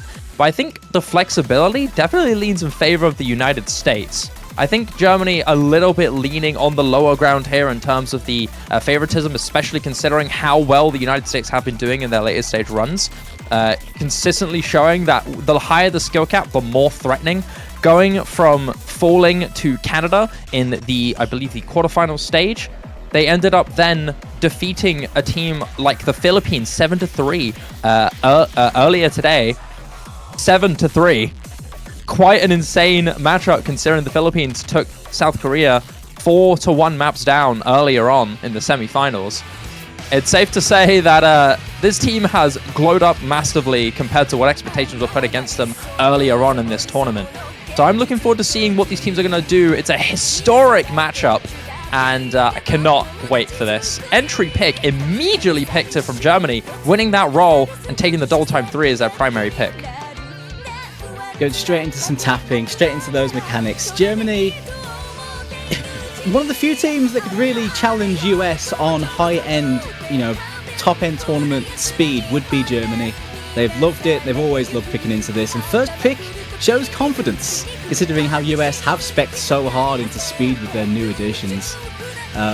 This one, it's AR8 DT, so it's lower AR, a little bit of density, especially with it being 270 BPM speed. But it's more or less comfy DT stylings for the players that are used to playing this. They're going to be just fine here. Yeah, 8 stars, 270 BPM as you already mentioned, with the AR8 DT. It's not that high AR you're looking for. It's not that crazy aim or stamina you're putting in there. It is the raw, unfiltered speed. And I think it's safe to say both of these teams have some really formidable rosters here. I mean, Germany, every single player on this team here is absolutely terrifying. Yari and Tim Kakner, also known as Ocarina in particular, are 2 players that I'm looking out for. Emilcon and Ukinomo have proven themselves in this tournament to be very formidable tapping players on top of that, so looking at this for Germany, it's pretty good. For the USA, though, I mean, they've got some staple names, especially when it comes to speed. Immediately looking at Window Life and Wadchi, 2 phenomenal tapping players, alongside their dynamic duo who have been dually-handingly completely shredding on some of these maps throughout the tournament. Vaxei and Rectagon, 2 of the best tournament players in the world, straight up. So these matchups are really daunting. I'm loving the look of this here, and I can't wait to see what goes down. Well, it's about to go down, Shiba. Here we go. This is such a big matchup. This is titanic between the 2 superpowers. SK have been building it back up for the last few years. These are the 2 biggest teams, and they're fighting to the death here. Here we go. Time for double time 3. A little bit of an early, easy way in for both of these teams here. Only an early drop there from Window Life. Cheetah Blast 2 on your top right USA side. But it is quickly going to be traded by both Emilcon and Tim Kakner. 2 immediate drops there from Germany. It is traded by Vaxei, so the full combo even games here for both of these teams. It's very, very even in the full combo department here. But there's still quite a lot of the map to go. We're still a quarter of the way through, just a quarter of the way through. And these combos are looking really, really close. Despite that drop there from Window Life once again, struggling on this little starting part here. There's still quite a bit of the map to go. But it's so far looking pretty good here for Germany. They're starting to slowly build up more combo the longer this map runs by. But the USA still having that lead in their favor by about 20k. It's slowly shrinking, as you can see in that score difference meter. but it's not going to be long until the next guy comes up, and down goes Okinamo. That's 1FC for Germany gone. Vaxei does trade it, but that's not the one you want. You still have Rectagon and Wachi holding on to the full combos. It's just Yari here for Germany to hold it alive, but you do have a Akari and Inbox Cone holding on to these great recoveries, and as soon as I say that, Inbox Cone goes down, and so does Yari. Germany, no full combos left, whereas the United States remain strong. Those 2 combos from Rectagon and Wachi remain untouched. Wachi coming into the roster here for the US, one of their key speed players, showing up here on first map alongside the veteran in Rectagon. And at the moment, they're looking like they might be able to steal this breakpoint away. The solo's here, but it's just Tim. Oh my lord, both these players looking so good. Look at these scores. Hitting through that entire guitar solo section, there's still a little bit left to go, but the score from Rectagon and Wachi is going to skyrocket later on in the stage as long as there's no fall aparts. There's some respectable recoveries here from Aimbot Cone, I believe, hitting that majority of that major diff spike, but it's not going to be enough here for Germany. You've got so much domineering combo from purely these 2 full combos. Are we going to see a double FC on this double time 3 immediately to start this match off? It seems to be the case. Going to the final sections of this map, no major div spikes left to go, I believe. So as long as Rectagon and Wachi stay stable, the USA are going to completely destroy Germany on their first opening pick. Wachi may finally go down, but the 1 million score is still secured, and Rectagon finishes it off with an FC. 1-0 for United States on a breakpoint at that. It's a huge first point as well, especially on speed, where Germany are very confident, but the US, this team is built for speed, man, and Wachi coming in, showing up. Rectagon, that's 1 FC in 1. He's had an amazing tournament, and this is where he's going to really thrive now, you'd think, at this sort of stage. Yeah, I'd have to agree. I mean, I know Rectagon has always been a phenomenal mechanics player, but this performance is so wild. 97.2 accuracy really isn't that like easy to get. You know, it's a tough one. And yes, you do see loads of people from Germany getting good accuracies to match that, but these guys are formidable on the tapping. So not only securing that full combo, not getting any chain misses, and still keeping that great accuracy, not letting your stamina or your tapping completely fumble or choke out is still really, really good here. And the United States are going to bounce back with an immediate pick that I expected from this team. I think there's going to be one strength that Germany are going to be heavily abused by, and it is going to be control. Ult, aim control, tapping control. The USA have such a strong team for this. And No Mod 5 being picked doesn't surprise me at all here, Doomsday. Not at all. I mean, this is combining the 2 key things that US like picking, especially this year. Control and speed. And this has both of those, right? 170 BPM, control, gimmicky flow aim, mapped by Delis and Mirage, with hit sounds Mazer, right? There's also full of 1-6 bursts all the way through, so there's a strong speed element. Okay, exactly. USA have the perfect roster for something like this. I reckon Germany will have a very good shot at it as well, though. They are going to be no slouch at this either. Yeah, I'd have to agree. I think the raw tapping sections, like the 1/6 burst into the ult patterns, aren't going to be too bad for Germany. I'm more thinking that consistent control requirement is what's going to potentially lead to multiple drops here from Germany. Granted, you do have some good control players, particularly in White Cat and Krilla, who are obviously the staple, consistent duo for Germany to keep it alive outside of the raw tapping mechanics. So Germany do have a good lineup for this, but I just think the USA, just overall on paper, have such a stronger team, especially with Karma for the United States. I think this guy is by far going to be the most exciting performer on this map. He is an essential member of this team who's done really well in previous tournaments and respective solo scores, setting some crazy double time control scores. And the accuracy side of this is a big deal as well. Karma's been very good on these sorts of maps in terms of the accuracy. That could be weighted heavily here. I guess maybe some information as well went into this for the US's first pick, because Germany played this yesterday and they did beat that score. They had a very decent score on it, but definitely I'd give the edge for USA simply off of the head-to-heads from last match. And I can see it happening again. We'll see, though. Here we go. Chance for the United States to get themselves 2 points on the board immediately after that really triumphant opening pick for Germany. You'd expect that double time 3 to be, as a first pick, to be instantly won, an assumed victory, but nope, USA do not care what they are put up against. They have the versatility to do nearly anything. And they're immediately going to be bouncing back with this pick, and with the rosters here, from the USA, I mean, I'm expecting great things, but it is going to be an early drop there from Karma, but it's going to be traded by a double misstep from Germany, so nothing too catastrophic here so far. Having Vaxei come in as that fourth, no surprise, great on the control, especially on the finger control. So coming in here for the United States, looking super solid. 3-way FC still maintained. This section's really tough, by the way. This map starts really difficult. It doesn't really let you go. Consistently for nearly 3 minutes, non-stop, heavy ult and tapping control in this. Vaxei's going to go down, joined by Taquito. Germany now have a good advantage here with Yari and Krilla holding on to grateful combos, but he goes down, joined by White Cat as well. It's just Yari to hold on to the FC, facing against Recticon. And it is just him now that White Cat and Ukinama have gone down. Recticon and Karma still keeping this alive. More control coming in here. This part's slightly more doable, but that's relative. There's not really a breakpoint in this. It is going to be up to Yari on Team Germany to make something happen here. He's had a good tournament so far, but he's holding that combo game, and he is combo gaming right now. Really hard. Accuracy dropping. This ramp up is insanely tough. You can see those major active set from Yari struggling to hold up to 95%. Recticon does go down though, and that's the leading combo now for Germany, belonging to Yari to try and keep this going. A double miss from White Cat and Okinamo, but it is traded by both Vaxei and Karma. You have the recovery from the Taquito. Wait, hold on. Karma was the biggest combo. Hold on. He's gone down. It's just Yari left, actually. He's completely uncontested. You've got Taquito trying to suppress at least 1 or 2 combos from Krilla and one of the recoveries from White Cat and Okinama, respectively, but Yari left completely untouched in this.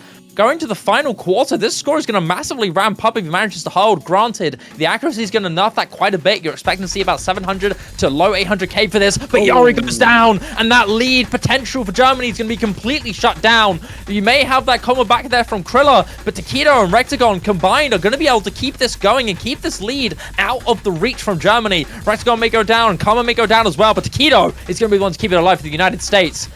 A little bit of dangerous footing there, Doomsday. Yari had the chance to bring something really dangerous, but it wasn't going to be the case. United States smoothly take this number 5. I say smoothly. That was pretty close. That's a big improvement from yesterday for Germany. Very close one in the end, but accuracy saving the day for the US.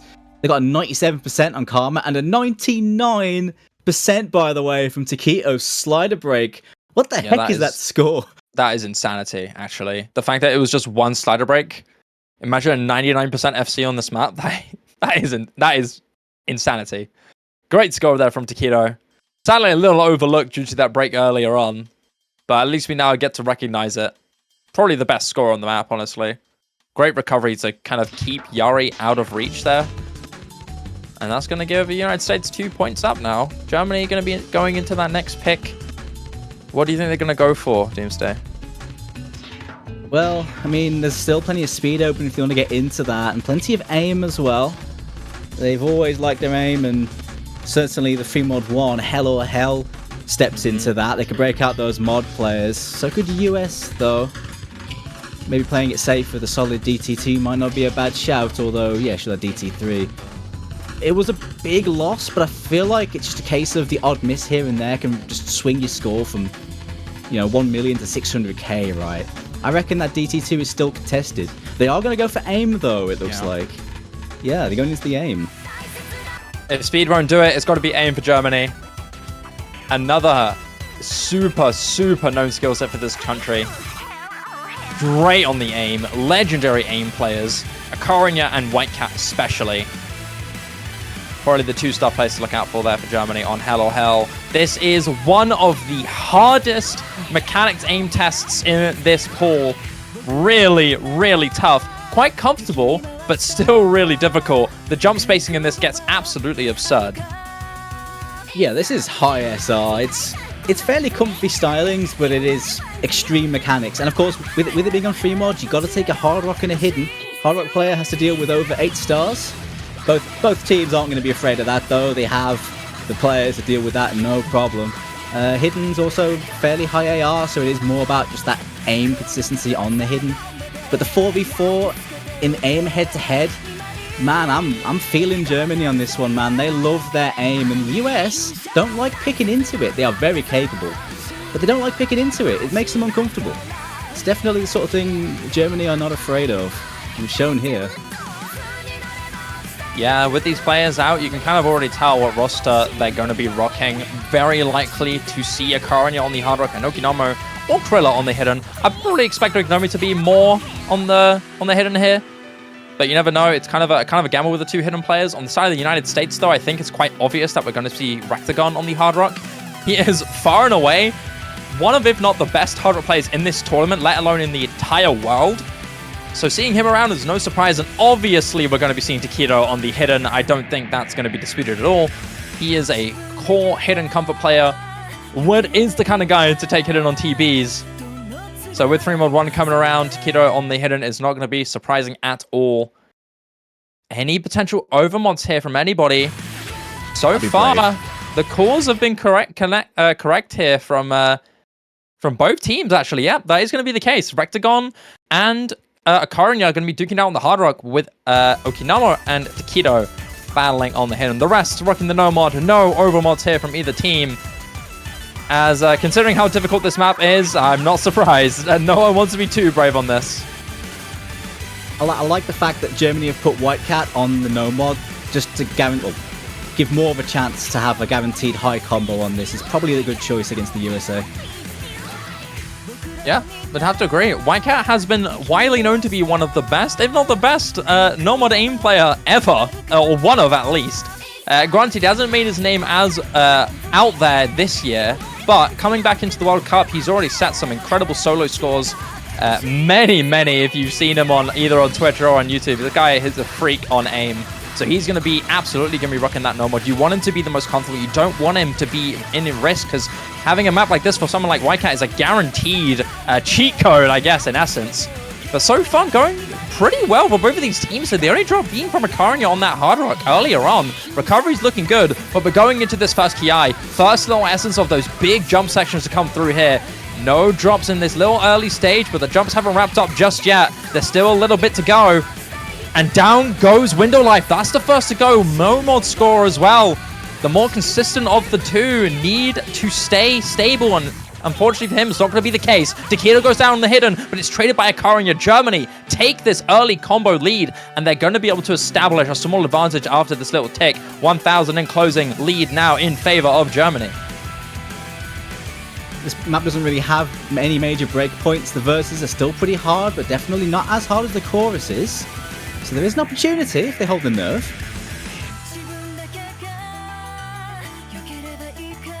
A little bit of a slower down section there, but not for long.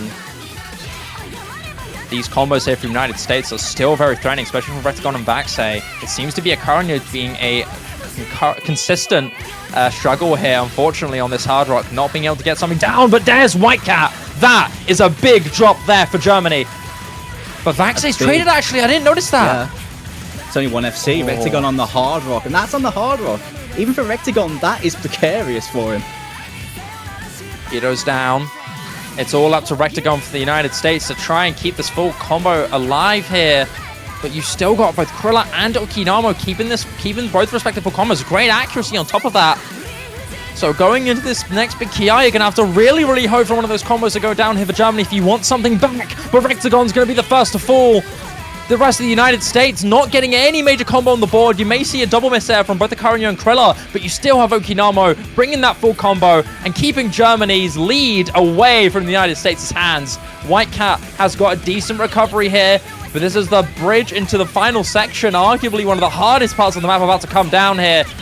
Could we see a major collapse from anybody? Because the leeway here is still winnable here for the US. Krilla goes down. Big jump section to come through here. Any drops that could come through. That's Okinamo. Joined actually by Akaranya. But no trades from the United States. Advantage now in their favor. It's slowly closing in. But you have to hope for more drops here. You still got the recovery built up here from White Cat. So that threat is still going to be looming. It is Vaxei and White Cat, an iconic 1v1 matchup here. History with those two names to keep the combos going. It's slowly starting to close in for the United States, but this final quarter could change things. Rectagon's going to start that drop off. Another drop here from Akaranya. Really struggling on this, and Okinamo, he drops on the slider. That could be a really important combo to go down. Slow slider tragically there. And you've still got these recoveries from the United States. You don't have a Winter Lives combo anymore.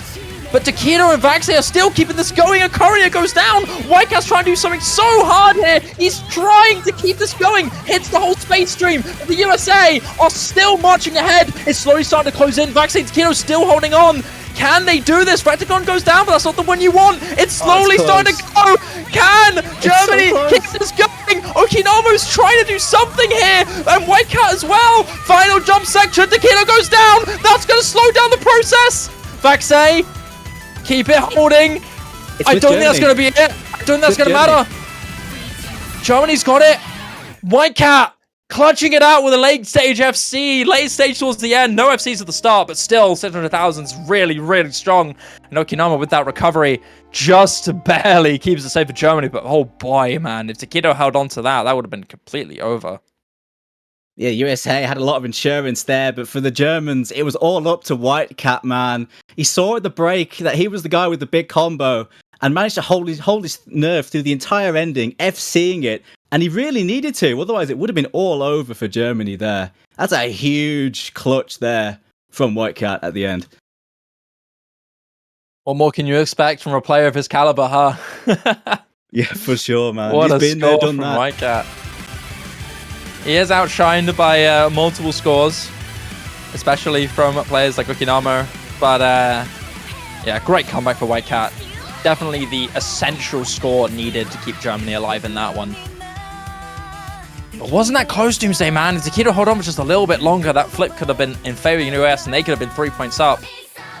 But thankfully for Germany, thank goodness for that, that won't be the case.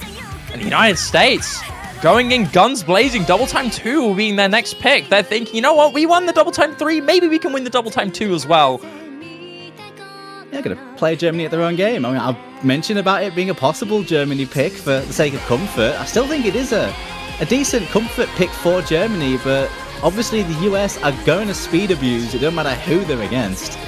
So it should be another hotly contested one on a comfy flow style, but very intense stamina map at around 230 or so BPM. Classic satellite mapping. It's a style that everyone in the lobby will be very comfortable with, minus the mechanics difficulty, of course. Satellite, one of the most iconic Touhou mappers in us, if not the most iconic. Known for making very, very popular and very comfortable double time Touhou maps. This one being no exception, custom for the OS World Cup. 3 minutes and 29 seconds long, tiebreaker length with no mod. One of the longest double times you'll see outside of probably double time 1, which was banned by the United States after, unsurprisingly, Germany doing really well yesterday against their respective opponent in Canada. Yeah, I'm not surprised they banned that. We didn't get a chance to have a word about the bans, but yeah, they did ban the DT1 because Germany got nearly 4 million on it yesterday, which is absurd, by the way. Yeah, really insane. Sadly, I won't be able to cast Puppet in the Dark, Doomsday. Very sad moment. Oh. Why were Germany so good on it? Couldn't they have choked and still won? Oh well, we'll never know. But hey, we'll see what happens on this one, though. Yeah. This one has a lot of explosive potential. Granted, still a good strength hit for Germany. Quite a bold one, I'd say, for the United States. I would suggest Germany pick this one. I would thinking that this would be one of the ones they'd go for. This and Hard Rock 1 being like the main picks that haven't been done just yet. But no, United States seem to just be going for it, man. They're looking ready. I suppose precedent shows that USA would go into this because they did get, 3.6 million on this yesterday. But it's one of those maps where, yeah, if the chips fall in the right spot, your speed players can just completely shred this. But we know the German team can shred this just as well, which is why I think it's a bit of a brave one. But it looks like, Germany are, I guess, trying to get their players making use of all the time they have to get themselves ready for this. Are they warm enough for this? Is there a little bit of concern about the tapping there? I guess we'll see. Aimbot Hones in for the 4th player for Team Germany, alongside Yari, Tim, and Okinawa. Yeah, Germany sticking with their core 4-man speed team of Yari, Okarin, Okinawa, and Aimbot Cone. Same lineup as the double time 3. And the same it goes for United States as well. Same Z's in the double time 3. Exactly the same reflected into this double time 2. And immediately kicking it off. These streams are really, really formidable. Really, really tough on the stamina. 234 BPM hit consistently is no joke. So far, so good for both teams. Little intro section hit by everybody. We're going to a little more chill verse section. Still a few scary double sections here and there, but nothing too difficult outside of a potential choke or, mess up that isn't characteristic. But outside of that, pretty comfortable section until we see the next PI, which is right here. Big stream ramp up there, not tripping up anybody. And this stream section looks pretty easy for everybody right now. Accuracy is also really, really good for both teams. The only lowest accuracy being from Yari of 96, the rest hitting 98 or higher. Backstage struggling just a little bit more on 97.7, but very, very, very close to 98. But that drop is going to actually lower that now even more. We're not seeing any drops here, Doomsday. This is looking really, really close. Yeah, just Vaxxer, I guess, on the end of the long streams, losing a little bit of stamina. That is a precarious point. Oh, there goes Aimbot Cone. That's a disastrous drop. Immediately after the end of the break. Just before the end of that section, he goes down into that break. The USA now know that they're just barely in that lead now, and they're going to be able to build this further and further the longer they hold on this verse. That one drop could be really disastrous here for Germany. Unless there is a trade here, this could look really bad. We're just at that halfway mark. You have to see a drop now, and there's Window Life. Perfect timing here for Germany to capitalize. And Vaxxer goes down as well. Next guy to come through. You're gonna have to really hope for Germany to hold on to the rest of these. You still have Wanchi and Rectagon to keep it going. Keep these threats remaining for the USA, but it's slowly starting to close in. That 3-way full combo from Germany is really good, but there's Yari. He's gone down. It's 2-2 in the FCs, but Germany, I think, are going to lean a little bit more now in their favor. But with that drop from Yari, once again, it's starting to gain back in favor of USA with those recoveries now. Outshining Aimbot Cone's solo recovery here. You're going to have to really hope to see a drop from one of the full combos if you want to see an established lead. This is still extremely close. This is incredibly tense. 2 FCs on a piece on both sides. It is going to come down to the cough. Yeah, the solo's really hard. Hardest part of the map, biggest death spike come through. We see a double miss. Tim Cagner and Vaxxer goes down. That's a big trade in favor of the United States. One full combo for Germany gone, whereas the 2 remain in favor of the USA. And a complete full pull here from Germany. Okinama and Aimbot Cone go down. Vaxxer is the only one to trade for the United States. The rest of the combos from Wanchi, Window Life, and Rectagon remain completely unfazed. And they're going to be able to skyrocket their lead ahead now that there's no threat from Germany. Yari is the last one of the combo guard to go down. Nothing for Germany to fight back with. Final Ki is only going to nail the coffin even more. Germany falling apart towards the late stage, and United States, especially in Rectagon and Wanchi, they're going to be able to hold on to this whole ending section. Rectagon with phenomenal accuracy to end it off. 99.5 AC for Rectagon. USA completely destroy in the late stage. It's another incredible score from the US. They've played this twice, and both times they've just destroyed it. A brave pick, but it paid off in spades, and those are 2 amazing scores from Team US there. But there's a few in the lobby. Okinamo got a 98.8 slider break. Window Life with the 1 miss. There's so many good scores in this lobby. But it's the speed consistency from the US winning today. Yeah, can't help but agree, unfortunately, for Germany. Towards the end of the map, final quarter or so, the major combos started off with a Corona going down, but that double miss afterwards just sealed the coffin, unfortunately, for Germany. Rectagon and Wanchi so consistent on this, proving time and time again that they are the unstoppable speed duo in this team. Along with Window Life bringing a fantastic recovery, nothing Germany could do with that one. But it is Germany's time to go for another pick here. You could see the Hard Rock 1 picked here for Germany. We were talking about this before as a big potential, but it's going to be Free Mod 4. Freedom Dive has been picked, Doomsday. It's Freedom Dive. I mean, has this been ran into the ground yet? That this being in a pool is just completely mind-blowing? Yes. How has this happened? How is this even real? How is Freedom Dive not even a Grand Finals map in the tournaments anymore? This is insane, dude, but players are broken. I remember back in 2016, 2017, this map was deemed as one of the hardest ranked maps out there. And only the true best of the best could do something with this. And the fact that we are seeing this pool, not even in grand finals, final stage, goes to show how much the world has improved, how much the world has caught up with the old gods of the old day. One player that I am looking at for this one is going to be Rectagon. Absolutely huge. Actually, speaking of Rectagon, ladies and gentlemen, very unexpected. I did not expect this, but people, that score from Rectagon on the Double Time 2 is actually the new World Cup PP record. It was Blue Zenith last time with Worst HR player, but with that score from Rectagon on Double Time 2, a PP record has been set at the World Cup with Rectagon's score. So big congrats to Rectagon. He has the potential to do this again. I was going to talk about him as soon as I found out about the PP record. Yeah, big congrats to Rectagon there. It is a PP value of 762.8 PP, outshining Worst HR player's score on Blue Zenith.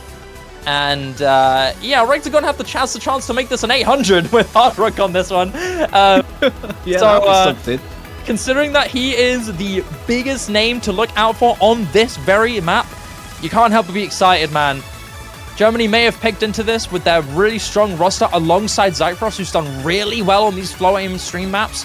But Rectagon's just the man to look out for. He's been crazy this tournament and this match so far.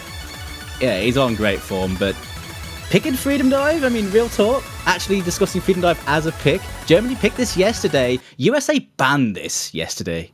So they clearly don't like this for a reason. I'm sure they'll be fine on it, but Germany seem to like this one. They've picked it twice now.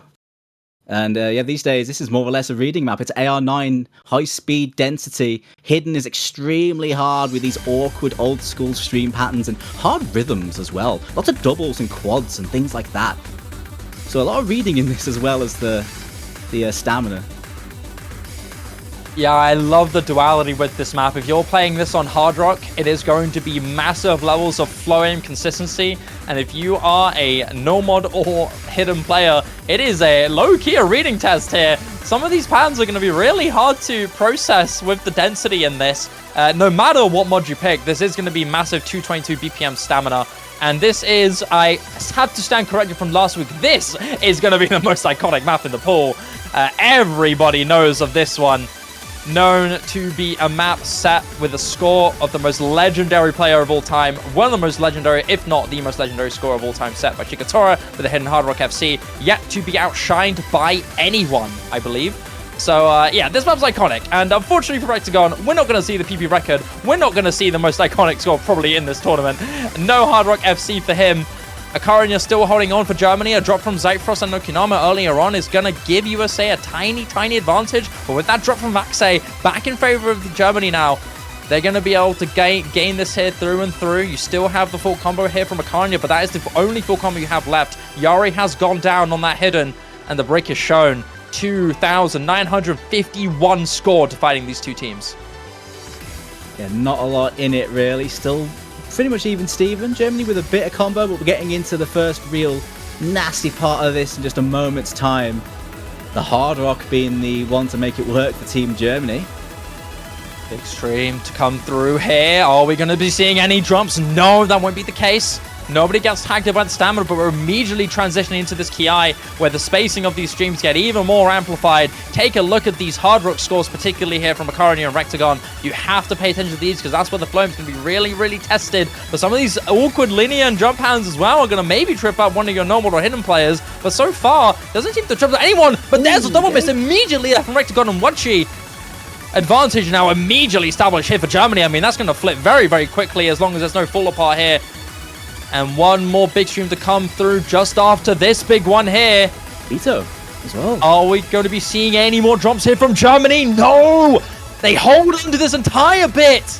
Takedo has joined the drops here for the United States.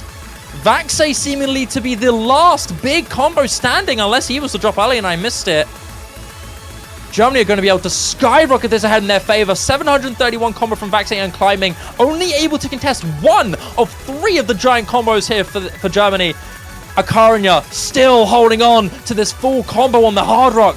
keep an eye on this guy because he could set a legendary record on this. Yari with a chain miss, giant chain miss on that one. Hidden's really hard with this one, to be fair. Don't blame him on that. Germany keeping this lead in their favor. Zyfrost holding on to a great combo as well. Okinama, despite that break earlier on, is still recovering phenomenally, only trailing 300 to 400 combo away from Akaranya. But this section here could get really hard. Can Akaranya finish this off? He's hitting the entire thing. Akaranya! How does he do it? Oh my lord, what a score! Oh, dude, 96.9 on Ak. Everyone else is broken on Team Germany. It's only Akaranya here, and there are combo recoveries on the USA. This is important now. Tim has to pull this off. Akaranya, it's all up to you, buddy. None of these combos here from Germany are going to be able to suffice. It has to be you to be the one to do it. Vaxei is trailing you. You go down. That's a big drop. You have to really hope for Vaxei, Wachi, and Rectagon to all go down. These recoveries from the United States are so incredibly threatening. It's slowly closing down. And we're going to the hardest part of the map here. Takedo's the first to go, but that's not one of the 3 big combos you want to go. A fall apart from Germany, but Vaxei goes down as well. 1,100 combos still solidified for both Wachi and Rectagon. They're still holding on. Wachi goes down. It's all up to Rectagon to close this out. Any chain misses come through could lead to the end, but Rectagon remains unfazed. I think they've done it. Is it a spin to win? Can they flip it? No. United States, what a player towards the end. Early stages, they seem to have struggled, but towards the hardest part of the map, where the scaling matters the most, USA do it again. Oh man, Germany looks so good at the halfway point, right? 4 massive combos going into the solo. But US, Vaxei and Wachi holding on the no mod, and then Rectagon FCing the ending pretty much. What the heck? What a comeback from USA though. On the hardest part of the map, that was honestly incredible to see. But so harsh on Team Germany that did so much good work in the first half of that. But it ain't gonna be for them. Akaranya, man. What a score from this guy. 2,000 combo flat. Far and away the biggest score of the lobby, 700,000 score. 769,828.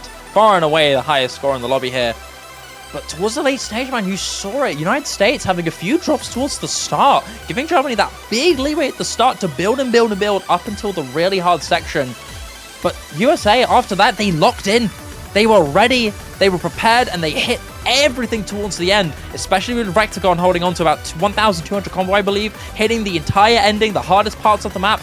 Really impressive from him. We may not see an FC, but still a phenomenal score. USA are going to keep this bouncing with more control maps here, with Switched On Lotus being picked next. Breaking out the classics and then some here. Breaking out the Starrod Kirby, the US mapper for the US team. They picked this yesterday as well, and with this being heavy on the control, heavy on the aim control, on the awkward, old-school aim. Yep, USA are going to be right at home on this one again. Team Germany should be okay on this as well, but certainly as a 4, it's going to be a tricky one to break, I think. But this map is so volatile. These patterns, especially near the end and second half as well. Tiny little spacing changes can slip you up even on the best of days. So it can swing either way if the chips fall. I guess we'll see. It's a chaotic one, this, though. We'll see how it goes, though. Seems slowly filtering in. I imagine we'll see the same roster that played this from USA. They seem pretty set in stone. Haven't been messing around with the rosters.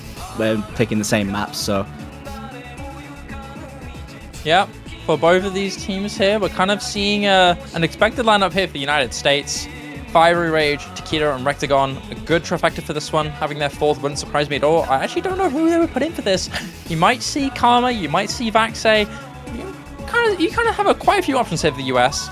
On the side of Germany, though, a different roster that we don't see too often as a 4-way. Shiox coming in for his first appearance in this match, with Whitecant, Krilla, and Okinama sticking around. Of course, a dynamic trio of 3 legendary German players, and Shiox backing them up as well. Really good lineup here for Germany, but for the United States, them picking this, they're clearly the stronger control team, and it will be Vaxei filling in as their 4th for the United States. God, this team is so daunting, man. This American team is absolutely crazy for this one.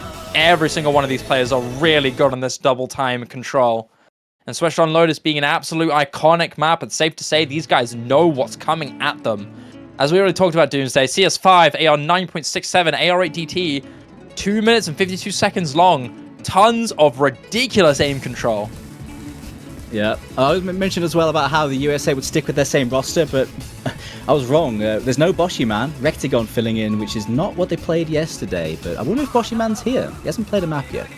Maybe it's because he's not around.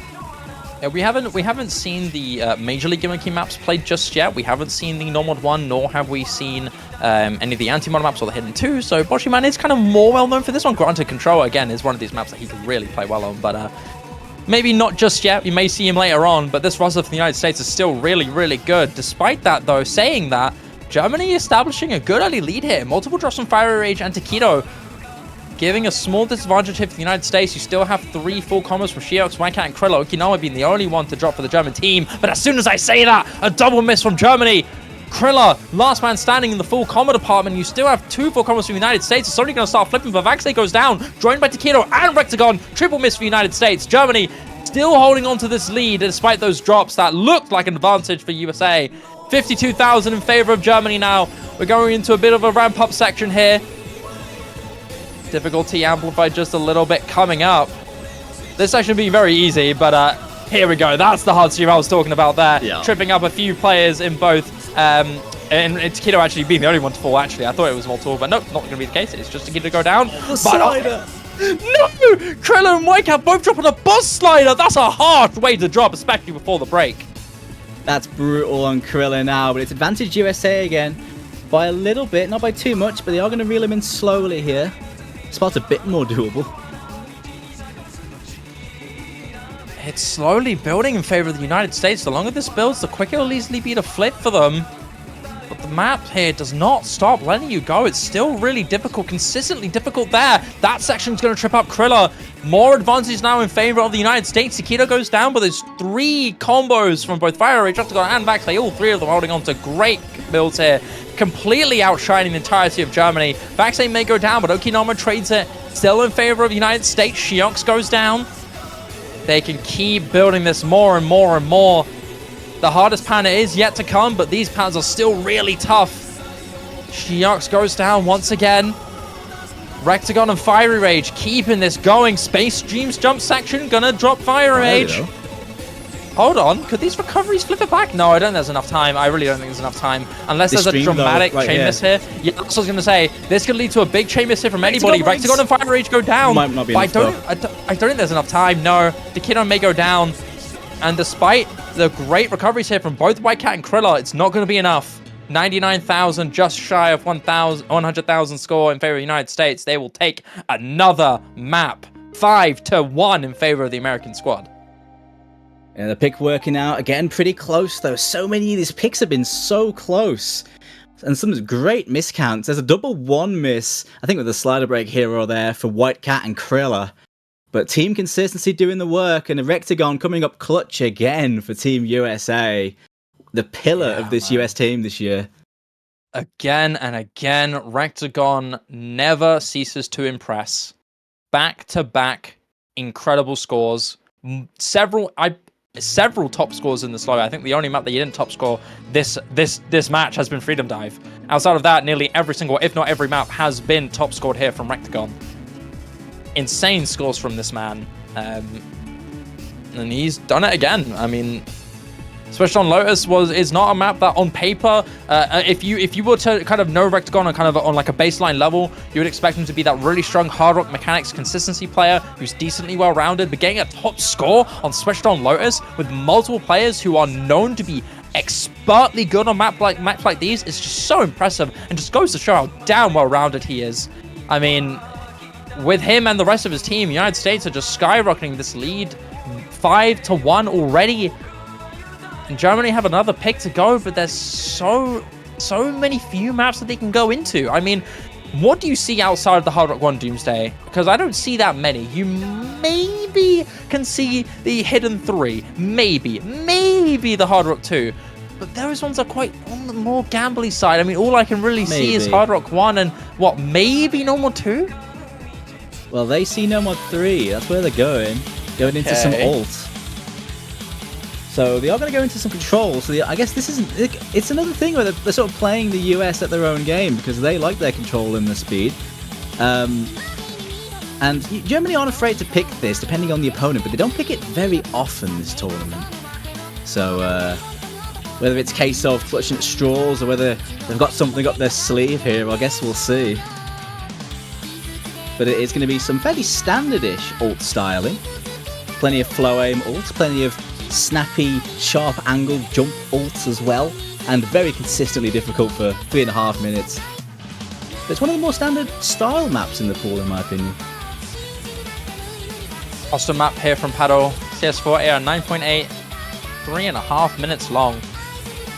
As you already mentioned, Doomsday, a good mix of ult. I think it does lean a little bit more towards the snappy side.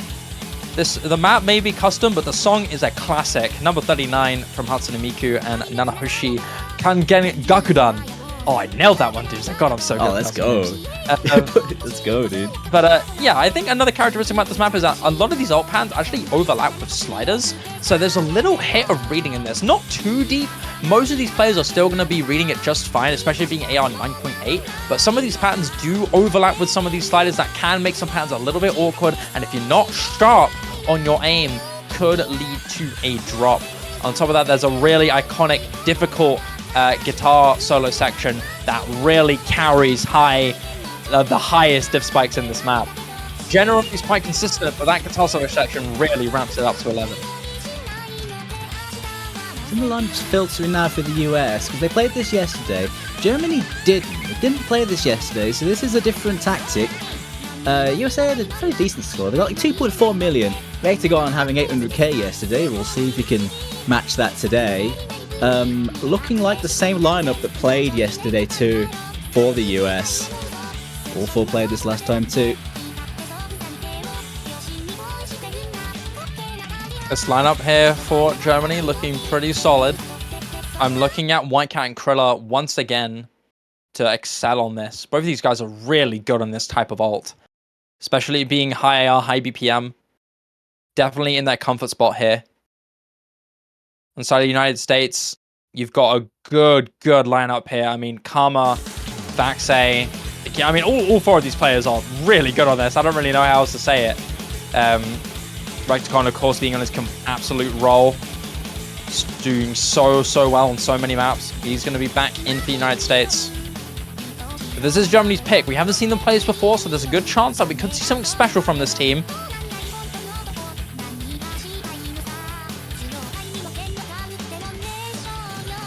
Pretty tame little early game section here. Not too crazy.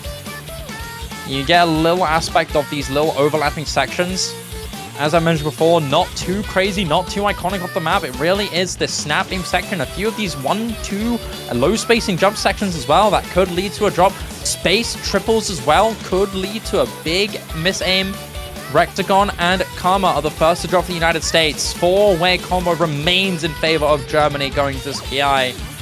And towards the ending of this, Germany still hold it strong. Rectagon may go down once again. You've got Vaxei and Takedo to try and bring something, assuming someone from Germany goes down. But past this first quarter, Germany remained absolutely solid. All scores going over 99% accuracy. Yeah, so far so good. They're looking really good at the moment. They've got to keep their nerve, though. We've seen them crumble in the second half of maps a few times this match, but they're looking really good at the moment. Takedo got a very early miss as well, so there's actually only one FC left for the US on Vaxei. Yeah. That's a big build-up second going to the next Kiai. Akarunya is the first to go down there for Germany. You still have those 3 full combos to keep the support going, keep the lead flowing in their favor. Good recoveries here from everyone from the United States, though. Takedo, Vaxei still looking great. Vaxei with the FC still. Whitecat drops, though. That's quite big. Akarunya goes down, and we're going to the guitar solo section. This is the chance for the United States to hope for a drop here from Germany. You have to hope that these combos can fall apart. I take it back. I made the same mistake that Shiv did in the map pool showcase. I thought this was a guitar solo section. No, it's not. I'm sorry, chat. I didn't mean to hype you up there. You still got a little bit to go. Here we go. Just a moment. It's in a moment. And at the moment, it's back with Germany. Just Vaxei left. Takedo broke. Krilla and Yari got to make something happen. It really is up to those two for Team Germany here.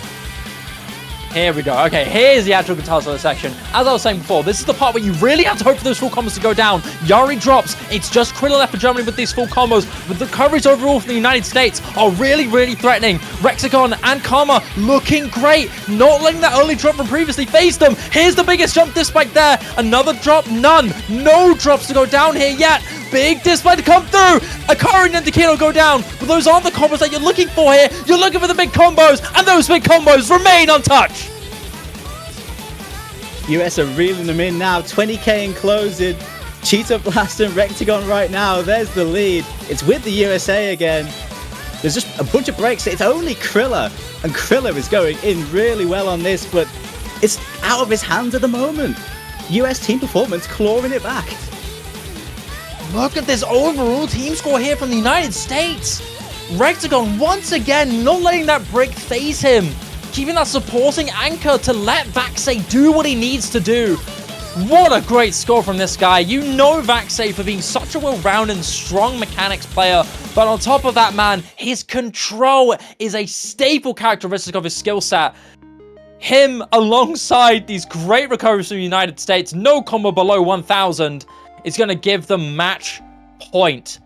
God, was there potential, Doomsday? You had a 3-way FC going near towards that final course of the map, final half of the map. But unfortunately, towards the late stage, once again, that pattern repeats. Early stage dominance from Germany, flipped back after consistency from the United States. Germany can't get their foot on the ground. That one pick is all that they've had.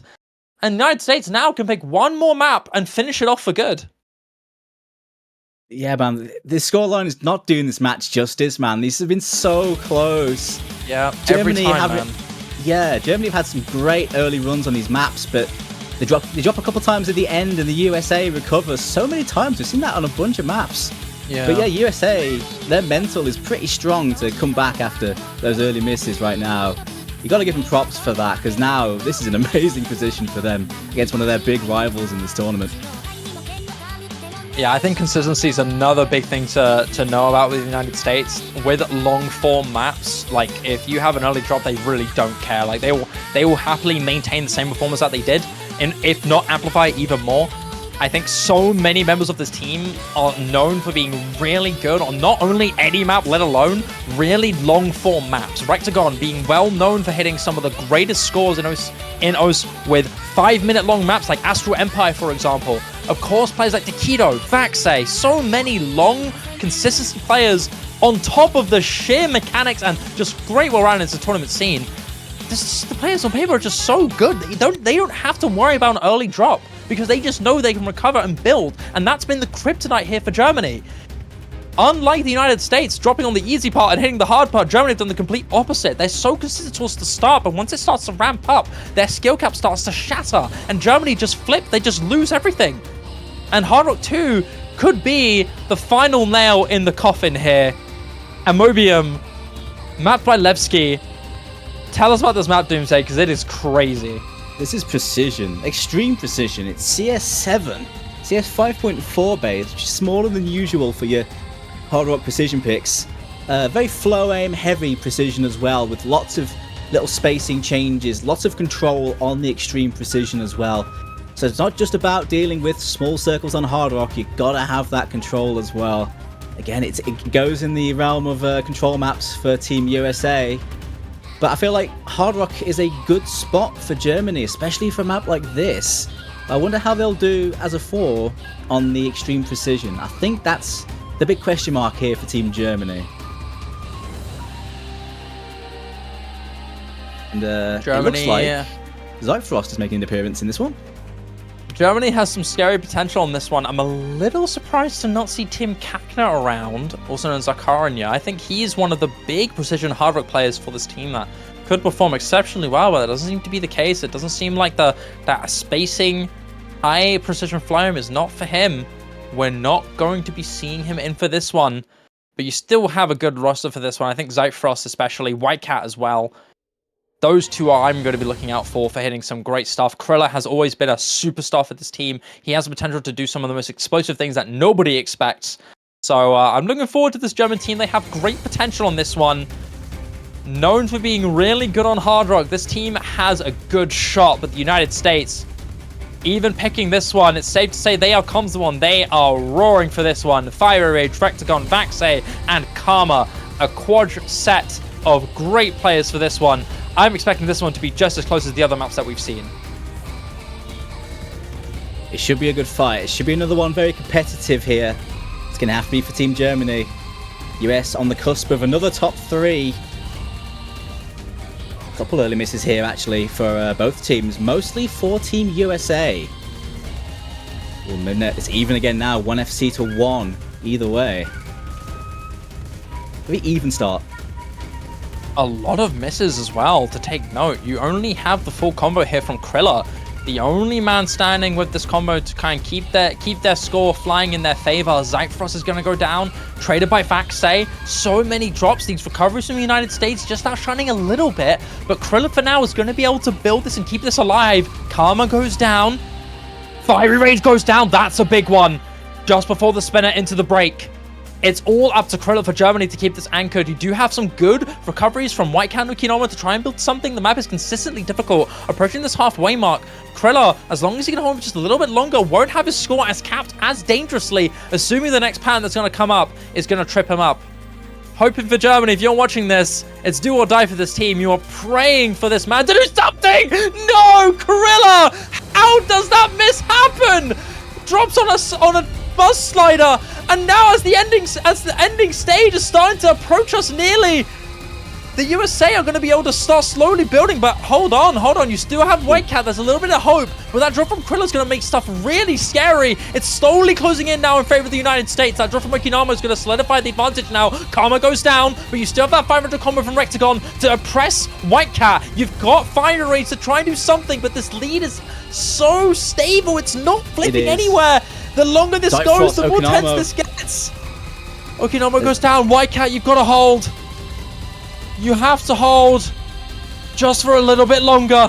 26k in closing, and double miss from Germany is going to flip for the United States. Last minute, another doozy. But that's not going to be it for Germany once again. Fire Rage goes down, but Rectagon remains the combo to be the one to carry the USA to a guaranteed 3rd place bronze medal and a chance to face South Korea in the grand finals.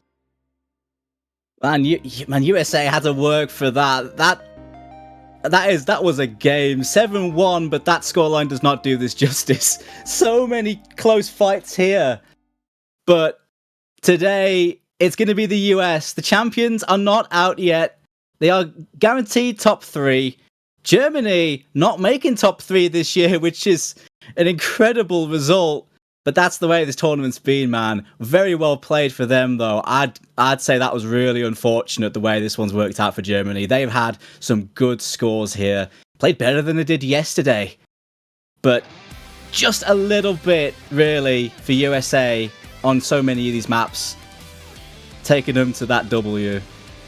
Ladies and gentlemen, from falling to Canada 6-1 in the quarterfinal stage to dominating one of the best nations in OS World Cup history, once again keeping the history books written as clearly as possible. USA once again triumph over Germany, their long-term rivals, and will secure themselves top 3 and a match against Australia in the losers grand finals to potentially secure themselves another grand finals match against South Korea.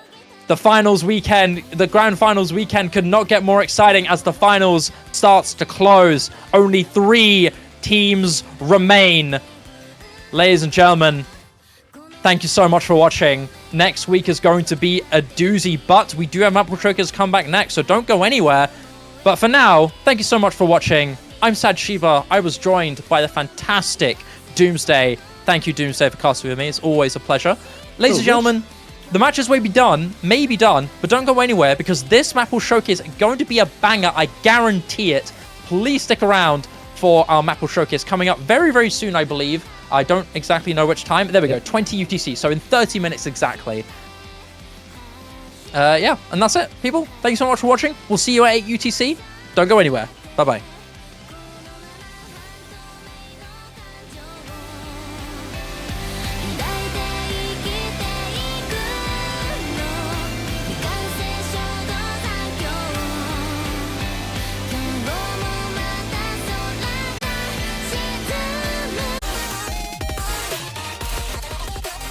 Good morning, good afternoon, good evening, everyone, and welcome back to the OS World Cup 2023 Finals weekend.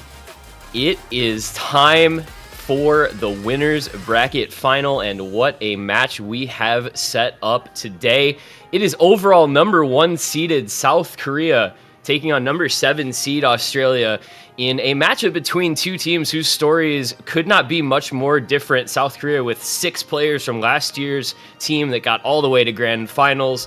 Meanwhile, Australia, 5 rookies on this year's squad, taking them to their first ever winners final, their first ever podium of a World Cup. There is a lot to get into, there is a lot to digest here, and we have a pretty incredible matchup set out before us, and I can't wait to get into it. My name is This One Guy. I am joined this morning by Vorty. Good morning, Vorty. Welcome to the match. What are your thoughts? South Korea, Australia, pretty incredible matchup to be seen in our winners final. Yeah, this one is the matchup of my dreams. We have South Korea, the number 1 seeded team. I think the favorites for a lot of people to take the whole tournament by storm.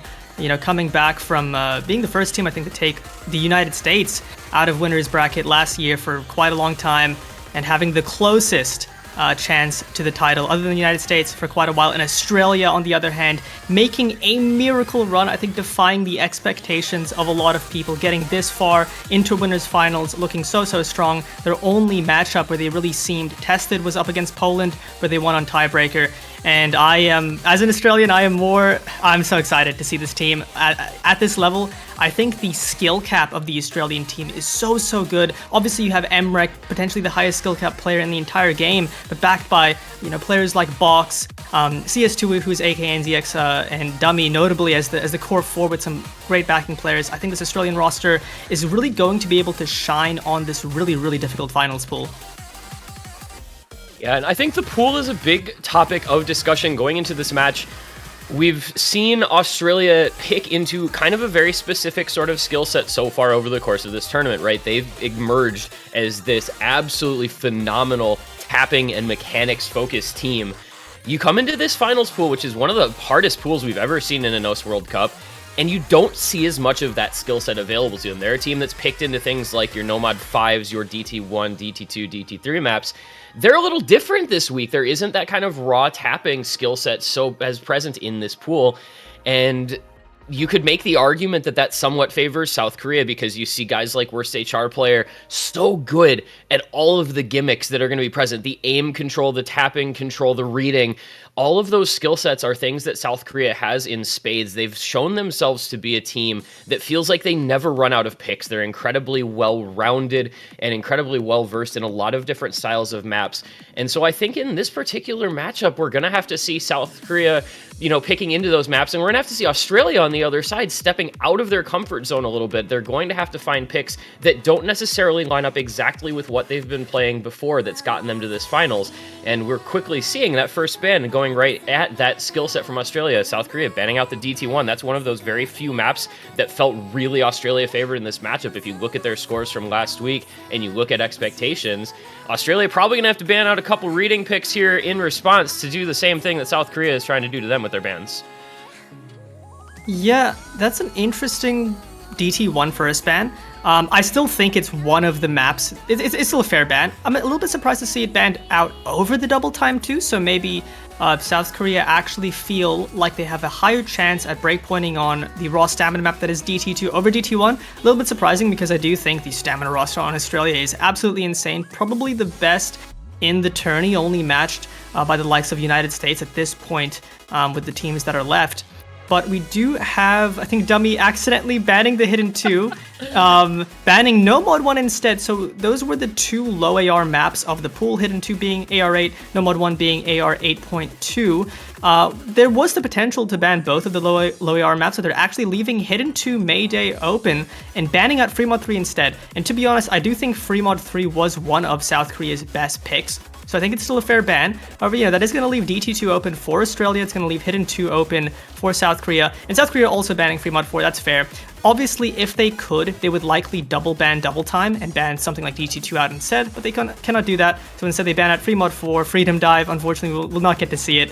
222 BPM, stamina heavy, flow aim map, something Australia's going to be really, really good at. So not necessarily something South Korea can't play. It's just of what they can ban that's left, that's probably the most reasonable ban. Yeah, I think those were very expected bans for South Korea. I think it was always going to be one of DT1 and DT2, and then that Free Mod 4. Just get rid of those kind of raw mechanics tests of maps in Australia, as you said. A little bit of reading, a little bit of that small circle size in the Free Mod pool. We're going to get into the first pick here, and I'm very curious to see where South Korea chooses to go, because I think my first reaction to seeing this pool, and I think a lot of people were like this as well, was to say, man, oh man, this is such a worst HR player pool. There are a lot of picks that fall right within his wheelhouse, and so you expect to see South Korea leaning on worst HR player, who was, of course, the number three player in terms of performance score last week, and with a pretty remarkable performance. He put him an average score of 724k on a very difficult semis pool, and this pool, of course, only gets even harder than that. I suppose part of the matchup in this is worst HR player for South Korea versus the question of who's going to be the one matching him for Australia on some of those picks.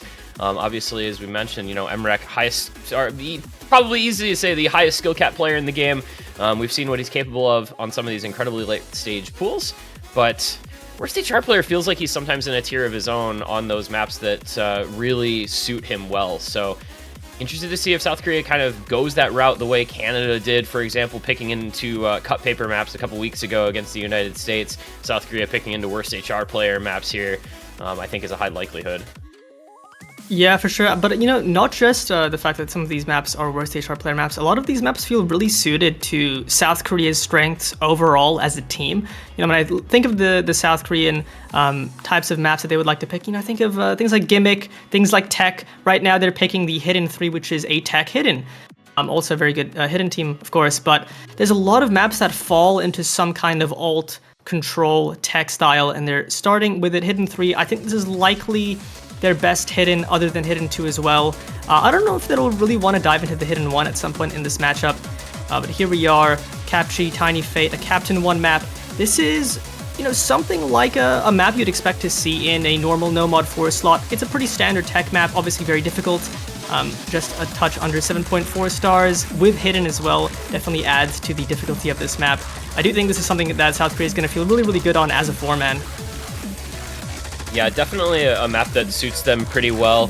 We saw them with a pretty good score on last week's Hidden 1, which was a Hidden Tech map last week in that slot. It's probably the most comparable week over week. There was some tapping in that one as well, as some slider aim requirements similarly to this particular Hidden 3. This one, obviously a fair bit harder, but still kind of within a similar skill set. We saw worst HR player Restia, Aomiya Kokoro, and Flying Tuna in for that one. Looks like we're going to see Karcher in place of Restia as a Hidden Tech roster for them this go-round. Australia side, they're going to run, I think, some very different rosters depending on the type of map we're seeing. Not quite so reliant on the identical core. Obviously, Emrek going to probably be perma-lobbied, but Zintex, Sayo, Secret Box looks like going to be the members for the first map here for Australia. And we're going to, looks like, get into it with that team. I think Box is going to be probably the other highest skill cap player alongside Emrek, but Sayo, definitely a tech, gimmicky, alt specialist. I think he, as an individual player, has the skill set that is most suited for this pool. So I think there's going to be a lot of maps to see that as a team, maybe Australia doesn't want to play, but Sayo in particular will like to play, him being a very strong tech player. But you look at the lineup on South Korea, man, and that is a scary, scary thing to see on a Hidden Tech map. Zintex as well. Didn't get to see him too much last week, but against Poland, he did have some pretty stellar performances. So interested to see how he does on a map at this skill set, which I don't think he played much of in the previous weeks. But we already see a few breaks at the gate, Flying Tuna, Emrek dropping in the intro, but not going to make a huge difference. This is the map that you do have to definitely get into a little bit as we start things off. Those early patterns can be pretty tricky, easy enough to break. You see a second miss there from Zintex as well as from Sayo. So it's going to be South Korea starting off with a pretty sizable lead here. Emrek falling as well. It's down already to just the 1 FC for Australia. Map number 1, obviously, first pick jitters here, maybe a little bit for some of these newer players. You see Karcher the first break for South Korea. but still a triple FC against the solo FC on Secret Box. This one, not very long. It's only 2.5 minutes, and it's already going to start getting out of hand here quickly. So Australia is struggling very, very much on this particular pick. Meanwhile, worst HR player now the only FC left for South Korea of Tuna and Aomia Kokoro with some breaks. But it's already a 200k lead. Like, that happened fast, a quarter to a third of the way through. Yeah, I mean, I think what you said, worst HR player, the only remaining FC, might be something we hear more than once in this match as he holds through, just about to hit the halfway point now, and the lead for South Korea has already built up quite to an extent. Emrek and Zintex are building up some secondary combos, but it's already going to be so difficult to fight their way back against South Korea's first pick. But at the same time, it's South Korea's first pick on a skill set that is really well suited to them. We do see Zintex break. Worst HR player does find a break. That's going to be pretty good for Australia, but I just don't know if they have enough time. It's really only Emrek with the big combo, but there it is. It's gone. And Emrek breaks. With that break, I think the hopes of Australia breakpointing South Korea's first pick is pretty much gone, but at the same time, not too unexpected. Yeah, we saw a score difference between these two teams of 550k on last week's Hidden One, which again, it was a hidden tech, not quite the same type of map, but similar enough. And I think that, you know, showed that this is not necessarily Australia's favorite skill set to play. This was South Korea's first pick for a reason. This is something they felt confident in picking. They're getting pretty reasonable scores out of their team. Worst HR player on a 500k run, and the others, 400k-ish for Aomia Kokoro and Karcher. Karcher going to bring it home, about a 450 combo as we come into the ending. Emrek doing what he can, but just not the scores you needed for the support players from Australia. And this showing why it was South Korea's first pick and showing why this type of map is going to be, I think, pretty good for them in this match. The 580k top score there for worst HR player. And it is going to be a comfortable first pick won by South Korea. 1.9 mil to 1.5 mil, 355,000 points, the gap between the teams. Really never close at any point in that map. From the very beginning where Australia struggled through the rest of the way where they really weren't able to establish the combos they needed, and just felt like South Korea had an answer with worst HR player or Karcher or Aomia Kokoro the whole way through. Just a really solid first pick for South Korea. And, you know, if they want to play into maps that are adjacent to that skill set, they have plenty to look at later in the pool. I think as we get deeper into the match, the amount of good picks South Korea has definitely opens up. You obviously still have the Nomad 4, which is an even more brutal tech map, obviously without Hidden. But Australia responding with likely their best pick in the entire pool, the Double Time 2, just brutal stamina. Yeah, this is just the Australia skill set. This is something that they've played at such a high level time and time again this entire tournament. I can't really imagine a world where they lose this point, so I think it's going to be a good response from Australia here. Yeah, this type of map is one that really falls under the category of you can either play it or you absolutely cannot play it. We saw the United States picking this into the Philippines last night and winning it by 800k. Despite the best efforts of Enri from Philippines, the USA just the better overall roster. And that's the sort of thing that can happen on this pick, because once you get into these really binary skill sets where you are either capable of, you know, Death Stream 234 BPM stamina for 3.5 minutes, or you really can't. You can have a very bad time on this sort of thing. So any team that doesn't have a full 4-man roster for a map like this may do somewhat poorly on it. And Australia, as we discussed before, has shown themselves to be the best, I would say, tapping team in this entire tournament to this point. They have looked very good on all of the tapping favored maps, the DT2s, some of the DT3s, Nomad 5s, etc. And yeah, this was always going to be their first pick, I think. Once South Korea banned out that DT1, it was like, okay, this is the other of the tapping heavy DTs left. We're just going to opt right into that because we've got Emrek, we've got Secret Box, and we'll have probably, what, Doomy and AK and ZX. And AK and ZX, yeah. Yeah, that is likely going to be the roster. It's the same 4, I think, that they've fielded on every single tapping heavy map. I think they do have some other players, notably Zintex, who isn't too bad at tapping, but, you know, you only need 4 good if you have the 4, you know, insane tapping players, you don't need any other fill players. So on the side of South Korea, we're going to see Restia, Karcher, Flying Tuna, Perezia, but yeah, this is going to really test South Korea's tapping skill cap. And you mentioned before that this was the other tapping heavy DT left in the pool after the DT1 ban. I still think they have Double Time 3, definitely has some speed in it, but has quite a good amount of high density aim as well. We'll have to see if Australia wants to pick into that map after this Double Time 2, but I think this is going to look pretty good for Australia. Yeah, definitely a pick we like for them out of this pool. You saw, last week, South Korea putting up some of the worst scores out of everyone, unfortunately, on the DT1 and DT2. They played both of them and were, 8th and 10th best scores, respectively, which for a team that's in top 3 here, not the greatest, unfortunately. So we'll see if they've been able to pick that speed skill cap up in the intermediate week in between, or if they are truly susceptible and vulnerable on this skill set. Get in, and you can see that AC early on down to 96 and some 97s. Meanwhile, you see some 99s still on the side of Australia, so a little bit of early advantage just on accuracy alone, though Emmerich did break at the beginning, so not what you want to see out of the best player in the world, but there is a lot of map to go still. Obviously, one early break not going to matter too much.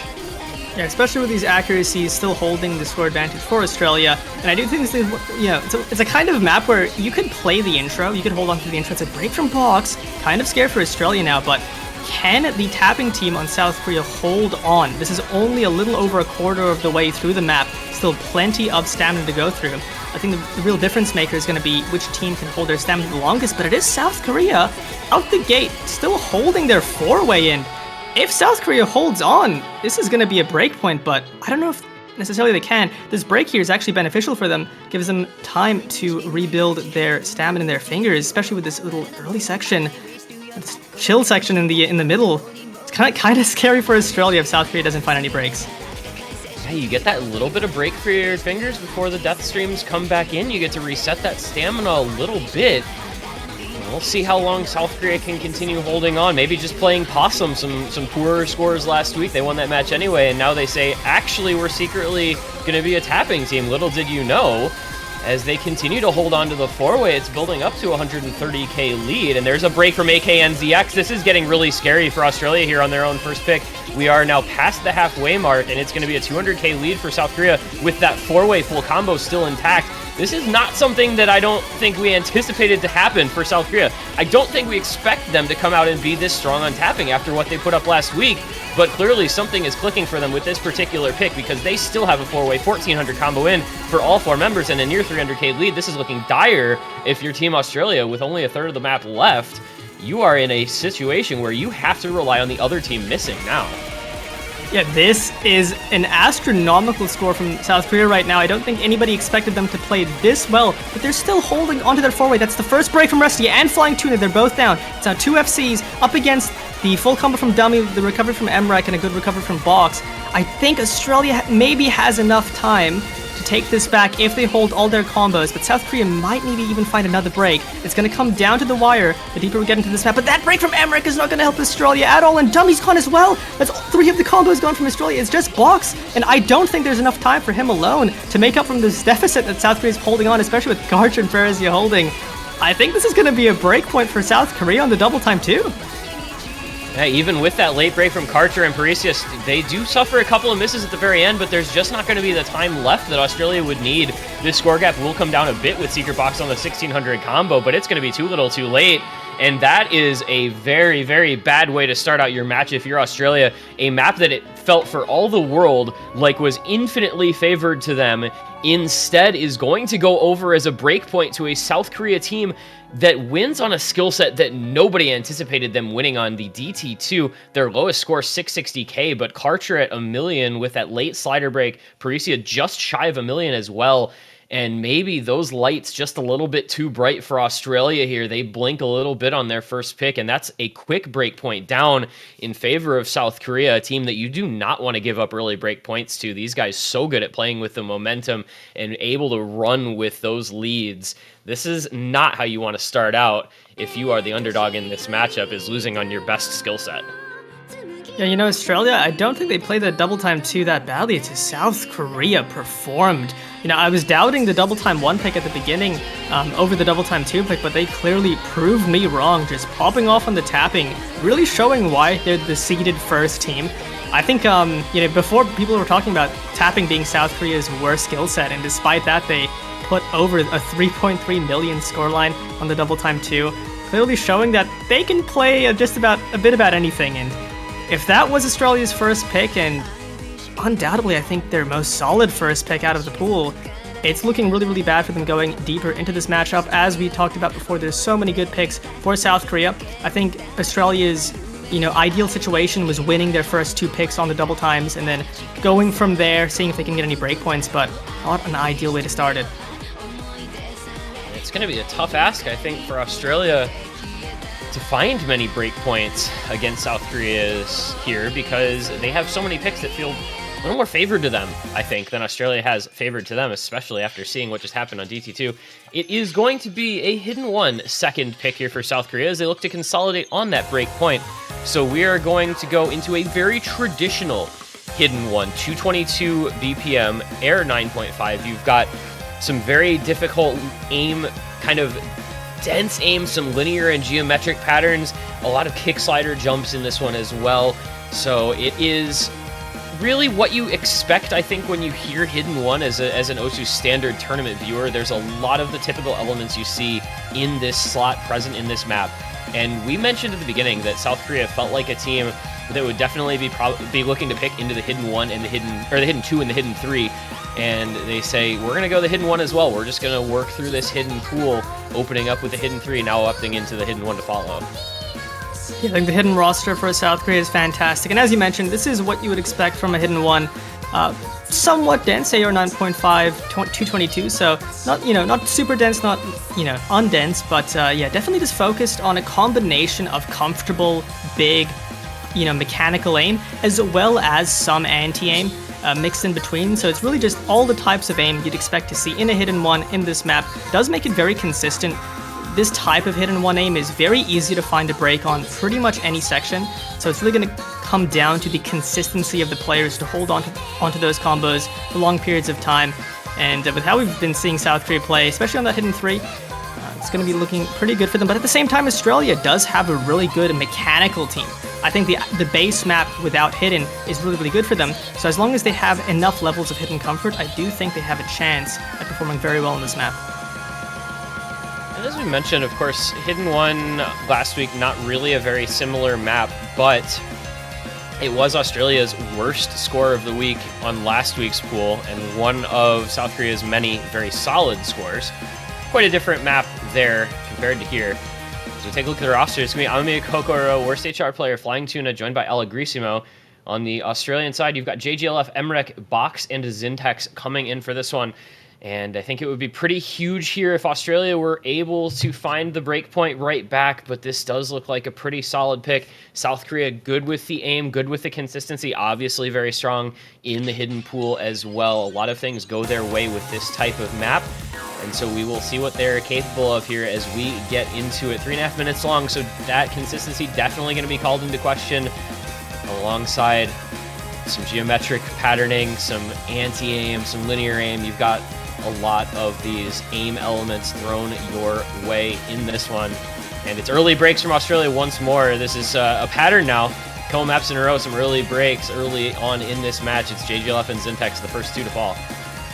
Yeah, JGLF stepping in for his first map of the match. Definitely a very strong hidden aim player as well. We'll have to see if the mechanics, the star rating of this match, of this map in particular, is able to fit into his range. But right now, still a good early start for South Korea as nobody misses in the intros. And some unspeakable accuracies on a few of these players. Box being one of the bigger combos on Australia to break. It's now just Emrek on the last FC for Australia once again. Very, very good start for South Korea. Yeah, this is going in their favor already, 100k or thereabouts, and we're barely past a third of the way through. JGLF breaking once more, not going to help things out for Australia.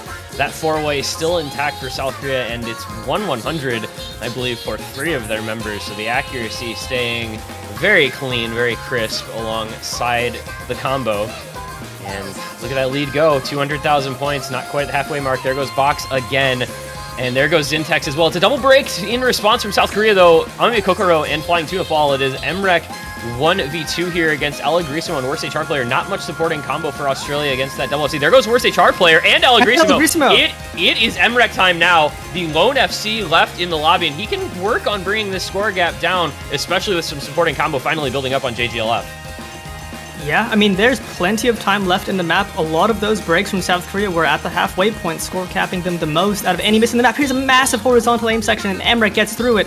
Do find a few breaks, notably the supporting combo from JGLF as well, but Emrek I think he has enough time, especially with an absolutely absurd 99.91% accuracy FC.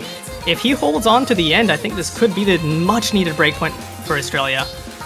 You've got the Secret Box and Zintex combined combo kind of holding off Amamiya Kokoro, so it does leave Emrek more or less free to fly, and you can see that score gap coming down slowly but surely. It's at 40k and dropping. This is going to go the way of Australia if their combos stay alive. You gotta watch out, though. There are plenty more patterns to break on. This gets very intense here at the ending. There goes Zintex. No. There's the break from Emrek. It's a full reset for Australia. They could not have that happen. Amamiya Kokoro on a big combo. Drops as well, but worst HR player on 400 combo. Allegrismo on 230 combo.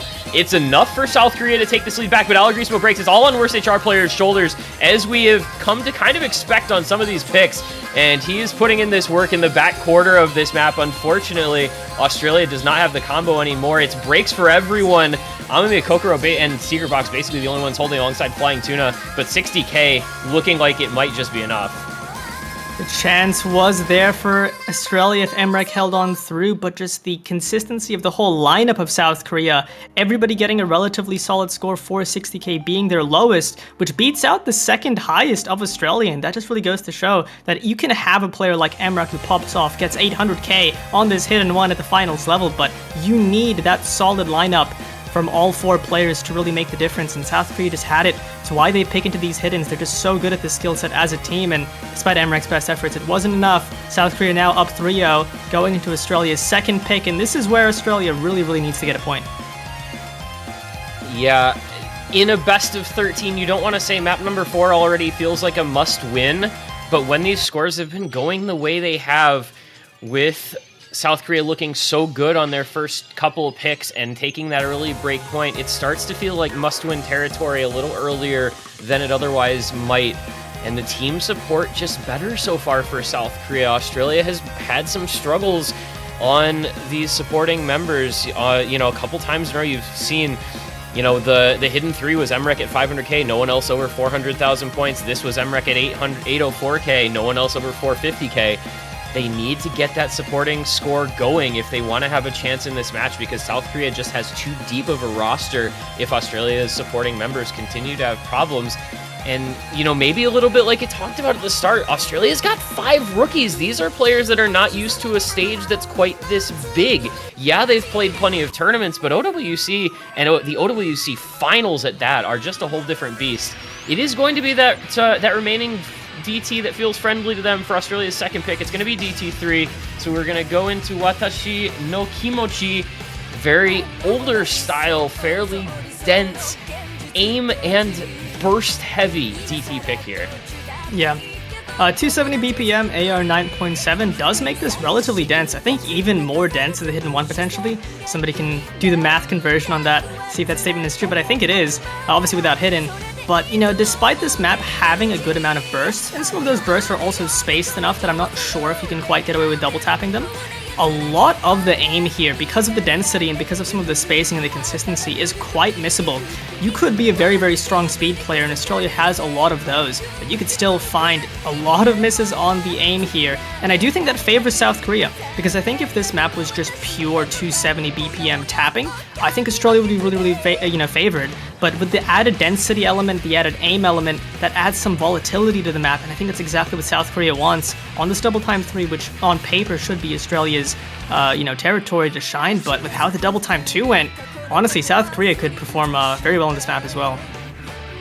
Yeah, we saw this map, of course, played in Canada versus Germany, and you know, with Canada being a roster that has a similar sort of situation where they have very good tapping players who are maybe a little bit weaker on the aim, we saw them struggling quite a bit on the aim patterns in this. They weren't having trouble with the bursts or the tapping, but they were having trouble with the aim. So as you mentioned, that's what can trip you up on this one. It's going to be the question to answer here for the players in this lobby, because that is by no means easy aim. Once you get up to, 270 BPM, like, it's difficult. The aim is just as hard as the tapping in this one, I would argue.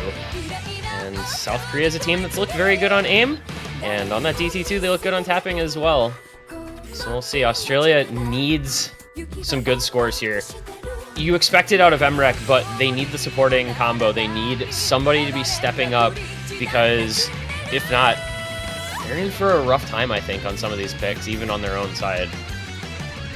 The skill set, though, 270 BPM speed, I don't think that's going to be too much of an ask from any of these players on Australia. Have the same four-man you'd expect for tapping that they've had the entire tournament, AKNZX, Dummy, Secret Box, and Emrek, up against Karcher, Tuna, Resio, Amamiya Kokoro. I think that was the same lineup for Double Time 2 for South Korea as well. But here we go.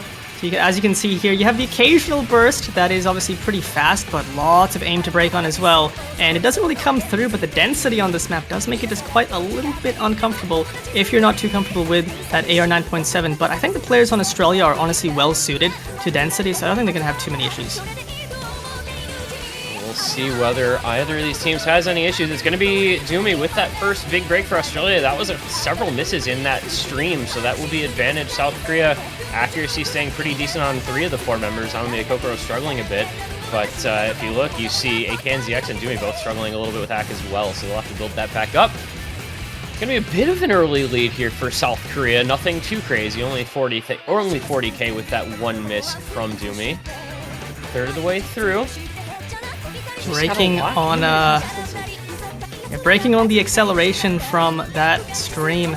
Quite unfortunate for Dummy, but once again, man, so many 4-ways out the gate for South Korea, especially on tapping. It's not the skill set you'd expect it from them, but they're doing it. Another miss from Dummy is going to put more pressure on the rest of the lineup from Australia to hold on through. And with that break from Box, matched by Restia and Karcher, however, it is now 2-2. It's good for Australia. It's an overall win from them. AKNZX still holding along through with Emrek, and they do have the ACK advantage, I believe. So I think as the time passes, they should slowly swing back to Australia if they keep all of their combos. There's the break.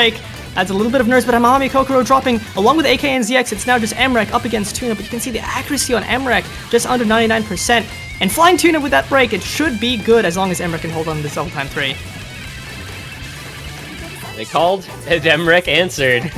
He has the combo, he has the accuracy, he's got the score that his team needs, and he's got some backing, he's got some help. Secret Box on a decent sized combo to support him.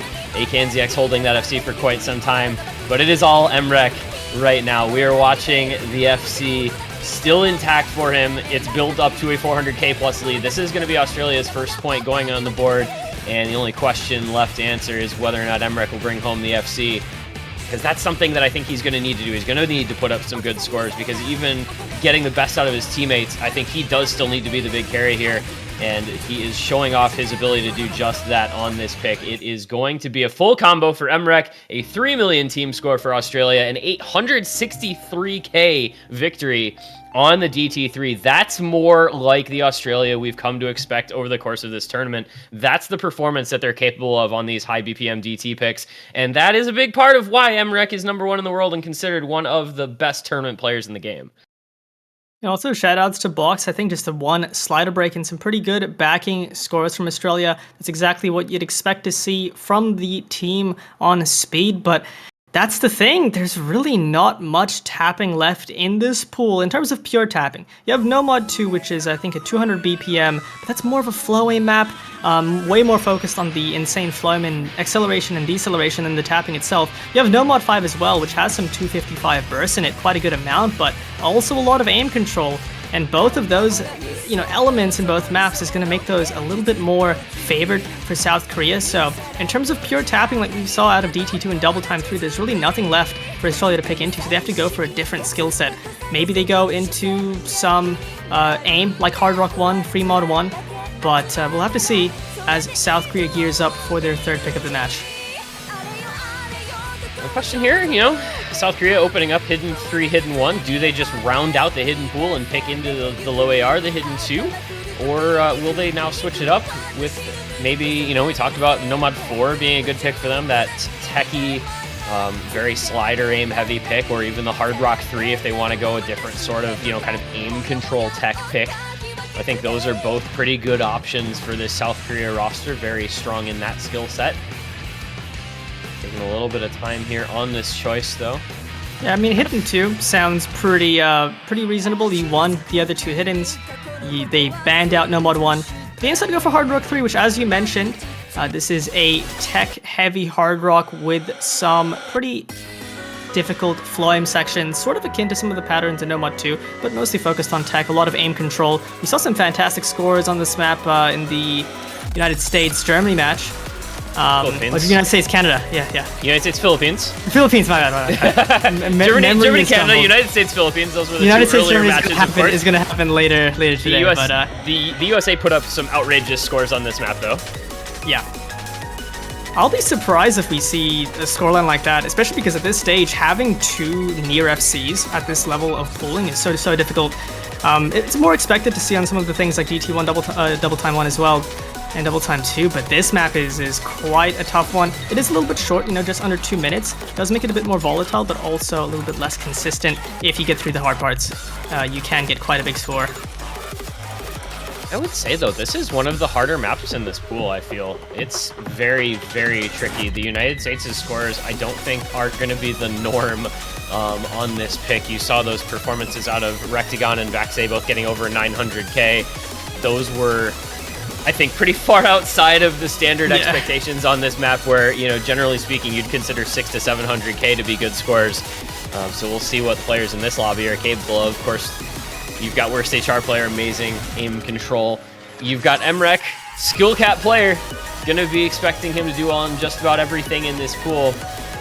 But you're looking at team scores, probably expected to be probably somewhere in the 2 to 2.5 million range, I would think. On the high end at 2.5, 2.6 million was the USA's score. But I like this pick for South Korea. Yeah, I think notably because of Worst HR player and Karcher, despite the name, he is indeed very good at Hard Rock, notably Hard Rock Tech, and obviously the backing from Amamiya Kokoro and Flying Tuna. This is going to be quite the South Korea pick. And obviously, another tech pick. They picked Hidden 3. This is another tech-adjacent map. So we'll have to see. We see Sayo step in for Australia, obviously a very strong tech player. Zintex as well coming in. But yeah, this is going to be a tough one. I think this is another map where Australia is really going to rely on likely Emrek or somebody to have a huge combo to match whatever South Korea puts up on likely Karcher or Worst HR player. And we're seeing kind of this core roster emerging here for South Korea. You've got Karcher, Worst HR player, Tuna, Amamiya Kokoro. We've seen a fair amount of those 4 players already in this matchup. See if they can continue putting in work as they have done on their first couple of picks to avoid a breakpoint scenario here. Australia will need to find a breakpoint at some point in this match. It's going to have to happen eventually if they want a chance. And that early break from Amamiya Kokoro is going to give Australia a small early lead, but it's going to be matched by Zintex quickly, and we are on level footing just like that. Well, putting out the gate, and because of just how short this map is, any amounts of combo, even the difference between just carrying your combo for 100 combo extra longer is going to matter as we see Amamiya Kokoro and Zintex find some early struggles. That's Karcher as well, though. That's somebody you'd expect to hold a big combo, but matched by Sayo, it's now Emrek and Box up against Worst HR player and Tuna. As Box drops, it's now once again just Emrek on the side of Australia holding a big combo in the halfway mark, but matched by 2 FCs on the side of South Korea is going to make the work cut out for him. Flying Tuna does break though, and now we have the Emrek versus Worst HR player show. And there goes Worst HR player, just like that. The minute you say it, he goes, and it is now the Emrek show. Back-to-back maps where he has been able to show off what he's capable of. The DT3 and Hard Rock 3 could not be much more different in terms of map, but look at what Emrek is doing with the aim control through these streams into the last quarter of the map. It has given Australia a 275k lead and growing. Secret Box had a solid supporting score for him as well, and it is just breaks left, right, and center for the other 7 members of the lobby. But Emrek is putting on a clinic in the form of aim control on this pick. What a score he has here into the ending. Will he hit the last pattern? He does. It's going to be back-to-back FCs. The DT3 back-to-back with the Hard Rock 3. Emrek, the highest skill cap player in the world. I've said it before. I'll say it again. That is the carry performance that Australia needs him to be putting up. It's a 560k win. It's a breakpoint back just like that. This match is back on even footing if Australia can convert their own next pick. An absolute monstrous performance from Emrek, not just in the FC, but the accuracy as well is absurd on a map like this, and that's exactly what Australia needed. Now the match is evened up as long as Australia wins their next pick. This is the scary part though. What does Australia pick? And I'm honestly not exactly quite sure what they want to go for here. I think this pool is sort of The difficulty of it advantages Australia in the sense that if MREC FCs, it's so big, which is what we just saw in the Hard Rock 3. But some of the skill set representation does favor South Korea. And now, with no real pure tapping left in the pool, they still have No Mod 5 and No Mod 2 they could go for if they want to pick into maps that have a good amount of tapping. But there's definitely elements in those maps that aren't just pure tapping. We'll have to see if Australia wants to play those. Otherwise, I think they likely maybe go for something like Hard Rock 1, Free Mod 1, but yeah, it's up to them. This is going to be probably the start of the hardest matchup for them to pick into in this entire tournament so far. That's like the hardest matchup in terms of skill sets, and they get, unfortunately for them, a pool that doesn't suit the strength that they've relied on so much to this point. But if you've got MREC on this level, I think to me it feels like Australia, is going to feel like they have more picks open to them because they can just say, hey MREC, can you FC this map? Okay, we're picking it. Like, it doesn't matter what the map is, because if you can get an FC out of somebody on most of the maps in this pool, you're doing better than the average. We have not seen a whole lot of FCs this weekend. And so we're going to go, we're going to go that Hard Rock 1. So as you mentioned, Australia going to pick into some aim mechanics. And I think this is a pretty solid pick for them. It's going to be a little bit of a departure from what we've seen so far 5 maps through this match. And again, though, it's a map that you're going to say, hey, MREC, go do your thing on. You know, it's funny, this skill set in particular, I think has been quite a good option for Australia this whole tournament. It's just, I think the only match that actually really dragged out, deep into the pool, which was the Poland match, the Hard Rock 1 in that pool was not your standard Hard Rock 1. But this Hard Rock 1, just pure aim and stream mechanics. Mostly focused on aim, of course, but you have a good amount of flow aim mixed in there as well to test. Just a Hard Rock aim mechanics map, and I do think this is something Australia is really, really good at, especially at this difficulty. Australia being a mechanics tapping team, but in a few previous matches, they haven't really delved far enough into the pool where they've had to pick this skill set. But against South Korea, 5 maps in on their sixth map, and Australia already has to delve into it. But I think this is something Australia's going to be pretty advantaged on. I think the streams in this map as well, they're going to have players like MREC, of course, but as well Box, Zintex. We'll see who else comes in as the 4th, but I think they'll have a very good lineup for this one. Feels to me like the streams in a lot of these maps are ridiculously challenging. You've got, the No Mod 2 this week has outrageous flow aim requirements to it. This map has some pretty crazy flow aim requirements to it as well. Obviously the DT1, DT2 that we've seen. Free Mod 4 goes without saying. Not going to be seeing it, of course, since it was banned out. But all the streams in this pool are very difficult aim-wise. The flow aim requirement very high in this map. I feel like for a lot of players it might be the hardest part, right? The aim in this, if you're a comfortable aim player, you're going to be fine. But some of those streams can catch you out. So. For sure. I think also sometimes the difficulty is going from cross-screen jumps to flow aim. The transition between those two skill sets can make one even harder than it normally is in a vacuum. But we can see Australia, it is the roster I expected: Box, Zintex, and MREC, with Sayo stepping in. And on the side of South Korea, we have, of course, Karcher, worst HR player, backed by Allegrisimo and Prezi. I think this might be Allegrisimo's first map, maybe? I think you are not correct, unfortunately. Allegrisimo was in for Hidden One. Oh, yeah, of course. I had to double check. The aim player. Of the South Korean team. Early break from worst HR player, not the person you'd expect, Allegrisimo as well. As you can already see, the consistency of this map makes it quite easy to find misses on, especially in the intro as you're still adjusting. And also, notably, one of the longest maps, if not the longest map, I think, DT1. At DT1, Free Mod 1, but this is one of the longer maps that we'll be able to see since, of course, DT1 banned out and Free Mod 4 banned out. One of the 2 longest maps we'll have opportunity to see in this pool. So a lot of consistency factor, a very lengthy pick at over 4 minutes. So far, so good, though, for the Australian side. They've got the 4-way still intact. A couple early breaks for South Korea, so it's only 38k, but, you'll take what you can get.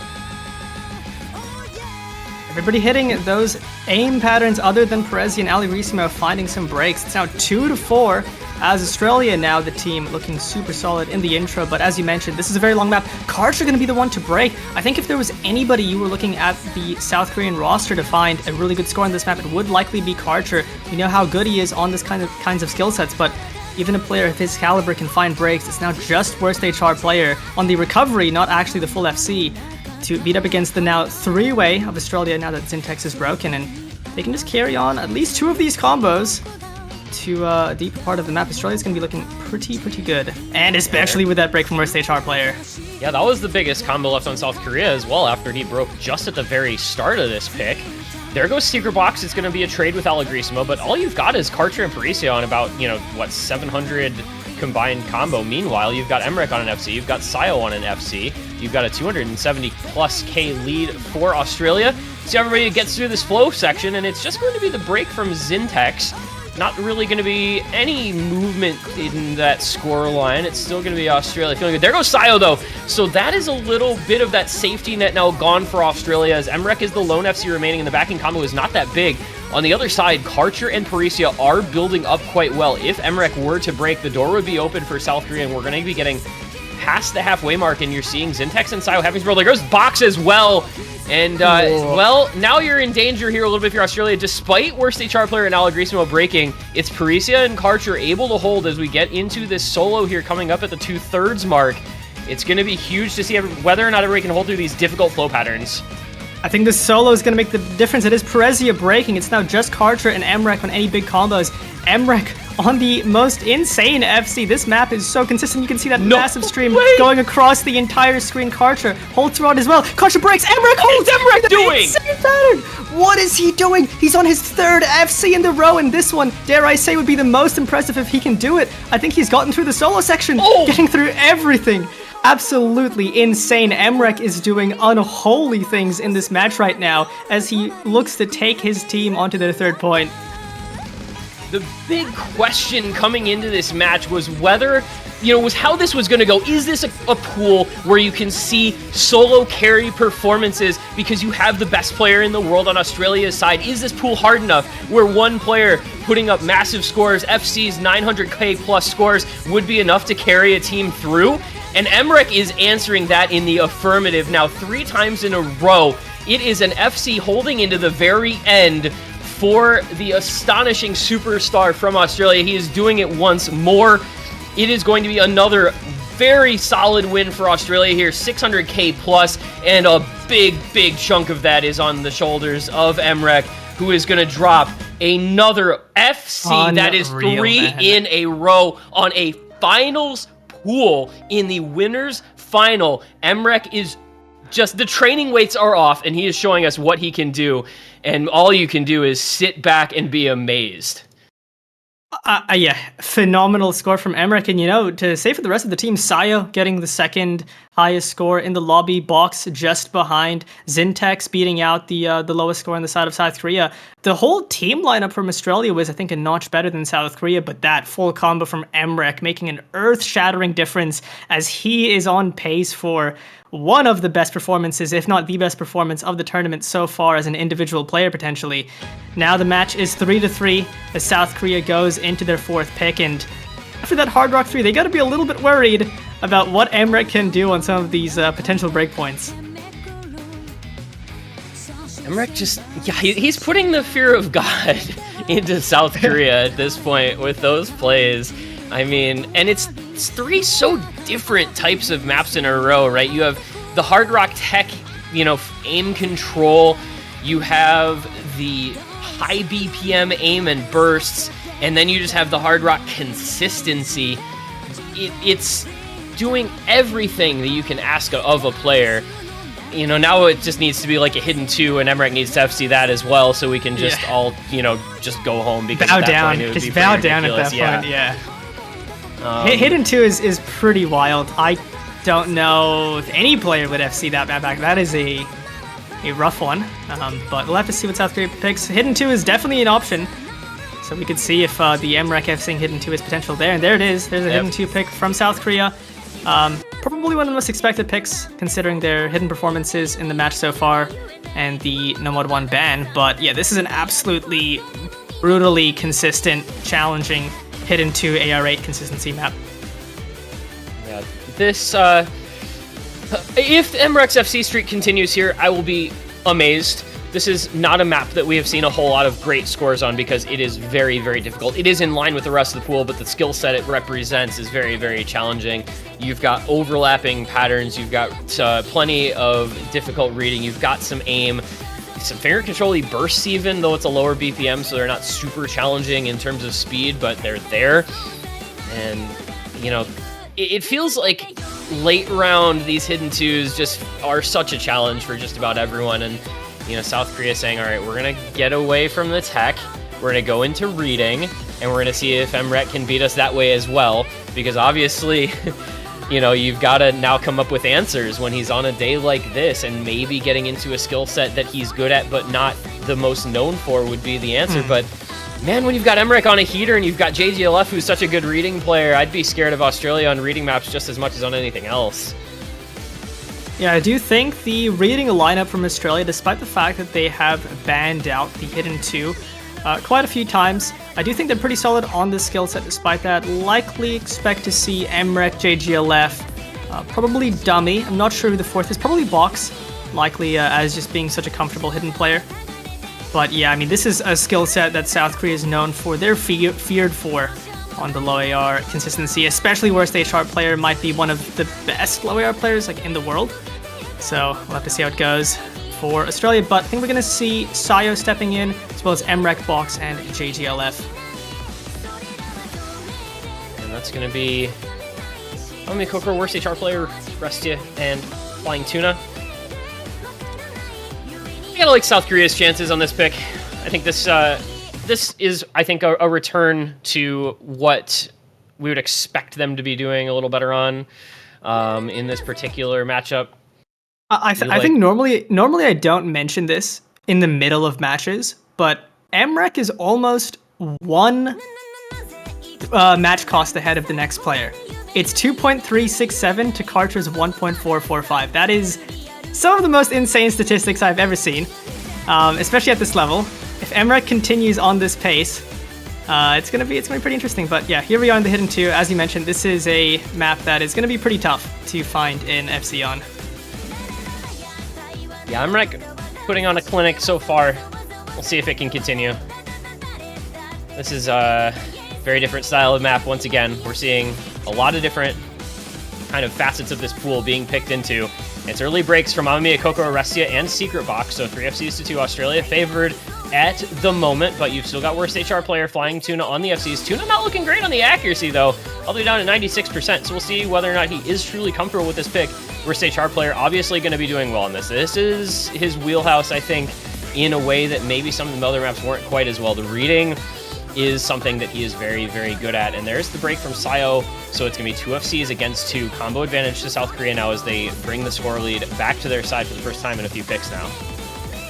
Oh, this map just looks so wild, so uncomfortable to play. The patterns are all over the place as we see MREC and JGLF hold on up against worst HR player and Flying Tuna. This 2v2 is currently the real match within a match of this Hidden 2 pick, and I cannot imagine all of these combos hold through to the end, so who's going to be the first out of the 4 to break again?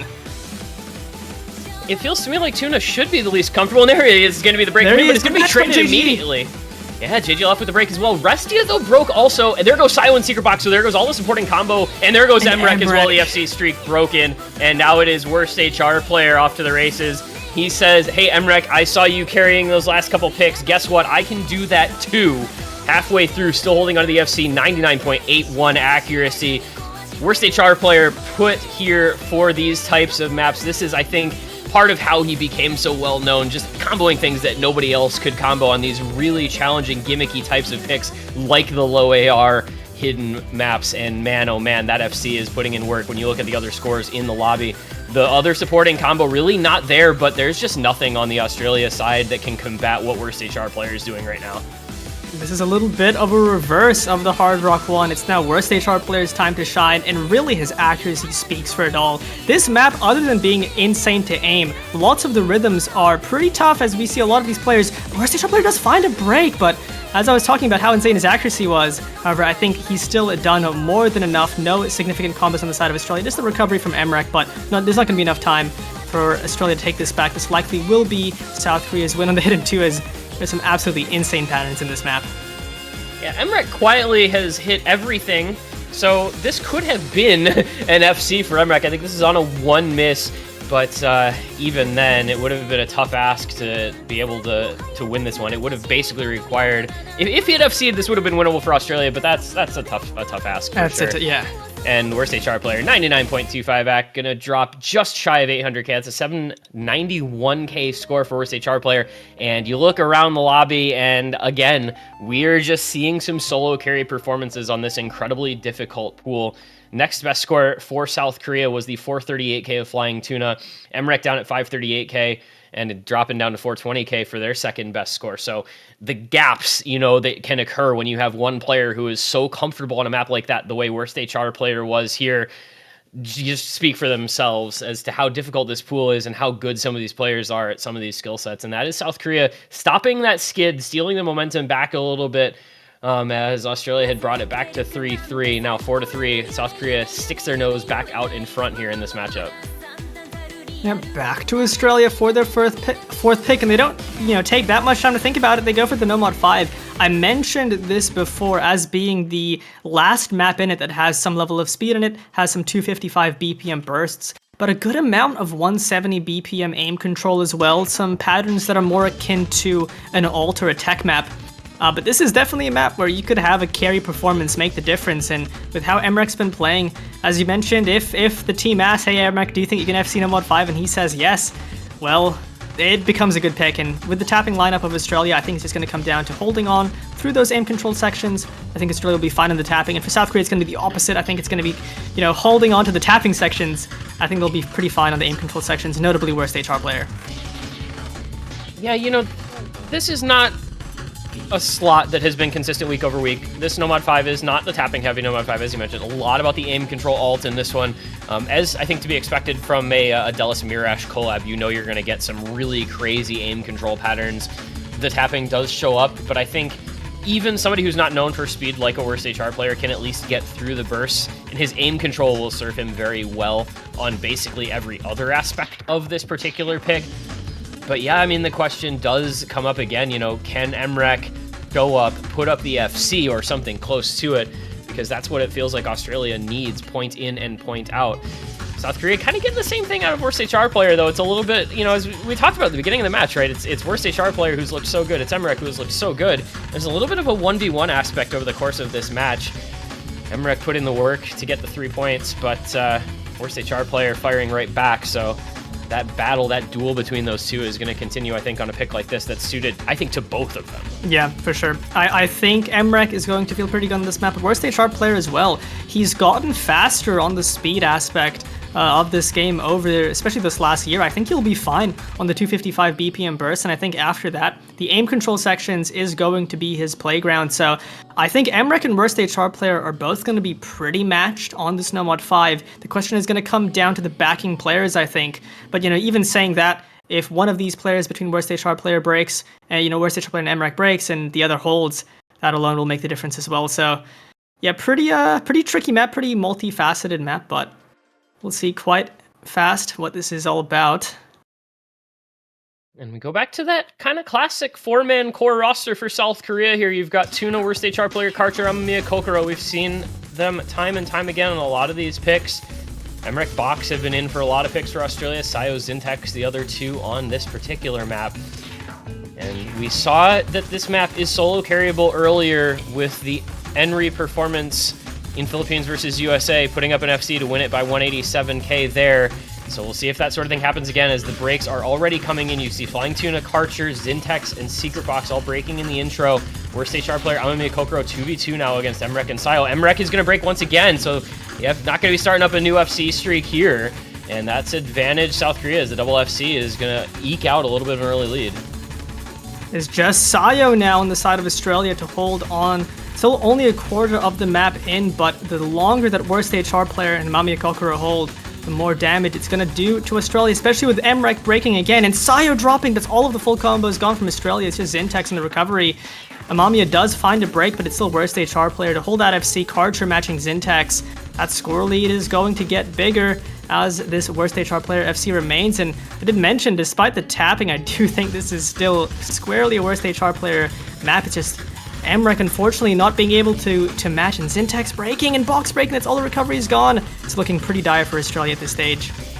Yeah, this one looking very rough. Halfway through, you've got a worst HR player on an FC. You've got Karcher on an early break with a big recovery combo, with Flying Tuna on some solid combo as well.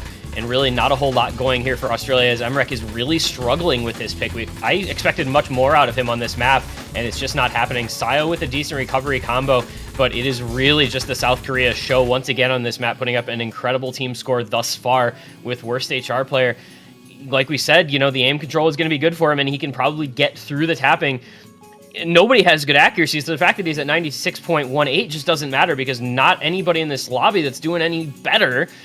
And you've got Karcher and Flying Tuna on solid backing combos for him as well. And this is going to be a pretty one-sided break point if things hold, because that is a 600k lead, and it's only continuing to grow. There go Box and Zintex again. This is going to be South Korea taking the breakpoint lead back. It's going to be 5-3. This one's all but done. Is worst HR player going to be able to pull off another FC? He's got his own streak going here. If so, anything Emrek can do, worst HR player saying he can try to do just as well, if not even better. This is another remarkable performance. I mean, this is the that was the most dominating scoreline of the match by far. Over 1.1 million to South Korea's, not just the huge FC from worst HR player, but some pretty huge backing combos from Karcher and Flying Tuna, as well as a Mamiya beating out almost 3 of the players on Australia, beating out 2. So, I mean, this was a map. I think the first time I saw this in the map pool, I was like, oh, this could be an Australia pick. But the second time I saw it, I was like, I think this is a South Korea pick. That's why I was a little bit surprised to see Australia go for this. Maybe not having the ideal performance for them. I imagine that was a little bit of an underperformance. But South Korea just looking so good. And now that's another breakpoint for South Korea. 5-3 going into their next pick. Australia once again has the pressure of having to take a breakpoint to even out this match. And it's starting to feel dangerous here for Australia. It always seemed, and we've said this a few times, it always seems like South Korea had more picks than their opponents in this match. But the big question was going to be, would Emrek show up, or somebody show up from Australia on the picks that weren't Australia favored, to make them competitive or to steal some away? And that was true for a couple of points. But just as quickly as it came, that advantage has gone back the other way, and South Korea really looks like the stronger top-to-bottom team on the last couple of maps. And with their own pick here, you've still got the Nomad 4 if you want to go that slider aim tech option. You've got the DT4 as well, which to me does feel like a pretty solid South Korea pick as well. They're the team that has more picks left in this pool later on in the match, and it's gonna you would expect it to serve them well as we come down to the end, and there is going to be that Nomad 4 pick. Yeah, so sticking to the tech, this is more close to the Hidden 3 than this was to the Hard Rock 3, which was the breakpoint they lost. So still a good pick for South Korea. Very challenging tech map. Insane slider velocity, lots of cut doubles and cuts in general. 3 minutes as well makes this quite a consistency test, as a lot of these maps have been. This is another map where you don't expect too many teams to be able to have too many big combos, but I think South Korea is one of the few rare countries in this tournament that could actually realistically put like quite an insane team score on this map despite its difficulty.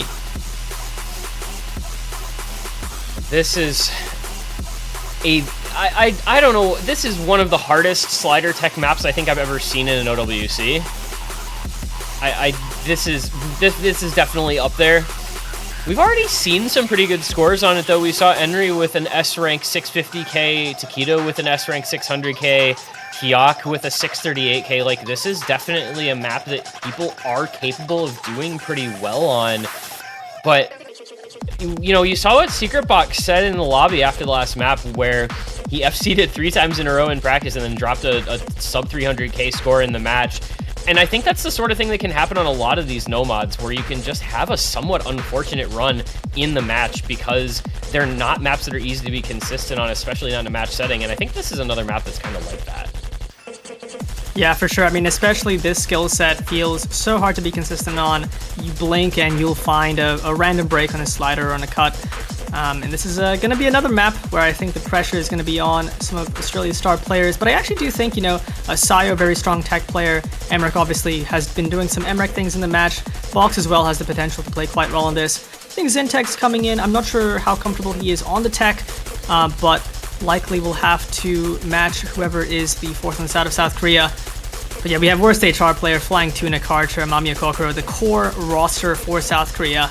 They're going to be looking pretty good on this map like they have been on the Hidden 3. But the pressure's on Australia. It's either going to be on this map or at the very least South Korea's next pick, where they need to find a breakpoint to keep this match alive. So, yeah, can Australia do it? We'll have to see. Yeah, it's scary times now if you're Australia. 5-3 down with South Korea's pick here. I feel like this one, I would not want to be trying to be in a 6-3 down situation where you have to win 3 points in a row and a tiebreaker. I think you really want this breakpoint back right now so you can try to level things out going into your own next pick. But it's a tough task, as it has felt the whole way through against a South Korea roster that's this strong on some of these types of picks. And so in we're going to go. It's the early break for Flying Tuna, but it's traded with Zintex. And I think you're going to see plenty of misses. You're going to see some Bancho misses as well, as that was a Bancho miss from Flying Tuna. Sliders and Buzz Sliders, like you see in this map, has a really hard time with. So just watch the combo and see if it shows back up as you get breaks from all three members but Emrek on the Australia side, and a double FC on Mamiya Kokoro, worst HR player. 99.17 and growing AC on worst HR player, by the way. I don't know how you hold 99 on this. That's not right. I mean, worst HR player, I think a lot of people know some of the scores he can put up on tech, potentially the best tech player in the entire world, and with that break from Emrek, it's now once again the worst HR player show, as none of those misses on Australia were Bancho, they've all broken. Worst HR player breaking as well, but it's that recovery from Karcher, and the overall scoreline on the side of South Korea is just a little bit stronger, and as this map goes along, the score lead as a raw number might not be too large, but as a proportion it might be, especially as Karcher still holds onto this recovery. Yeah, when a lot of the scores are going to be relatively low, even a score gap of 100k can feel like you're trying to climb a mountain if you're on the other side of it. And that's kind of the position that Australia is finding themselves in here, as they're finding break after break. It is a three-way miss from Mamiya Kokoro, Flying Tuna, and Karcher. Worst HR player, the only one to hold on. He breaks as well. The opportunity would be there for Australia, but they don't have any real combo to speak of other than Sayo on 400. He's the only one, though. And this is a lot of work for him to try to do, especially when he's all the way down at 93 AC. It's not doing any favors. The score lead is starting to creep downward as Secret Box is on a 240 backing combo. But it's a long way to try to regain 170k, and with the break coming from Sayo, I don't know that it's going to feel very doable as we get into another incredibly difficult section in the back third of this map.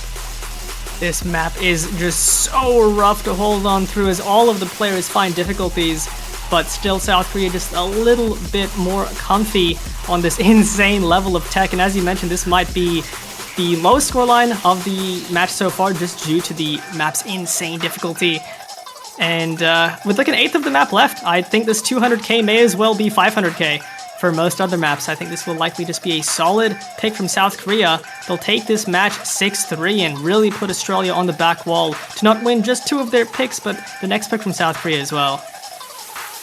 This is going to put Australia in the proverbial spot of bother.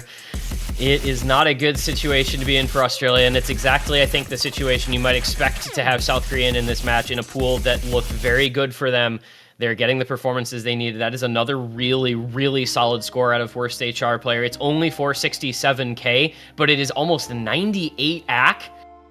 I mean, when you look around the lobby, the 97.89 AC is pretty incredible, and that helps out a lot when you see the AC on the other players, especially like that 91 on Zintex, for example. And that is now South Korea match points, several of them, the rest of the way through, to try to close this out and go back to the grand finals from the winner's side. Australia needs to win 2 picks of their own, plus a break point, plus a tiebreaker, if they want to have a shot in this one. And man, oh man, it felt for all the world like Australia might be able to put together some momentum and make something happen in this match when they were winning those few picks in a row on that absolute tear from Emrek. But South Korea has just snatched all of that advantage back away. They've stolen all the momentum for themselves. And we're at the point now where any pick here could be Australia's last, and they all feel quite dangerous. Yeah, I mean, this is what we mentioned before. As the pool gets thinner in terms of picks, South Korea is looking a little bit better. Australia calling out for the timeout as they really think about this next pick, which is going to be quite important for them. And I mean, what you're left with here, free mod 1 is an option if you want to lean into the aim mechanics.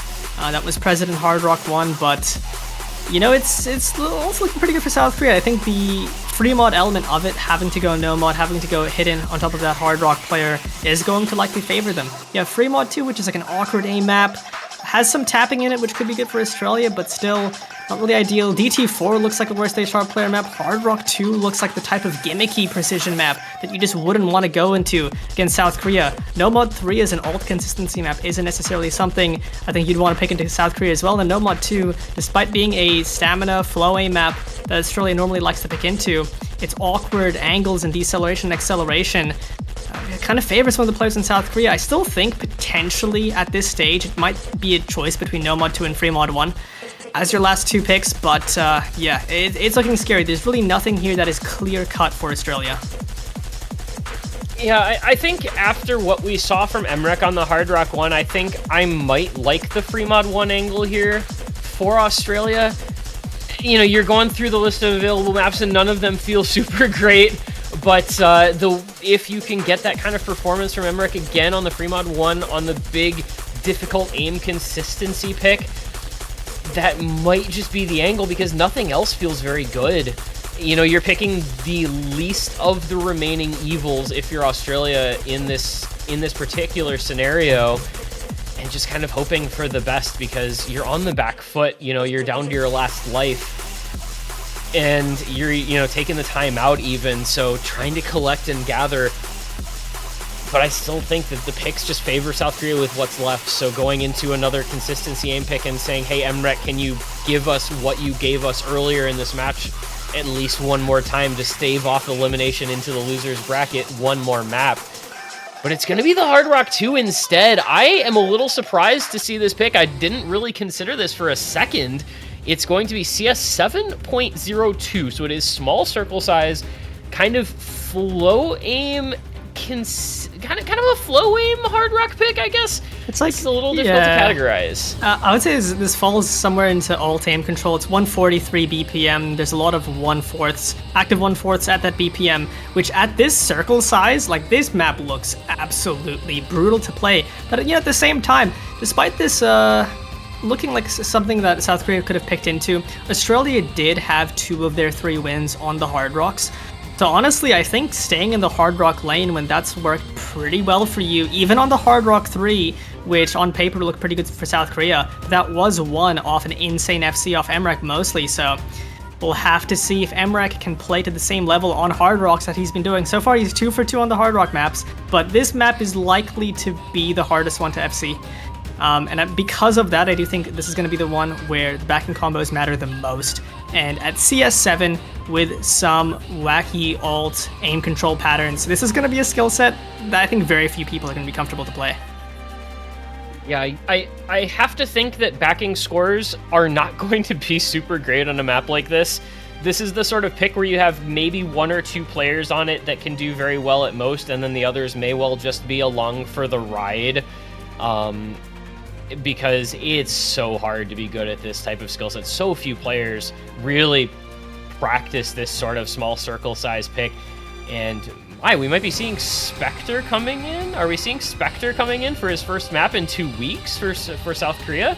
That'd be an interesting one. A match point up on your opponent's pick. Get him some experience here in this late stage pool. I'll agree to say sharp player Archer. Nope, I'm gonna be a Kokoro.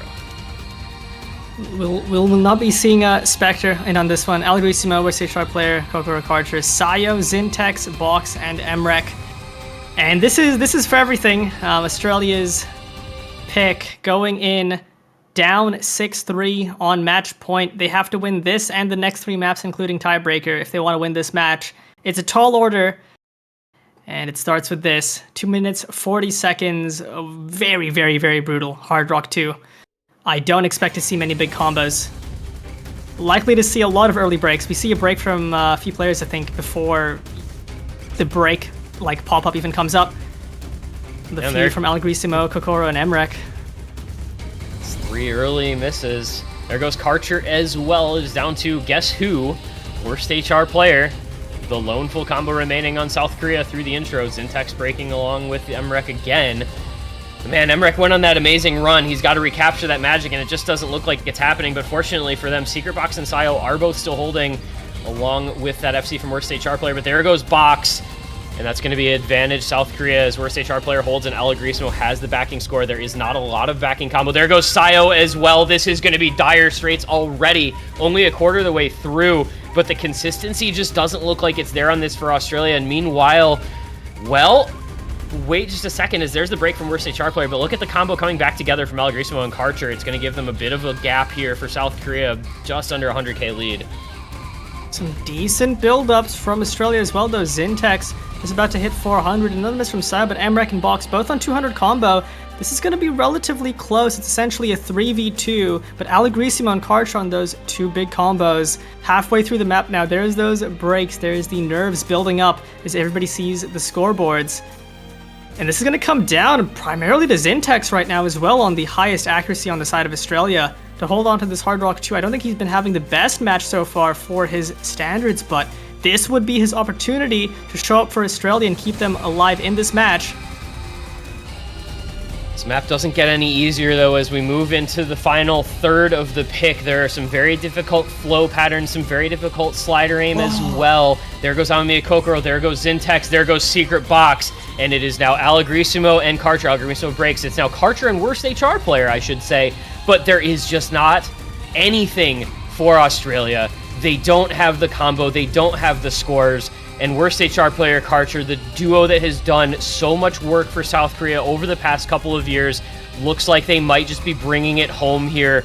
South Korea out to a 265k lead. They break those 2 big combos, but I just don't know that it's going to matter because the time is not in Australia's favor. The combo is not in Australia's favor. And this is going to be South Korea. It looked so good for Australia there for a while, but South Korea just took over this match. That is 4 maps in a row from 3-3 to 7-3. South Korea, the all-time frontrunners, the momentum stealers, and the match winners. They are your victors. They go onward to the grand finals. They guarantee themselves a top 2 finish in back-to-back years. They'll be the winner side representatives. Australia knocked down to losers, and they'll have to fight their way back. And man, oh man, South Korea, it just seems like a bit of a team of destiny at this point with these performances they're getting out of all of their members time and time again. Yeah, and especially what really shocked me from the South Korean lineup was that phenomenal double time 2 score. I think beating out Australia on the stamina skill set was not something anybody was expecting. And if they have even tapping in their bag, they're going to be looking very, very fearsome coming into grand finals against whoever they go up against. Australia will be going down in the losers bracket to verse the winner of USA Germany, which will be happening later today after a show match. It'll be happening in, I think, a few hours. But you know, Australia, I have the best wishes for them in the losers bracket. I think on an even harder pool where the mechanics skill cap of Australia can shine even more, as well as a little bit more tapping potentially, they could have a good time. But good luck to them in losers. And yeah, what a phenomenal match. Yeah, South Korea just playing so well. And, you know, these teams have only played once ever. It was back in 2019. It has been several years. Australia won that one. But all 4 years later, South Korea able to exact revenge. And man, they were a pre-tournament favorite for a reason, this South Korea team. I think a lot of people expected them to do very well in this tournament and to go far in this tournament and to put up performances just like they did here today. Australia, they fought valiantly, but unfortunately just unable to handle the pressure of this full South Korean roster that from top to bottom is so strong and so well-rounded, has so many picks working in their favor. And they will sit in the comfy perch of the winner's side in grand finals, and they will watch as the other teams fight it out. As mentioned, USA versus Germany for the final spot in top 3. Australia awaiting the winner of that match. It's going to come down to the wire here in OS World Cup once again this year, because there are some amazing teams left and there are some amazing matches left, and I can't wait to see. USA versus Germany is going to be an incredible one, and the grand finals week, I'm sure, after what we saw in this pool this week, oh boy, because I got to think you're just going to have to strap in and be ready to go for that one. But that is going to do it for now. It is a few hours until we get to our next matches. It's going to be 15 UTC for the show match, as mentioned. 18:30 UTC, somewhat strange time, so be on the lookout for that one for Germany versus the United States, to be followed up by the Grand Finals map pool showcase. You won't want to miss out on any of that, as we really are coming down to the business end of this year's OSU World Cup. I have been this one guy. He has been Vorty. Thank you to everyone for watching this incredible match. Congratulations to South Korea. Top 2 guaranteed for them. Commiserations to Australia dropping into losers bracket, but they will live to fight another day on that grand finals pool next week for the first time in their country's history. We'll see what they're capable of. But first, we're going to see a show match. We're going to see USA versus Germany. Those are going to be later on today. You don't want to miss out. Make sure that in the last week of this tournament, you've got your banners in the OSU store to support your favorite team of those remaining rosters. And make sure you're back here in a few hours as we finish out this finals weekend here at OS World Cup 2023. Thank you for watching. We'll see you on the other side. See ya.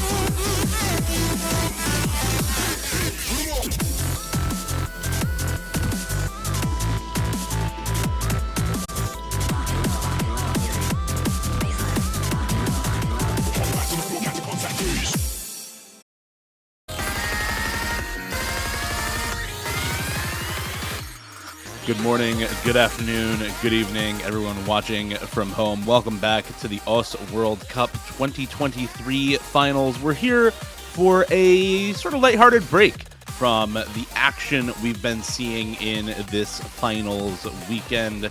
Canada and the Philippines eliminated USA and Germany in the top 4, fighting for the last spot in top 3. And of course, South Korea securing a spot in the grand finals with winner's bracket advantage over Australia, awaiting the winner of USA-Germany in the loser's bracket. Instead of the action-packed matches with super high stakes that we've been watching so far in the finals weekend, we have a more lighthearted show match between some of the eliminated players, a sort of all-stars match of the players who were unable to make it to the stage with the rest of their team. I'm Dio. I'm joined for this show match with Miles. Good morning. Good morning, Dio. It seems like we're always put together for these show matches. I mean, like we did Vaxai Malashevsky like 6 months ago. Now we're here on the OWC All-Stars match.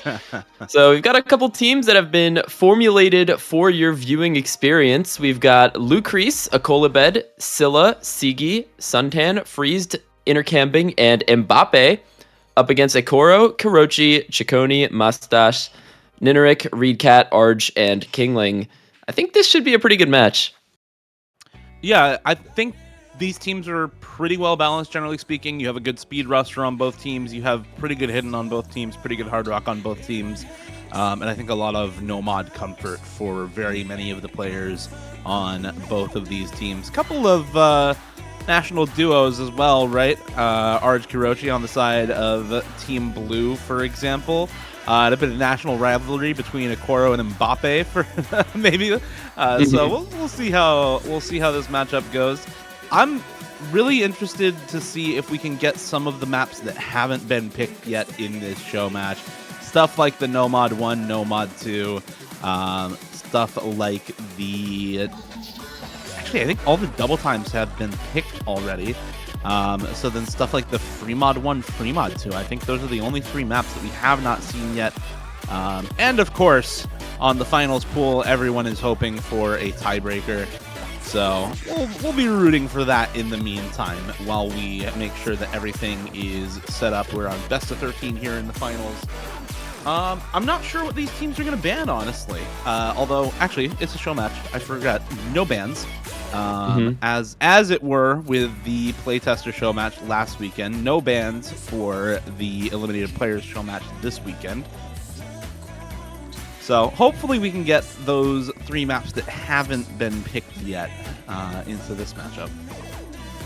I also feel like since last week, we really haven't seen much HR2. I don't know if HR2 was picked in South Korea versus Australia. It was. Okay, I didn't watch that match, so I wouldn't know. But that would be the only time HR2 has been picked in the last 2 weeks between finals and semis so far. So I personally want to see that map be played live. Looks like we've got some rolls coming out. Lucrease gonna roll 12. And I think Ikora is the captain of blue team, so I'll be awaiting his roll. Or Chaconi. Apparently Chaconi rolling for them, so stand-in captain there for the blue team. All-Stars blue, All-Stars red. Official team names for this one.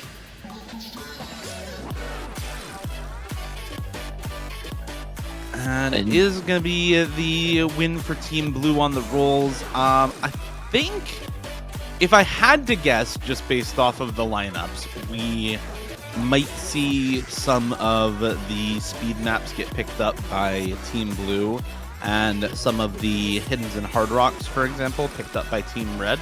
I think they have a pretty good mod team comp for Team Red, with players like Suntan intercambing on the roster. And I think you look at any of the players on Team Red and you kind of point out a mod specialty for those players, right? Yeah, like Scylla on the Hidden, intercamping on the Hard Rock, Sigi on the Nomad. Like, they've kind of got everything there when it comes to free mod. But when it comes to Team Blue, I'm going to agree with you with the speed picks. Probably going to be best option for them. But looks like Blue is going to be opting for second pick, so Red Team going to be on the board first for their pick. Now, for the content, since this is a content show match, surely they pick Freedom Dive, right? Surely they pick Freedom Dive. Surely we first pick Freedom Dive here. I mean, hey, we just talked about Team Red as maybe being the free mod team, right? Although I do think Team Blue is probably a little bit better on the speed with players like Nineric Chaconi on the roster, for example. So maybe we'll see them pick into Freedom Dive for second pick.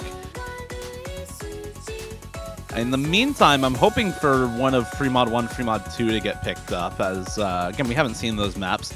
Freemod 1, of course, just your kind of basic aim consistency. Freemod 2, a little bit more spicy with lots of wide angle, awkward jumps, a little bit higher BPM on that map as well.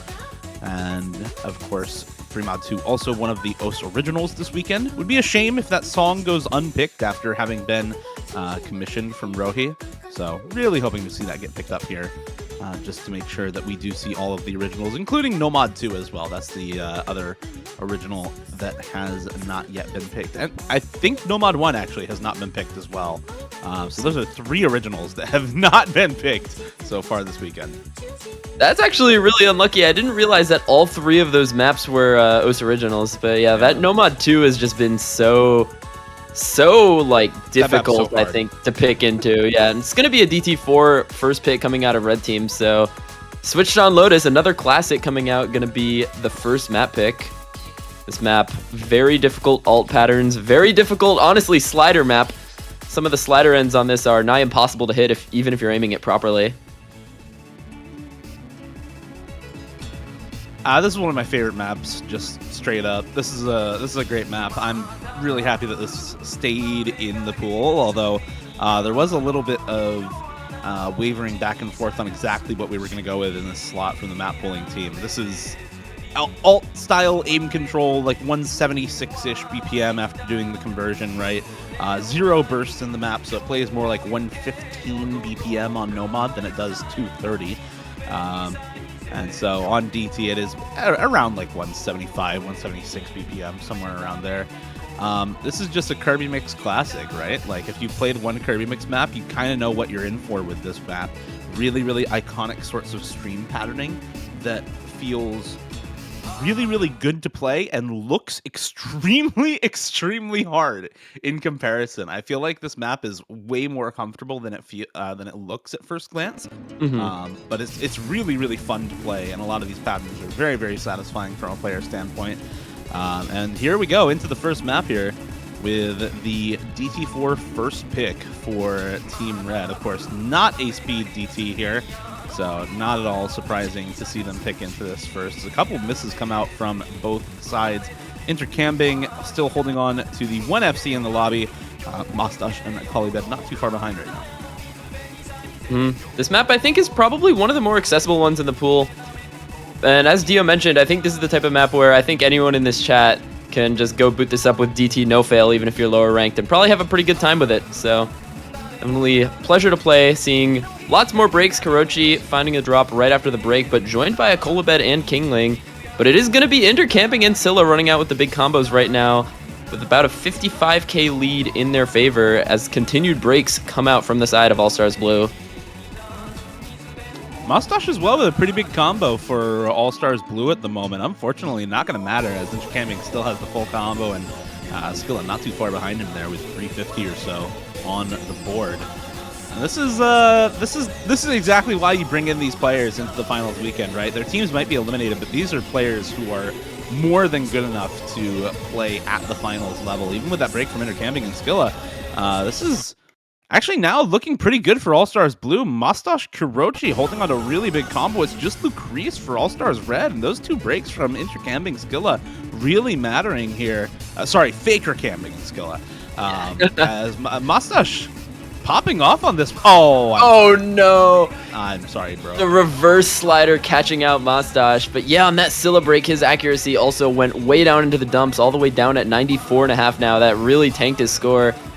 But the lead's still going to be out at 85k for All Stars Red, especially with that break from Mustache, because now they're going to be able to hold on to that lead. But with the breaks from Lucrece and Kolibet, it's actually going to be the combos from the backing members of All Stars Blue to start to take over. Mustache, Kurochi, Nineric, and Kingling all on some semblance of combo. And they're going to start to run away with this lead. They take it right now at the end. And it's only the really difficult ending patterns to contend with. And it's basically a four-way reset as well for All Stars Red. Skilla broke right before the end, or before the break there, excuse me. And Faker Camping breaking right after the break. So this is just uncontested combo from All Stars Blue. Mustache left alone now with a couple breaks from the rest of the roster to match a Kolibet's combo and keep this on their side. And this guy's going to top score the map, actually. First pick for Team Red, not going the way they would have hoped. He hits the back and forth linear streams as well. Intercamping the Kolibet also hitting those alongside Kurochi. Really, really impressive ending here from both of the teams, but Mustache, man, top scoring the map for the lobby. Really, really well done. We talk about players from Team Poland to watch out for. It's kind of a lot of conversation focused around Malashevsky, around Nahus, around Rafal as of recent in this OWC as well. And Mustache kind of flies under the radar for a lot of people, but this guy is quietly really, really good at the sorts of maps that he is in for. This is a great example of that. Yeah, one missing switched on Lotus with DT in the show match, hitting the whole ending. The Polish Mountain may be eliminated from the tournament, but in the show match, it does live on. Mustache taking that point virtually on his own. But now pick goes back to All Stars Blue, and they're going to go for No Mod 4, one of the hardest maps in this map pool, and not really what we expected them to think. We thought them to go really into the DT pool in this matchup, but gonna be picking that full screen slider aim that has caught out so many of the top tier tourney players this weekend.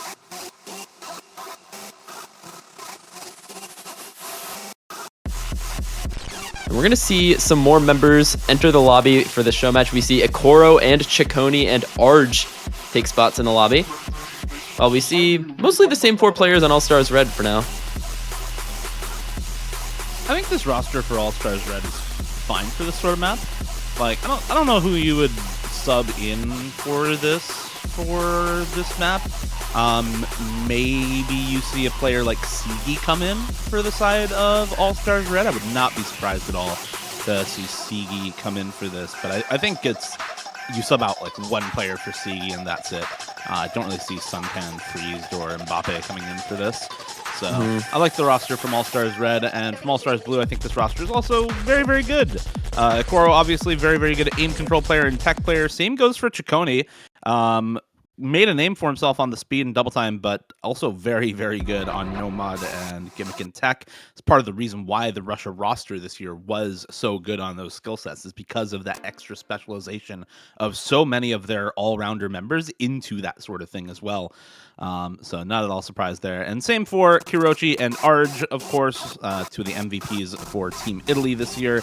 And Arj in particular, kind of the Nomad warrior for that team. Very, very good at all things Nomad, as long as they're not speed. Arj, my fellow Shake man, I've got to root for his success. But yeah, Chaconi, I mean, I feel like outside of these like tournaments where I've really known him for his speed, he's also been such a top tier 1v1 player. I think one of the Charlie's tournaments getting second, if I'm not mistaken, and also going pretty far in Corsair's close. So he's definitely suited to be an all-rounder, even at the top level. Yeah, we are seeing already why this map is one of the hardest ones this weekend. So many players finding some early drops. Chaconi, Ikoro, Akolibed, and Scylla finding an early drop, but still 4 FCs on the board for now. As we get into some of the streams, we're going to see some more drops. Kirochi going down as well. So it's only Arj on the side of All Stars Blue. Well, honestly, 4 big combos still remaining on All Stars Red, except for that break from Lucreus. There goes Skill and Lucrease once again. It's Faker camping and Kolibed to hold on to the combos for Team Red, and it is going to be enough. No big combos on the side of All Stars Blue, but that's a 4-way reset now for Team Red, and there goes the score back over to Blue Team. Ikoro and Chaconi holding alongside Kirochi, actually. Ikoro and Chaconi both breaking. All the combo in the lobby is now on Kirochi and Arj, the only 2 players above 100 combo until just now, with intercamping coming back up over that margin. You know, have we said this map is hard? Because this map is pretty hard. Dude, I was talking about the sliders on Twitch on Lotus being nigh impossible to hit. Well, these ones are actually impossible to hit the slider ends on. And it's Kirochi actually going insane on this. 96%, by the way. That is the best in the lobby by like 4%. What are you doing, Kirochi?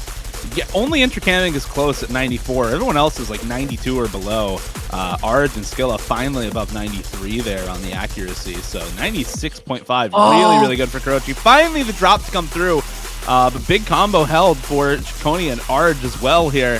And I think the overall act kind of in favor of All Stars Blue because of Kirochi's high accuracy there. Alongside the bottom row being able to be near that 93% mark. And this is just some demon from this map, honestly. Like, what can you do when the map is this ridiculous? It kind of puts into perspective some of the scores that we've seen this weekend. I mean, we've seen some incredible scores on this map this weekend overall, to the point where, you know, 400k would be one of the lower scores in the lobby, but this should really put in perspective just how hard this map is. There are some maps in this pool that are relatively accessible and that are, you know, playable, I think, for a majority of the players in the finals weekend, so long as you have kind of the basic skill requirement for them, like the DT4. And then there's maps like this, where they are just straight up really, really hard and very, very niche, and you can only really play them if you're extremely good at the demanding skill set from that map. And that is a 1 miss, 96% from Kirochi. And I think this is a map where you have a really good example of why accuracy matters so much in Score V2. Because you have Nomad multiplier on this. And people are missing a lot. They're also missing a lot of slider ends. So when someone actually gets a decent accuracy, you can really notice their score being so much higher. Kirochi getting that around 480k, being a lot higher than most of the other people in the lobby. And there's the Nomad 1. Those original finally getting picked by Team All Stars Red to respond to that early breakpoint from All Stars Blue, which has been consolidated. Yeah, this is no normal Nomad 1. AR 8.2, CS 5.2. Most people would be comfortable seeing this type of map in the free mod pool as your anti-mod map, but we decided Nomad 1. Yeah, this was one that kind of got moved around. We were originally going to have an aim map in Nomad 1, and then some things happened for the free mod pool, and this got moved up into Nomad instead. So you get the low approach rate, high circle size Nomad pick instead of an anti-mod pick. does make for a couple of interesting dynamics. You can no longer overmod the Hard Rock on something like this if you have a team that prefers that Hard Rock, for example. And in the free mod pool, we now actually have 2 separate aim maps in the free mod 1, free mod 2. So it's definitely something to watch out for, is the kind of difference between just no mod aim consistency and free mod aim consistency. I think some teams tend to be better at no mod versus free mod. So it's one of the interesting consequences of a pool where we don't care what slot the maps are actually in, so long as the whole pool is balanced around the skill sets. And this is one of them where you just no longer have the ability to mod Hard Rock on something like this. You have to go low approach rate. This song by Asaka, it's Kagutsuchi. This was a really cool one. I like the song a lot. Very good map by Nymph. And we're going to see some of that really high star rating anti-mod low approach rate here in the no mod 1 slot. Mm-hmm. And to add on to the pooling discourse, I think one way that I think the viewers can look at it in a really accessible way is if you see a type of map that you don't usually recognize in the slot, like the no mod 1 being something you would know as a free mod 2, you just look for the type of pick that you're missing somewhere else and see if it's there instead. So you see that free mod 2, you see that's an aim map, you see the free mod 1 aim map as well, actually. And the free mod 1 aim map is the true no mod 1. Yeah, that is the actual no mod 1. So just try and search for that aim map elsewhere. But yep, gonna see the exact same roster for All-Stars Red again. Same for all 3 maps so far. As we're gonna see Mustache and Nineric actually coming in for the low AR picks. I think neither of those players necessarily known for their low AR, but still capable at it. We see players getting into these difficult aim control patterns very quickly, seeing lots of breaks on them actually, most of the lobby going down. I think lots of people would look at Akoro on All-Stars Blue to be maybe the main player in the lobby at this, but right now it's actually Mustache once again to hold on to the 200 combo out of the start, making up most of the lead all on his own. Yeah, I've watched Mustache in tournament for the better part of 3 years now. He participated in a tournament I hosted that was a 1v1 back in 2020 and had a pretty good run there. And I had never heard of him before, so I was very surprised to see this Polish player I had never heard of doing so well in this tournament against players like Digital Hypno back in 2020, for example. And now he is quietly just really, really good at tournaments. This guy is just gaming. He's gaming. He's really, really good now. So it's been very cool to see him continually get better and better in tournaments throughout the years. Does finally find the drop, of course. You talk about somebody long enough as a caster, they will find a miss. So time to talk about Intercamming and Lucrece instead, although we do want to see Team Red win a point here, keep us a little bit even in this match. So maybe we don't... Oh, well, I'm sorry. Goodbye. Oh, I'm sorry, bro. It is so over. Yeah, now Team Blue with 4 combos up against only 1 from Scylla on Team Red, but 3-way break coming out of All-Stars Blue. So now Scylla with the big combo up against Akoro no longer. So now let's see if Scylla can take it back on his own. And, well, no. Chain misses actually setting it. Yeah, no. Everyone is breaking. This map is really difficult. It's going to be another point for All-Stars Blue. 3-0 now. Rough start for Team Red. Hopefully we can see some fight come out of Team Blue here to get this match a little bit closer, back onto some even footing as we get an instant Hard Rock 2 pick from Team Blue afterwards. Like you said, we've seen this once in the last 2 or 3 weeks, so another Hard Rock 2 pick, very welcome here. It's Amobium by Okabe Keiichi, mapped by Lusky. This is another custom map, and this is, I believe, CS7, sort of alt BPM aim control in the Hard Rock pool. Yeah, it's what some people like to call demon flow aim, and I would be inclined to agree with them. I'm not sure if everyone here follows every single big tournament, but a couple years ago in Corsair's Close, they had a map called Bloody Rabbit that was just like basically follow point streams all the way through. I think this map I would really consider the little brother of that one, where except you also have a lot of emphasis on the aim control. So you say alt BPM, slow space streams, I think they're kind of synonymous with each other. But still, it's going to be a lot of difficult flow aim in this one and lots of potential for chain misses on any player in the lobby. And we're going to see finally a player swap for Team All-Stars Red. Going to be bringing in Mbappe into the lobby. Very strong Hard Rock specialist on the side of France this year. I feel like we didn't get to see enough of Mbappe during the World Cup, so glad to see them here for the show match. And yeah, I definitely agree. Any sufficiently low BPM stream map is just an alt map, and vice versa. Any sufficiently flow-amy alt map is just a low BPM stream map. So I think this is kind of both.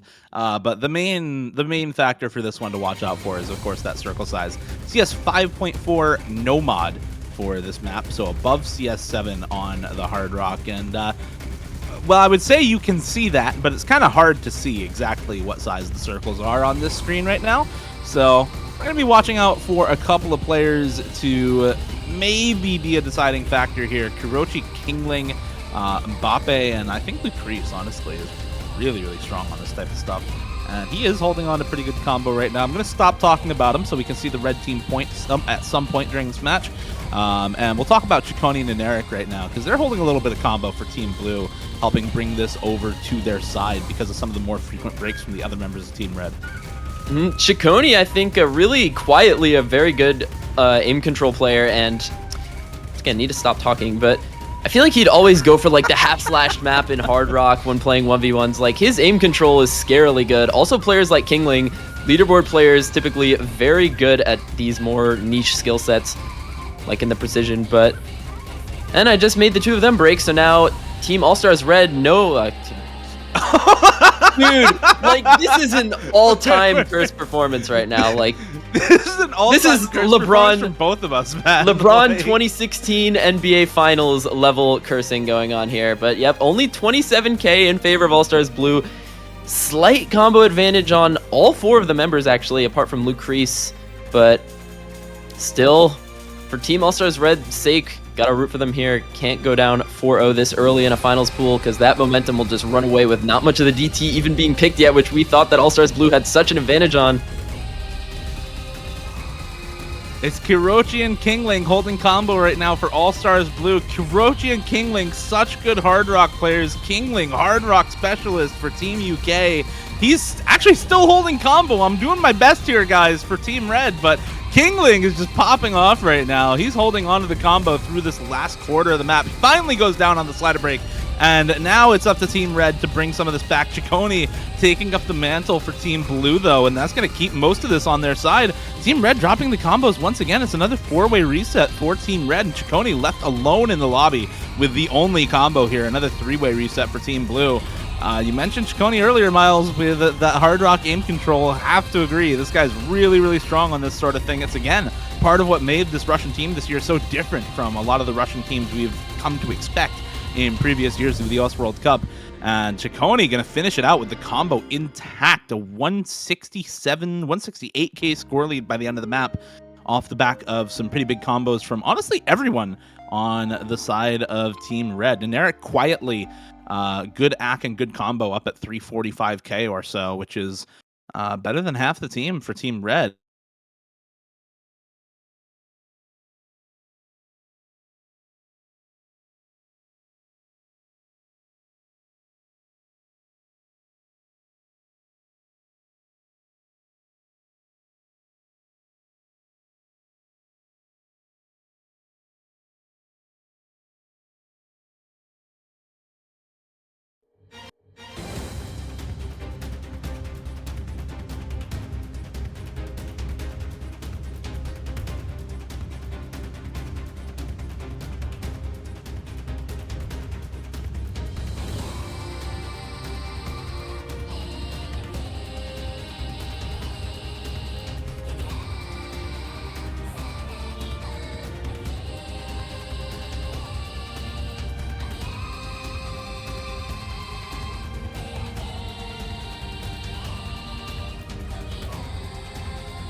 Oh, there we go.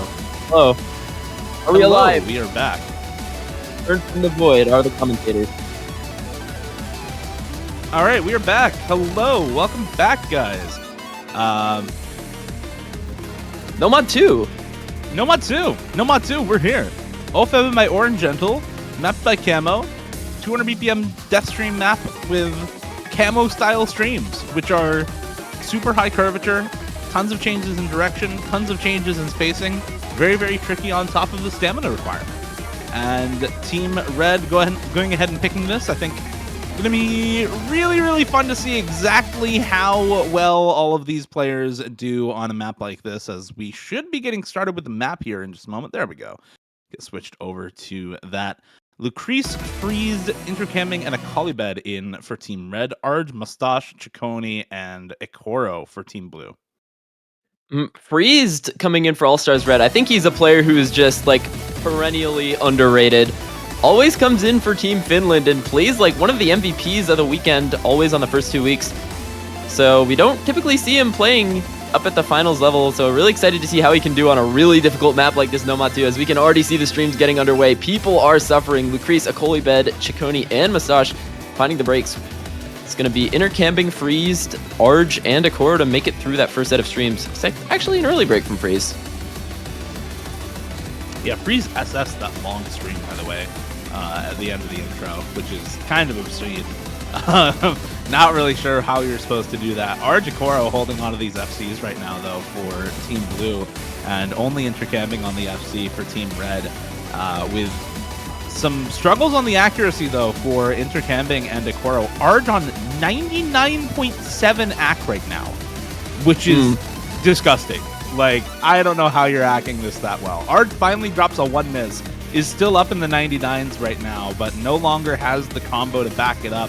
Mustache and Ikoro versus Intercamping and Freeze at the moment with big combo. There goes Freeze, not able to hold on through the caster curse, and now Intercamping, Mustache, and Ikoro fighting it out here with the big combos left in the lobby. It's just Mustache now for Team Blue left alive, and that's it.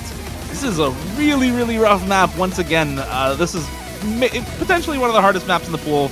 Really, really tricky streams all throughout this map, and really high stamina requirement at the same time. So not at all surprising to see frequent breaks from lots of players, but I think if there's one player you're going to look to be really good on a map like this, it is Mustache. He's a stream player in solo, and there we go. All right, finally did it. Finally You were going on for a while, dude. You were giving him the juice for 30 seconds, Dio. It had to happen at some point. But yeah, I'd like to see some blood trails coming out in the Twitch chat for the Polish Mountain, which is going to be moving this lobby so heavily in favor of All Stars Blue. Top scorer in the lobby once again. Mustache just beasting on this map. Only an 8th left to go, and it looks like it's already a foregone conclusion. Not any combo remaining on All Stars Red, and it is going to be a 5th straight point for Team All Stars Blue. Yeah, 6 scores from Team Red, honestly. Like, these are some very, very good scores. 450k plus from Mustache on the big combo. We saw a 99 AC at one point in this map from Arj, who's hitting this ending, by the way. Same for Chaconi. Arj and Chaconi, the only 2 players to actually hit the full ending stream there. 97 AC at the end of the map for Arj is some pretty obscene AC. I think the next best in the lobby is 95 or so from Mustache. And from Chaconi as well. Everybody else down at the 93 mark or worse. So puts into perspective how good that 97 is from Arj. This is a really difficult map. And I think we're seeing which team maybe prepared a little bit more for this show match. All Stars Blue 5-0, going up very quickly in this show match. Very quickly out of hand for All Stars Red, losing another breakpoint now. Team Blue going to get another pick. But I think if we got anything out of this match, if it does go over very quickly, at least we saw, I think, most of the OS originals that haven't been picked yet, apart from Fremont 2. Yeah, both Nomad 1 and 2. We have not seen picked. Yeah, Nomad 1, Nomad 2 have been picked. And every other original this weekend has been seen at some point, aside from that Fremont 2. So looking to maybe see that one at some point here. It's going to be Fremont 4, though, chat. Freedom Dive is here. Yep, I actually can't believe how popular this pick has been this week, Dio. I feel like we've seen it in more matches than not, where teams just kind of gravitate towards picking this map, even though it's such a weird map to spec in free mod, because with a lot of players who are very comfortable on AR10, it becomes a reading map because it's 222 BPM streams. It's very, very dense on AR9. Not many players in the game very comfortable on this with Hidden. A few more are going to be comfortable on Nomad, but we saw teams like Canada run triple Hard Rock on this.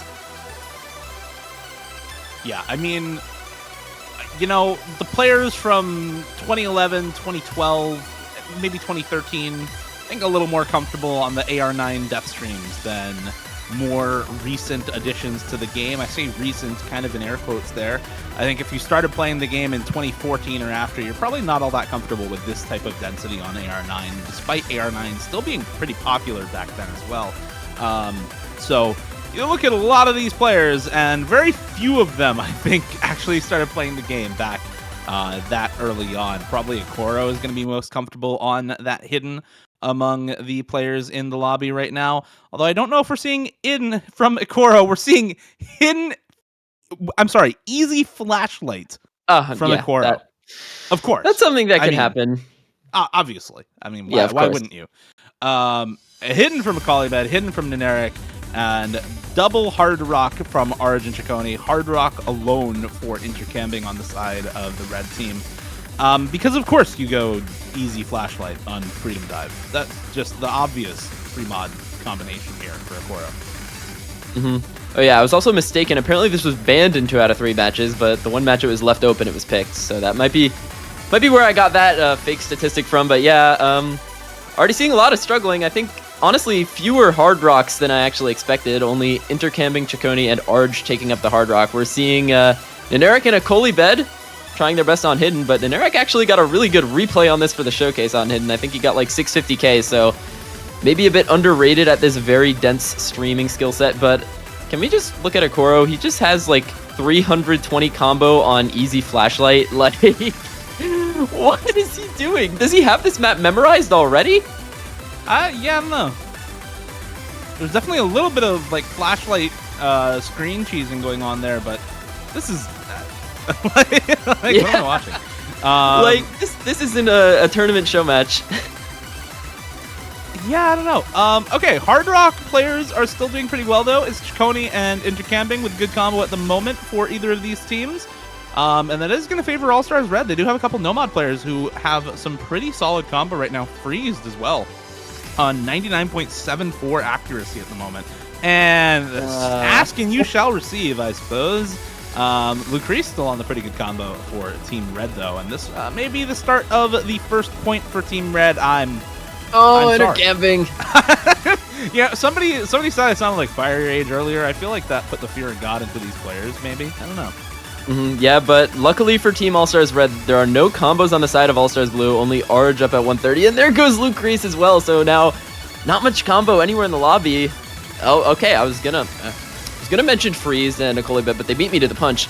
Arj and Chaconi now running ahead with any sort of combo that can be put together, but intercamping, 3-fit. You know, I mean, like, why speak, right? Why speak? Yeah, like, no. Lucreece freezed and Akalibed on some okay combo for Team Red, but it's Chaconi and Arj, actually the 2 Hard Rock players with the highest combo in the lobby right now for Team Blue. We're going to get into that death stream section here in a moment. We saw this in Canada versus Germany, and it was almost a 2-way FC on Hard Rock. If you haven't watched that match, you got to go at least watch Freedom Dive, because I really was not sure what I was seeing during this map between Canada and Germany. It was ridiculous, the kind of performance that we saw there. I believe it was Ryuke and I want to say Okinamo, but I'm not 100% on that. I might be trolling. But some ridiculous combos from Ryuke and one of the members of Team Germany who escapes my mind at the moment. Zeitfrost got like 700 something K on the Nomad. But I remember there being 2 Hard Rock 850Ks. Tim Kackner. Yeah, Tim Kackner. Yeah, we had some really good scores on this, and I think the scores from like a lot of these other top tier tourney players in the lobby really puts into perspective just how insane those performances were in the actual match. But yeah, you know, Team Blue is stealing this one back, even with the easy flashlight. With the 100k on Ikoro, they're taking it back with the 1100 combo from Ciccone, as a lot of players on All-Stars Red are really struggling with this ending. I think we're going to need to see some chain misses from the side of All-Stars Blue for Team Red to have a chance to come back in this one, because they are exploding in the lead. I mean, here's the ending. If Ciccone hits this, they deserve the win, honestly. Like, this ending on Hard Rock is absolutely demon, and there's finally a chain miss from Ciccone. Not going to be able to hit it, but the damage is done. 160k, even with easy flashlight on Ikoro. By the way, easy cuts your score in half, so this is more like 260k on easy flashlight from Ikoro, 270k or so, which is really ridiculous in its own right. I mean, 270k is better than one of the no-mod scores we see in this lobby right now. This is just obscene. And I don't even think we were operating with easy 2x multiplier. I think we were just going with like allowing easy in the show match because it's more fun that way. But Ikoro, he got an A rank on easy flashlight on demand for the show match. I think that itself is very impressive, even if his combo is not too big. But still, now All-Stars Blue up at a very quick 6-0, and I think it's their pick as well. Here's how Team Red can still win. we gotta see this go the distance, Miles. We gotta see the reverse sweep come through. Oh, there it is. We see the free mod 2 pick. It is the pick from the red team. I actually think this is a good pick for them, besides just being one of the originals here. This is the last original that has gone unpicked through the weekend so far. Glen Sista by Rohi, some custom background art by somebody internal to Rohi as well. Collab map by Ferry and Alden for this round. This one also had to get some buffs to be finals level material. And I think this is still a little bit on the easy side for the pool overall, so I'm looking forward to some good scores from these players. Yeah, this map kind of feels a little bit weird in a vacuum looking at the context of this pool, because it's like, I don't know, it's right next to another AIM map that's a lot more difficult as well. So this one, we really did have to spec this one out to be a lot harder than it originally was. But still, I think it's in a pretty good spot. It's pretty unique in a sense. It's CS4, AR9, 225 BPM, so if Freedom Dive is your dense stream pick, this is going to be your dense aim pick. So we're going to be looking at some of the more strong reading players to take the hidden on this in the lobby, looking at Ikoro and Scylla on each team respectively. Meanwhile, I think just about anyone else is going to be comfortable on any mod. Probably going to see some variance there.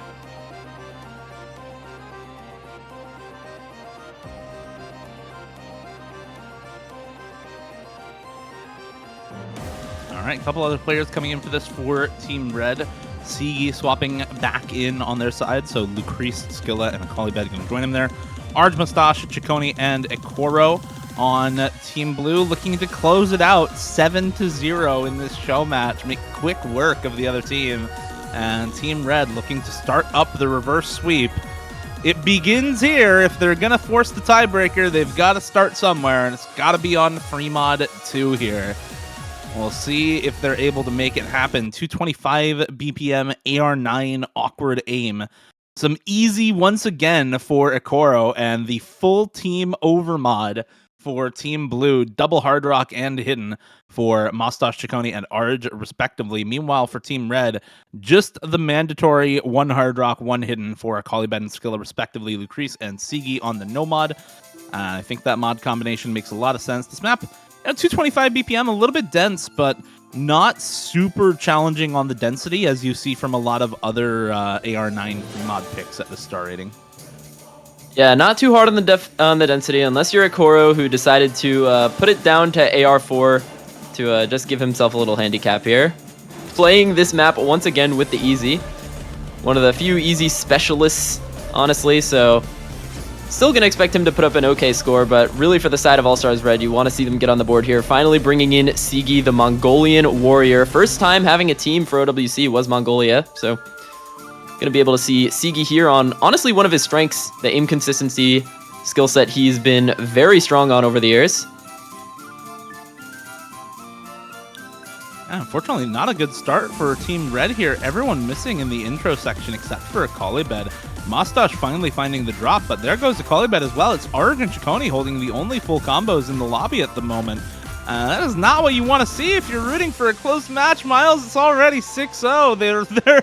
They're already gone. Chaconi holding onto this FC right now, and that is halfway through the map. Full combo still intact for the Russian star player here on Team Blue. It is just Skilla with a little bit of combo right now for Team Red. Akalibed finding another drop. Sigi a little bit behind on the combo as well. As long as Chaconi keeps comboing, this is going to be it. He's still going strong on this, holding on to this full combo. And there's really nothing that Team Red can do. There's finally the drop from Chaconi. There is combo on Skilla alone now with that double break for Lucrece and Sigi. Can Skilla bring this back for Team Red? The hidden mod player upping that density, upping the awkwardness by quite a bit on this map, but he's able to hold on long enough to bring the score lead over to their side, and that's a quadruple miss for Team Blue. It is going to be enough at the end of the map. Skilla to carry them to a first point for Team Red. All on his own. He was the only combo in the lobby for a while. We did see some backing combo come up from Akalibed further down, but Scylla, man, gonna be finally taking a point for the side of All Stars Red. 665k for him, just barely being beaten out by Chaconi in a 1v1, but on a team performance level, it's gonna be a point for All Stars Red. Akora with the B rank on easy. But this is the start of the comeback. This is how All Stars Red can still win this match. Okay, if half their team is sight reading, let's see some mechanics picks. Let's see the free mod one. Let's see the hard rock one. Like, let's see some of those basic maps and get the sight read buff on these sorts of basic mechanics maps where sight read buff is kind of a thing. Yeah, I think the aim picks in this pool, even if you are sight reading, are simple enough. I mean, Hidden 1 probably has some things that could catch you out in terms of sight readability, but I mean, Hard Rock 1, DT1, Fremod 1, all going to be things that are readable, but Team Blue is going to be picking the least sight readable. This is a mean pick after Lucrece says, brother, half of our team is sight reading, and they decide to pick Hidden 2. How mean can you get, Team Blue? Oh my god. They tell them they're sight reading and they say, yeah, okay, AR8 time, baby. I mean, okay, as far as AR8 maps go, this one is like relatively sight readable. It does the thing and then it continues to do that thing over and over again throughout the map. So like, it's not all that bad. If you can figure out what the pattern is doing the first or second time, you can probably hit it the rest of the map as long as you've got the mechanics and basic reading skills required for this. So I don't think sight read is too awful on this, but obviously it's way more difficult than on something like Hell or Hell where the patterns are just straightforward, super basic, right? So you're still going to be looking at this as a relatively difficult to read pick for either of these teams. Kingling, Neneric, Chaconi, and Akoro in for Team Blue. Lucrece, Sigi, Skilla, Akalibed looks like staying in for Team Red here. I have a feeling in my gut that this is going to be a lot of Scylla versus Akoro on this map, but actually Akoro going to be leaving in the lobby. We're going to see Kurochi come in instead. So that low AR specialist, after playing easy on a couple maps in a row, going to be benched on the AR8 Hidden. So maybe All Stars Red going to have an opportunity to take this one as well with, I think, on paper, a slightly more comfortable reading roster for this one. I'll see how it goes. Hopefully these are not the players who are sight reading for All Stars Red, as you know, it's a pretty difficult map in spite of what I said earlier about the patterning being relatively consistent. These sorts of back and forth slider jumps into single taps are definitely repeated throughout the rest of the map. And the overall patterning very much focused on those sorts of back and forths rather than on perfect stack overlaps. You do see a lot of overlapping patterns, but usually they're not consecutive notes that are perfect stacked, which is usually what players tend to complain about when they talk about, you know, perfect stack reading maps being kind of unplayable in the pool, which I agree with most of the time. Early breaks here for Neneric, Chaconi, Akalibed, Lucrece, and Kingling as well, actually. So Kurochi, the only full combo left alive right now for Team Blue. Only Skilla for Team Red. He called out Skilla as kind of this low approach rate player for Team Red. Was the low AR specialist for Team Sweden during the course of the tournament. So good to see them come back in here and continue to pop off. Does finally find the drop. It's now Kurochi with the only big combo left in the lobby. Kurochi goes down as well. It's now a Akali bed, and everybody's gone. Everybody's gone. Yep, this map is pretty difficult, guys. Yep. I was gonna say while Kurochi was holding on, maybe Akoro didn't actually leave the lobby because this is a pretty good area hidden performance from Kurochi. I think a player not many think of when they think of the low approach rate hidden specialists. But Scylla definitely one of them, who I think has been another one of those players that has really expanded his skill set this year. Really, I think when Scylla's on his game, he could really hang with some of the best in the best when it comes to even being an all-rounder. We saw him being a very high impact player in Sweden's, I think, top 16 finish? Top 12? They got top 12, top 12 for Sweden, yeah. Yeah, very good stuff from them. Yeah, it was kind of a historic, like, performance for Sweden. By far the best they've ever done in the World Cup. And they did it as seed 23 in the World Cup, making top 12. So, you know, that's a team that's expected to go 1-2. Making it all the way into the semifinals weekend. So really, really good performance from Sweden in this World Cup. And Scylla continuing to show off here a little bit. 160k score lead and climbing now, above 170k at the break. Really off the back of this performance from Scylla, holding on to this big combo. Nobody above 300k on the side of Team Blue. Oh, and... Oh! Never mind. Okay, Tactical reset there for Scylla. Yep. It's a map a little bit closer, but there's not really any combo anywhere to contest that 87k lead that they have accrued. So, into the last ace of the map, gonna look like All Stars Red taking a second pick. Let's go All Stars Red. The comeback starts here. They're able to take a break point.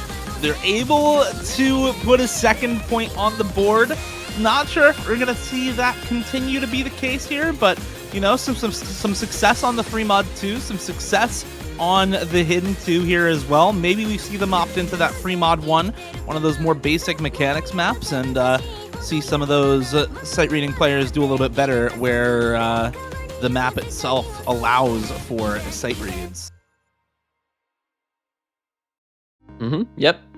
So now the second point on their trail to the greatest TB comeback ever has been achieved. Now 6-2, still in favors of All-Star Blue, but All-Stars Red now with the next pick. And here's how All-Stars Red can still win this match.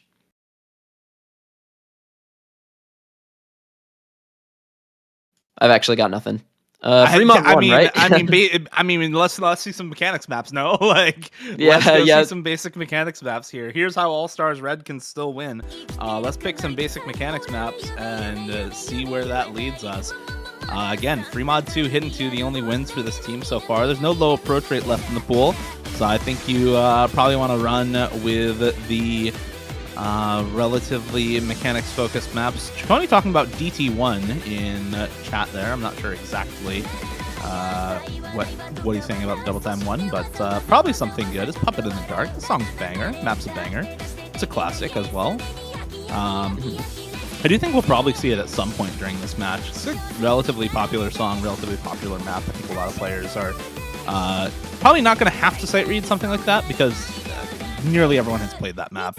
If you've been around long enough, ranked in 2015 and really, really good overall map. Used to be seeing play as tournament tiebreakers in some of the lower ranked tournaments in the game.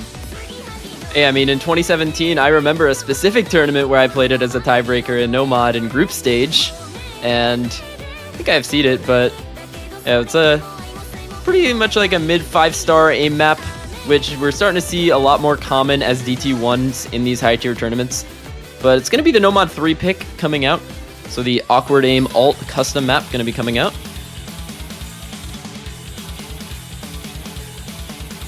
Yeah, this one a little bit different from stuff like the Hard Rock 2 that we've seen, for example. Far less focused on low aim and a little bit more focused on that snap aim. Much more modern alt take on No Sankyu by Nanahoshi Kangen Gakudan. This is a pedal custom map, 282 BPM, so about 140 BPM alt if you're doing the quote-unquote conversion. I don't know. Not a lot to add about this. This is like standard pedal alt mapping with mostly snap aim and a little bit of flying in the map. Yeah, during the showcase, I called this the big brother of Pedal's alt map from last year, Dance in the Game, where it really is, because stylistically, a lot of the jumps are very similar, just much higher star rating now at 7.2.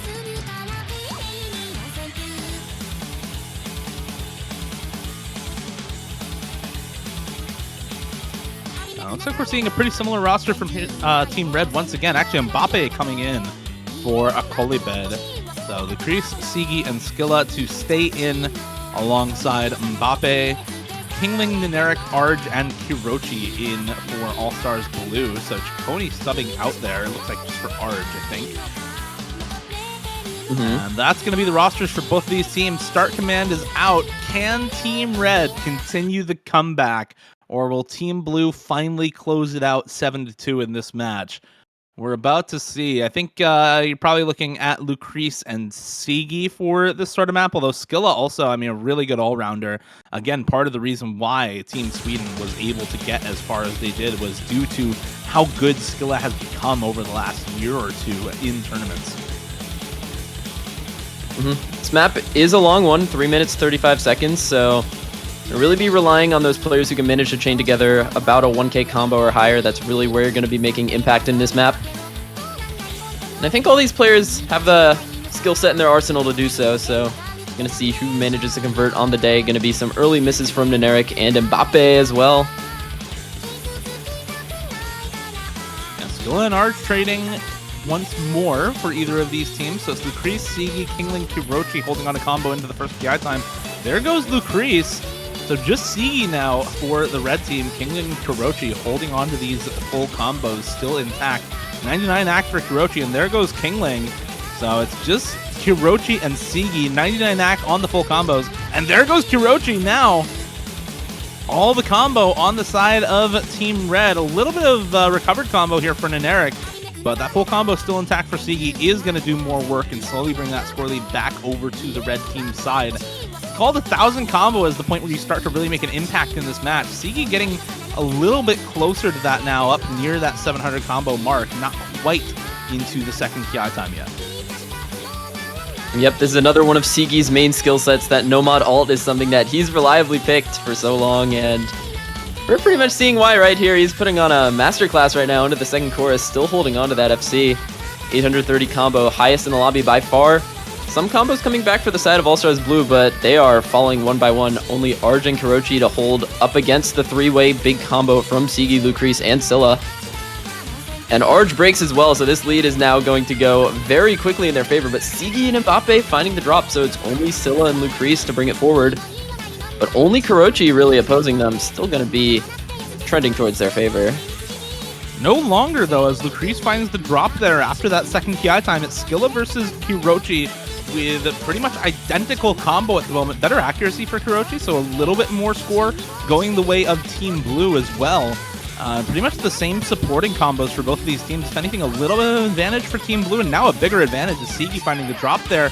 Nineric will trade, but that's not the combo you need to trade it out. It's Kirochi or Kingling to drop here for Team Blue, as they're the ones bringing this combo and this score over to the side of Team Blue. Further drops from Sigi and Mbappe not going to help the case here in the breakdown section of the song.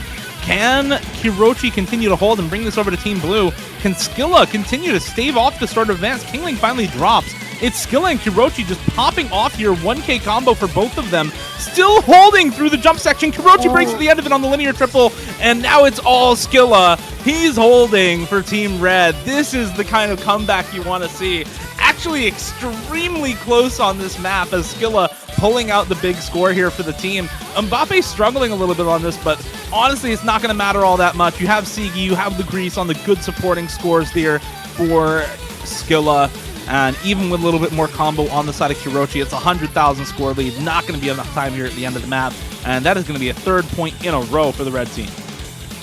Yep, Scylla, man, in that middle portion of the map, taking over the lobby, 524k and climbing at the ending. And it's going to be a third point straight for Team All-Stars Red. So now, starting to look a little more doable. Only 3 points behind the blue team. And that one was the team effort. Lucrece, Sigi, and Scylla all above 400k, up against only Kurochi getting that 536k. Actually, the top score in the lobby, but not going to be able to do it for All Stars Blue. So now, oh, very quick DT1 pick coming out though. One of the Osu classics, as we were talking about earlier. Puppet in the Dark, such a classic.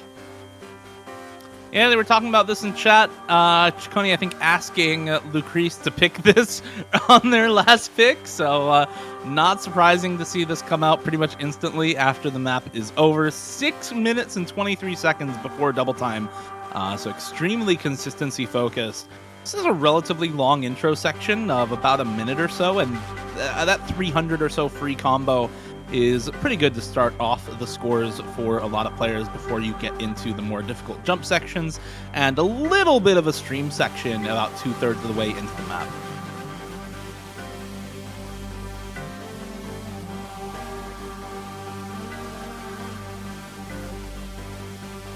This is one of those songs that's just kind of atmospheric, I want to say. Like, does a very good job of building tension, building hype, and rewarding it at crucial moments during the song in those KI times. And yeah, the KI times are definitely harder than a lot of the rest of the map, but there's so many of them and the map is so long that it feels still very, very balanced. If you don't have the consistency to full combo in the easy sections, hitting the KI times means nothing. And if you don't have the skill cap for those KI times, then you're never really getting above 500 to 700 combo in this map. So players rewarded both for the skill cap and consistency on a map like this. It is, of course, AR 10.3 as well, and about 256, 257 BPM on double time.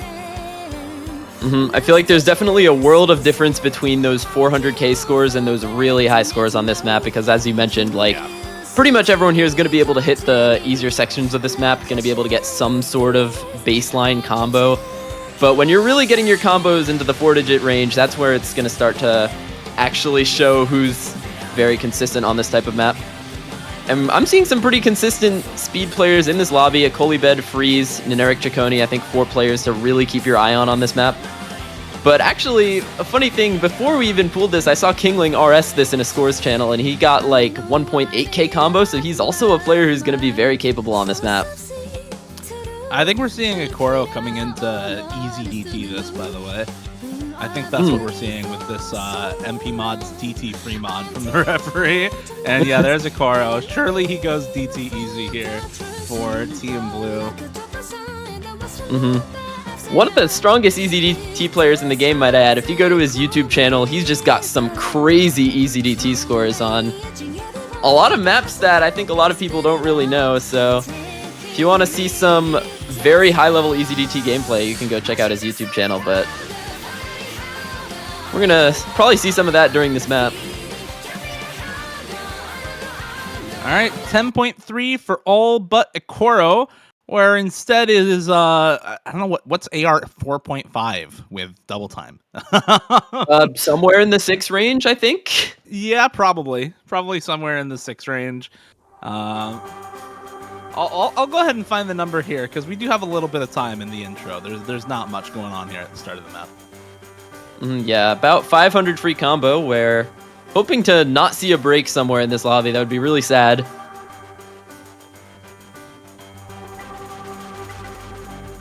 But yeah, some history on the pooling for this map. We originally put this in grand finals, but after seeing how strong people were just playing DT in general this tournament, we decided we had to bring it down to finals. Also because our grand finals DT1 was actually originally in finals, and it was one of the hardest maps in that pool. So just did a quick old switcheroo on these two, and now Puppet in the Dark is in finals. And I think the atmosphere of this map really would have suited it for grand finals, but the raw difficulty being more suited for the finals range, I think it does fit better here.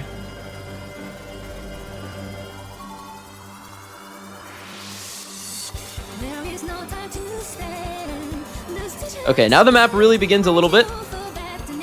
Some fast jumps. Apparently it's AR 7.4? Yeah, apparently it's AR 7.4. So, yeah, fun fact, I suppose, there. And yeah, AR 7.4 255 BPM is a little bit rough, I gotta say. Quite the difficult combination for even seasoned reading players, that's for sure. Free's still holding a pretty good combo right now for Team Red, but it's Kingling Ciccone with 2 high combos for Team Blue. Gonna bring the score over to their side a little bit, even with the easy multiplier for Akoro. And yeah, on the DT mod multiplier, that score is going to scale very quickly, 1.12. It goes up a lot quicker than you realize. And yeah, that score lead already flickering even with the Akoro half score. Sigi gonna be finding that drop, but here comes the biggest jumps in the map. So gonna see who finds the break, and it's Freeze to drop for Team Red. So now the big combos on all the players on All Stars Blue just gonna very quickly take over this map, and they are already 120k in the lead. Kingling and Ciccone both making it through that section, actually hitting the stream at the end. I mean, what do you do here, right? Like, we were talking about, okay, you can have the consistency to hit the easier sections. If you don't have the skill cap to hit the hard parts in the KI times, then you're not going to be rewarded with that 1k plus combo. You're going to be stuck around that 400k mark, and both of them already passed that mark in this map now, hitting that full section. And Eric not too far behind either. He's on near 900 combo now. It's just Sigi with 400 combo for Team Red, and this looks all but over already. 500,000 score lead. The 1.2 multiplier on Score V2 with Double Time doing a lot of work here, bringing these scores up. As Kingling and Ciccone continue to combo right now. Neneric as well, holding strong. There goes Sigi, and I fear this match is over, Miles. 3 points in a row is already a substantial comeback for Team Red.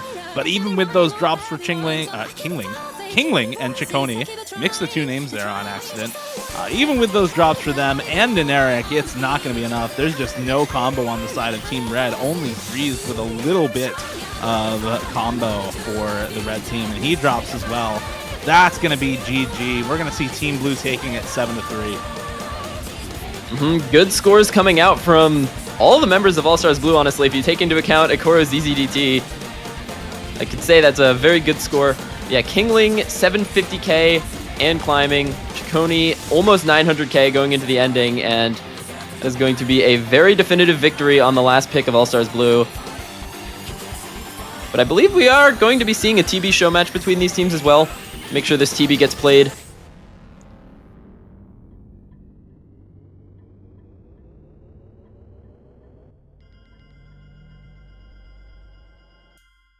And that's it for the true part of the show match. 854k in the lead for Team Blue. Really solid overall team score for them. And you see instantly the swap out for Kirochi on the side of Team Blue for the tiebreaker show match. We will see it played once at least this weekend here in the show match. Got to make sure those tiebreakers get played at some point during the weekend, even if they don't happen to get played in the real matches. Chiho Kurohebi by Rivo, mapped by Bazby. But in the meantime, we'll congratulate Team Blue. Congrats on winning the show match.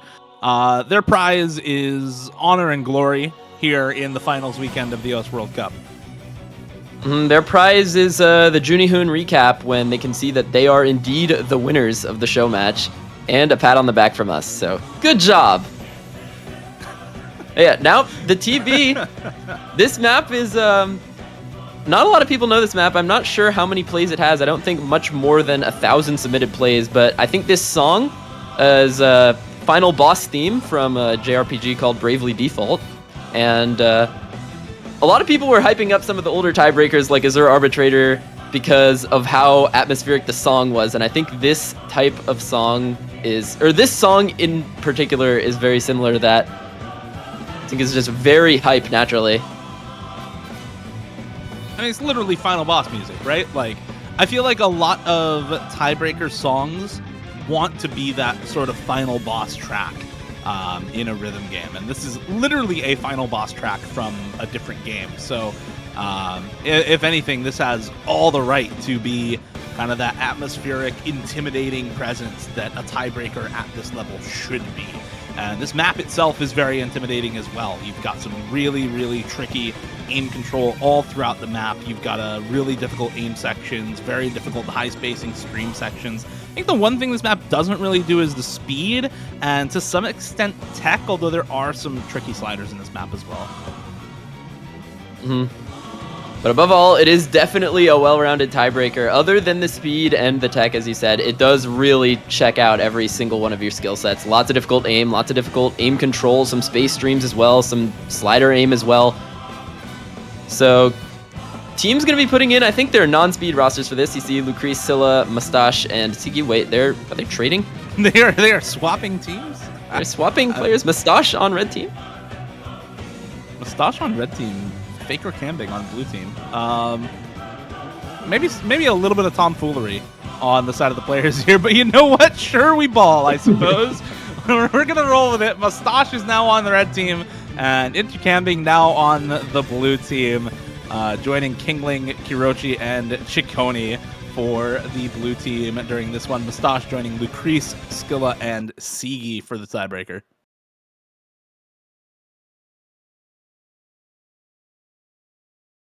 And is four-way Hard Rock. And that's Yeah. four-way Hard Rock. Yeah. Yeah. I didn't notice that. Huh. Well, Yeah. we ball. Yeah, we do ball. There are currently 3 Hard Rock only passes and not a single hidden Hard Rock pass. So let's see how these players can manage on this with Hard Rock, because this map is definitely well over 8.5 stars with Hard Rock, so it's going to be a rough time. But first we have to wait for this client to stop having a rough time. There we go. Yeah. And this map is in fact 8.42 stars with Hard Rock. 927 PP for SS with Hard Rock. Yeah, a little hard. It's only 708 PP for a Nomad SS, to put that in perspective. The only modded full combo, actually it's not even, there are 0 full combos on this map. There are just 0 full combos on this map. Max combo is over 3,000 on this, by the way. I could have sworn Malashevsky had an FC on this. He has a slider break hidden play. Max combo is 3058. His combo is 2591. So unless within 1800s he somehow drops 500 slider ends, I don't see that being a full combo. So yeah, 0 full combos on the map whatsoever. Although you do have Malashevsky number 1 on the leaderboard, Kriller number 2 with a Nomad slider break play, Nomad S rank. I feel like you can pretty easily see why there's no full combos on this map, right? This is A, not a farm map, so not a lot of people are going to grind this sort of thing out for a full combo, and B, the patterning is just really, really hard. But what's stopping Lucrece from getting the first FC right now? Already at 700 combo and climbing. He is still on that FC run through the first quarter, but he's got some very difficult patterns to go. I think one of the daunting things about this map is not necessarily any specific patterns, it's just the constant strain. This map really never lets up. And there's a lot of stuff that you can just break on. I don't really know how to say it. There's not that like specific jump pattern or like a specific stream. It's just all difficult.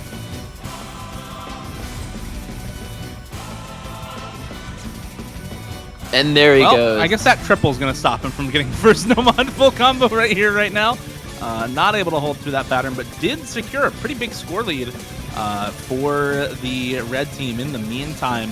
I think a lot of that is due to the quadruple Hard Rock for Team Blue, and I think we're best off comparing within Team Blue for those Hard Rock scores, right? Because Nomad and Hard Rock on this are 2 very different beasts, and Hard Rock is clearly the more ferocious beast for this map, that's for sure. 150k on the Hard Rock for Ciccone, though, putting up a really respectable score here with the Hard Rock, even in comparison to a lot of these Nomad plays. You know, the bottom end of the Nomads is around 150k as well.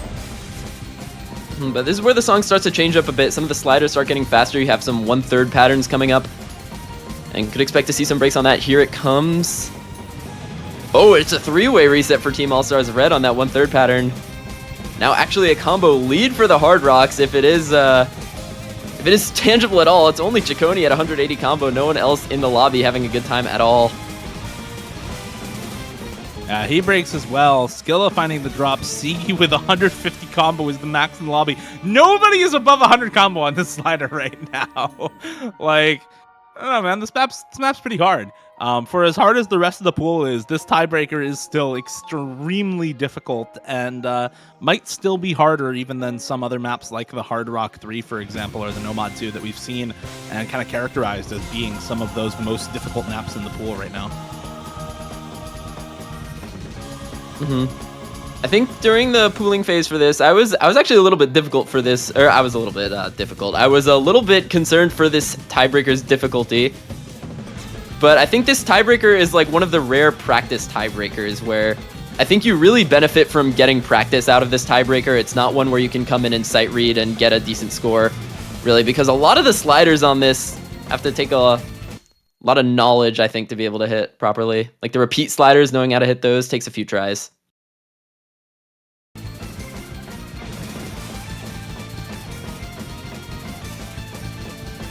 See if anyone can get a big combo together once again here in the back half of the map. I have a sinking feeling that it's not going to be anyone on Team Blue with the 4-way Hard Rock, for example. But we do see some combo on Mustache, Skilla, and Sigi for now. All of those members of Team Red above that 200k mark with the Nomad as the client once again struggling to sync up here with all of the players. There we go. A little bit of interesting cursor movement there from Sigi on the part of the client, I think. And I think it's Sigi's connection that is making the client have this trouble right now. So we'll see if Sigi joins the land of the living once again. In the meantime, I don't think the team is going to struggle all too much without him, given the overwhelming mod advantage they have at the moment. Yeah, no mod advantage over Hard Rock. I think that exists on this map. Yeah. But yeah, and like I said Sigi's- earlier, Nomad and Hard Rock are two different beasts, but Hard Rock is way more ferocious. 89 accuracy for Kingling, 90 ac for Kurochi, 230k, the best score on their side for Team Blue. Sigi playing at a different time, our client desynced. But still, it's going to be a comfortable win for All-Stars Red on this map, just due to the nature of the other team being full Hard Rock. But still, very decent score from Ciccone on this. 240k on Hard Rock is nothing to scoff at. He's currently beating Sigi's Nomad, although he is about 20 seconds behind. Yeah, I think if we let Sigi catch up, he will probably end up ahead of Ciccone by the end of the map on that Nomad. And the rest of the team, of course, 250k plus right now. 277k from Mustache, the highest score in the lobby at the moment. Just goes to show how difficult the map is, right? There's a lot of difficulty baked into these reverse sliders that you need to aim. You cannot just stay in the same spot right on the slider head or right in the middle of the slider for those. You have to aim them. And there's basically the ending slider, I think, for this map. That is going to be it. 280k plus for Mustache on the Nomad as we wait for Sigi to join us here at the end of the map. Very, very solid scores from the Crease and Skilla as well at that 270k mark. And Sigi going to be dropping the 230k. I forgot there were patterns after the spinner. Wonder if anyone else forgot that. Yeah, it's kind of a jump scare if you aren't ready for it. Just another reason to practice this tiebreaker, but I think all it really is a jump scare. Pattern's not too hard. But yeah, that's going to do it for our show match now. Once again, going to be All-Stars Blue winning this one 7-3. The nice little tiebreaker show match going on afterwards, just to make sure it's played this weekend. But it still does have a chance to be played because there is still one match left in this weekend, Dio. There is, and that match is a storied one. It is one for the history books. Germany versus United States in the losers bracket. How many years in a row has it been that we get Germany versus United States? I know since 2020 it has happened every year. So this is at least the fourth year in a row that we are getting Germany versus United States in the OS World Cup in the later stages of the tournament. This might be the first time, though, that this is happening in the fourth place decider. Winners bracket finals was Korea versus Australia. So loser of Germany versus United States will drop out of the OS World Cup in fourth place, and the winner will secure a spot on the podium and a badge on their profiles as part of the top 3 cabal in this OS World Cup. Yeah, this match historically one that you would see in grand finals or in winners finals even, as you said. But yeah, fourth place match for these two teams. And as you can see on the schedule, that is going to be roughly 2 hours from now at 18:30 UTC. So make sure to stick around for that one. Get that one all marked up on your calendars because that is going to be a banger. But until then, I've been Miles, joined with Dio. And thank you all for watching the show match. Yeah, we do have one more little bit of housekeeping here with South Korea in the winners finals. There is one thing you can do to show your support from home, and that would be banners. You can go ahead and check out the OS store. There are World Cup banners still available for purchase at the moment. They are on reduced price this year, as you can buy as many of them as you want. In fact, you could support all 4 remaining teams in the tournament if you want, in order to get the winning team's banner on your profile guaranteed 100% of the time. And the winning team's banner, if you do happen to have it on your profile, will stay there until next year's World Cup, or until you buy a different banner for a different modes World Cup, like the Mania World Cup, Catch World Cup, Taiko World Cup. So go ahead and check those out in the OS store. Thank you for all your support. Thank you, Miles, once again for casting. Thanks to our referee and operator behind the scenes. We'll be back in about 2 hours and 15 minutes for one of the matchups of all time in the OS World Cup. Oh, and by the way, before I finish, one other little bit of housekeeping. Right after the Germany versus United States match, we will also have the Grand Finals map pool showcase. That one is always special. You're going to want to stick around for that after the match, and that'll happen about 5 to 10 minutes after Germany versus United States ends. So make sure you are around for the Grand Finals showcase. You won't want to miss it. We'll see you in about 2 hours and 15 minutes. Thank you all for watching. We'll see you then.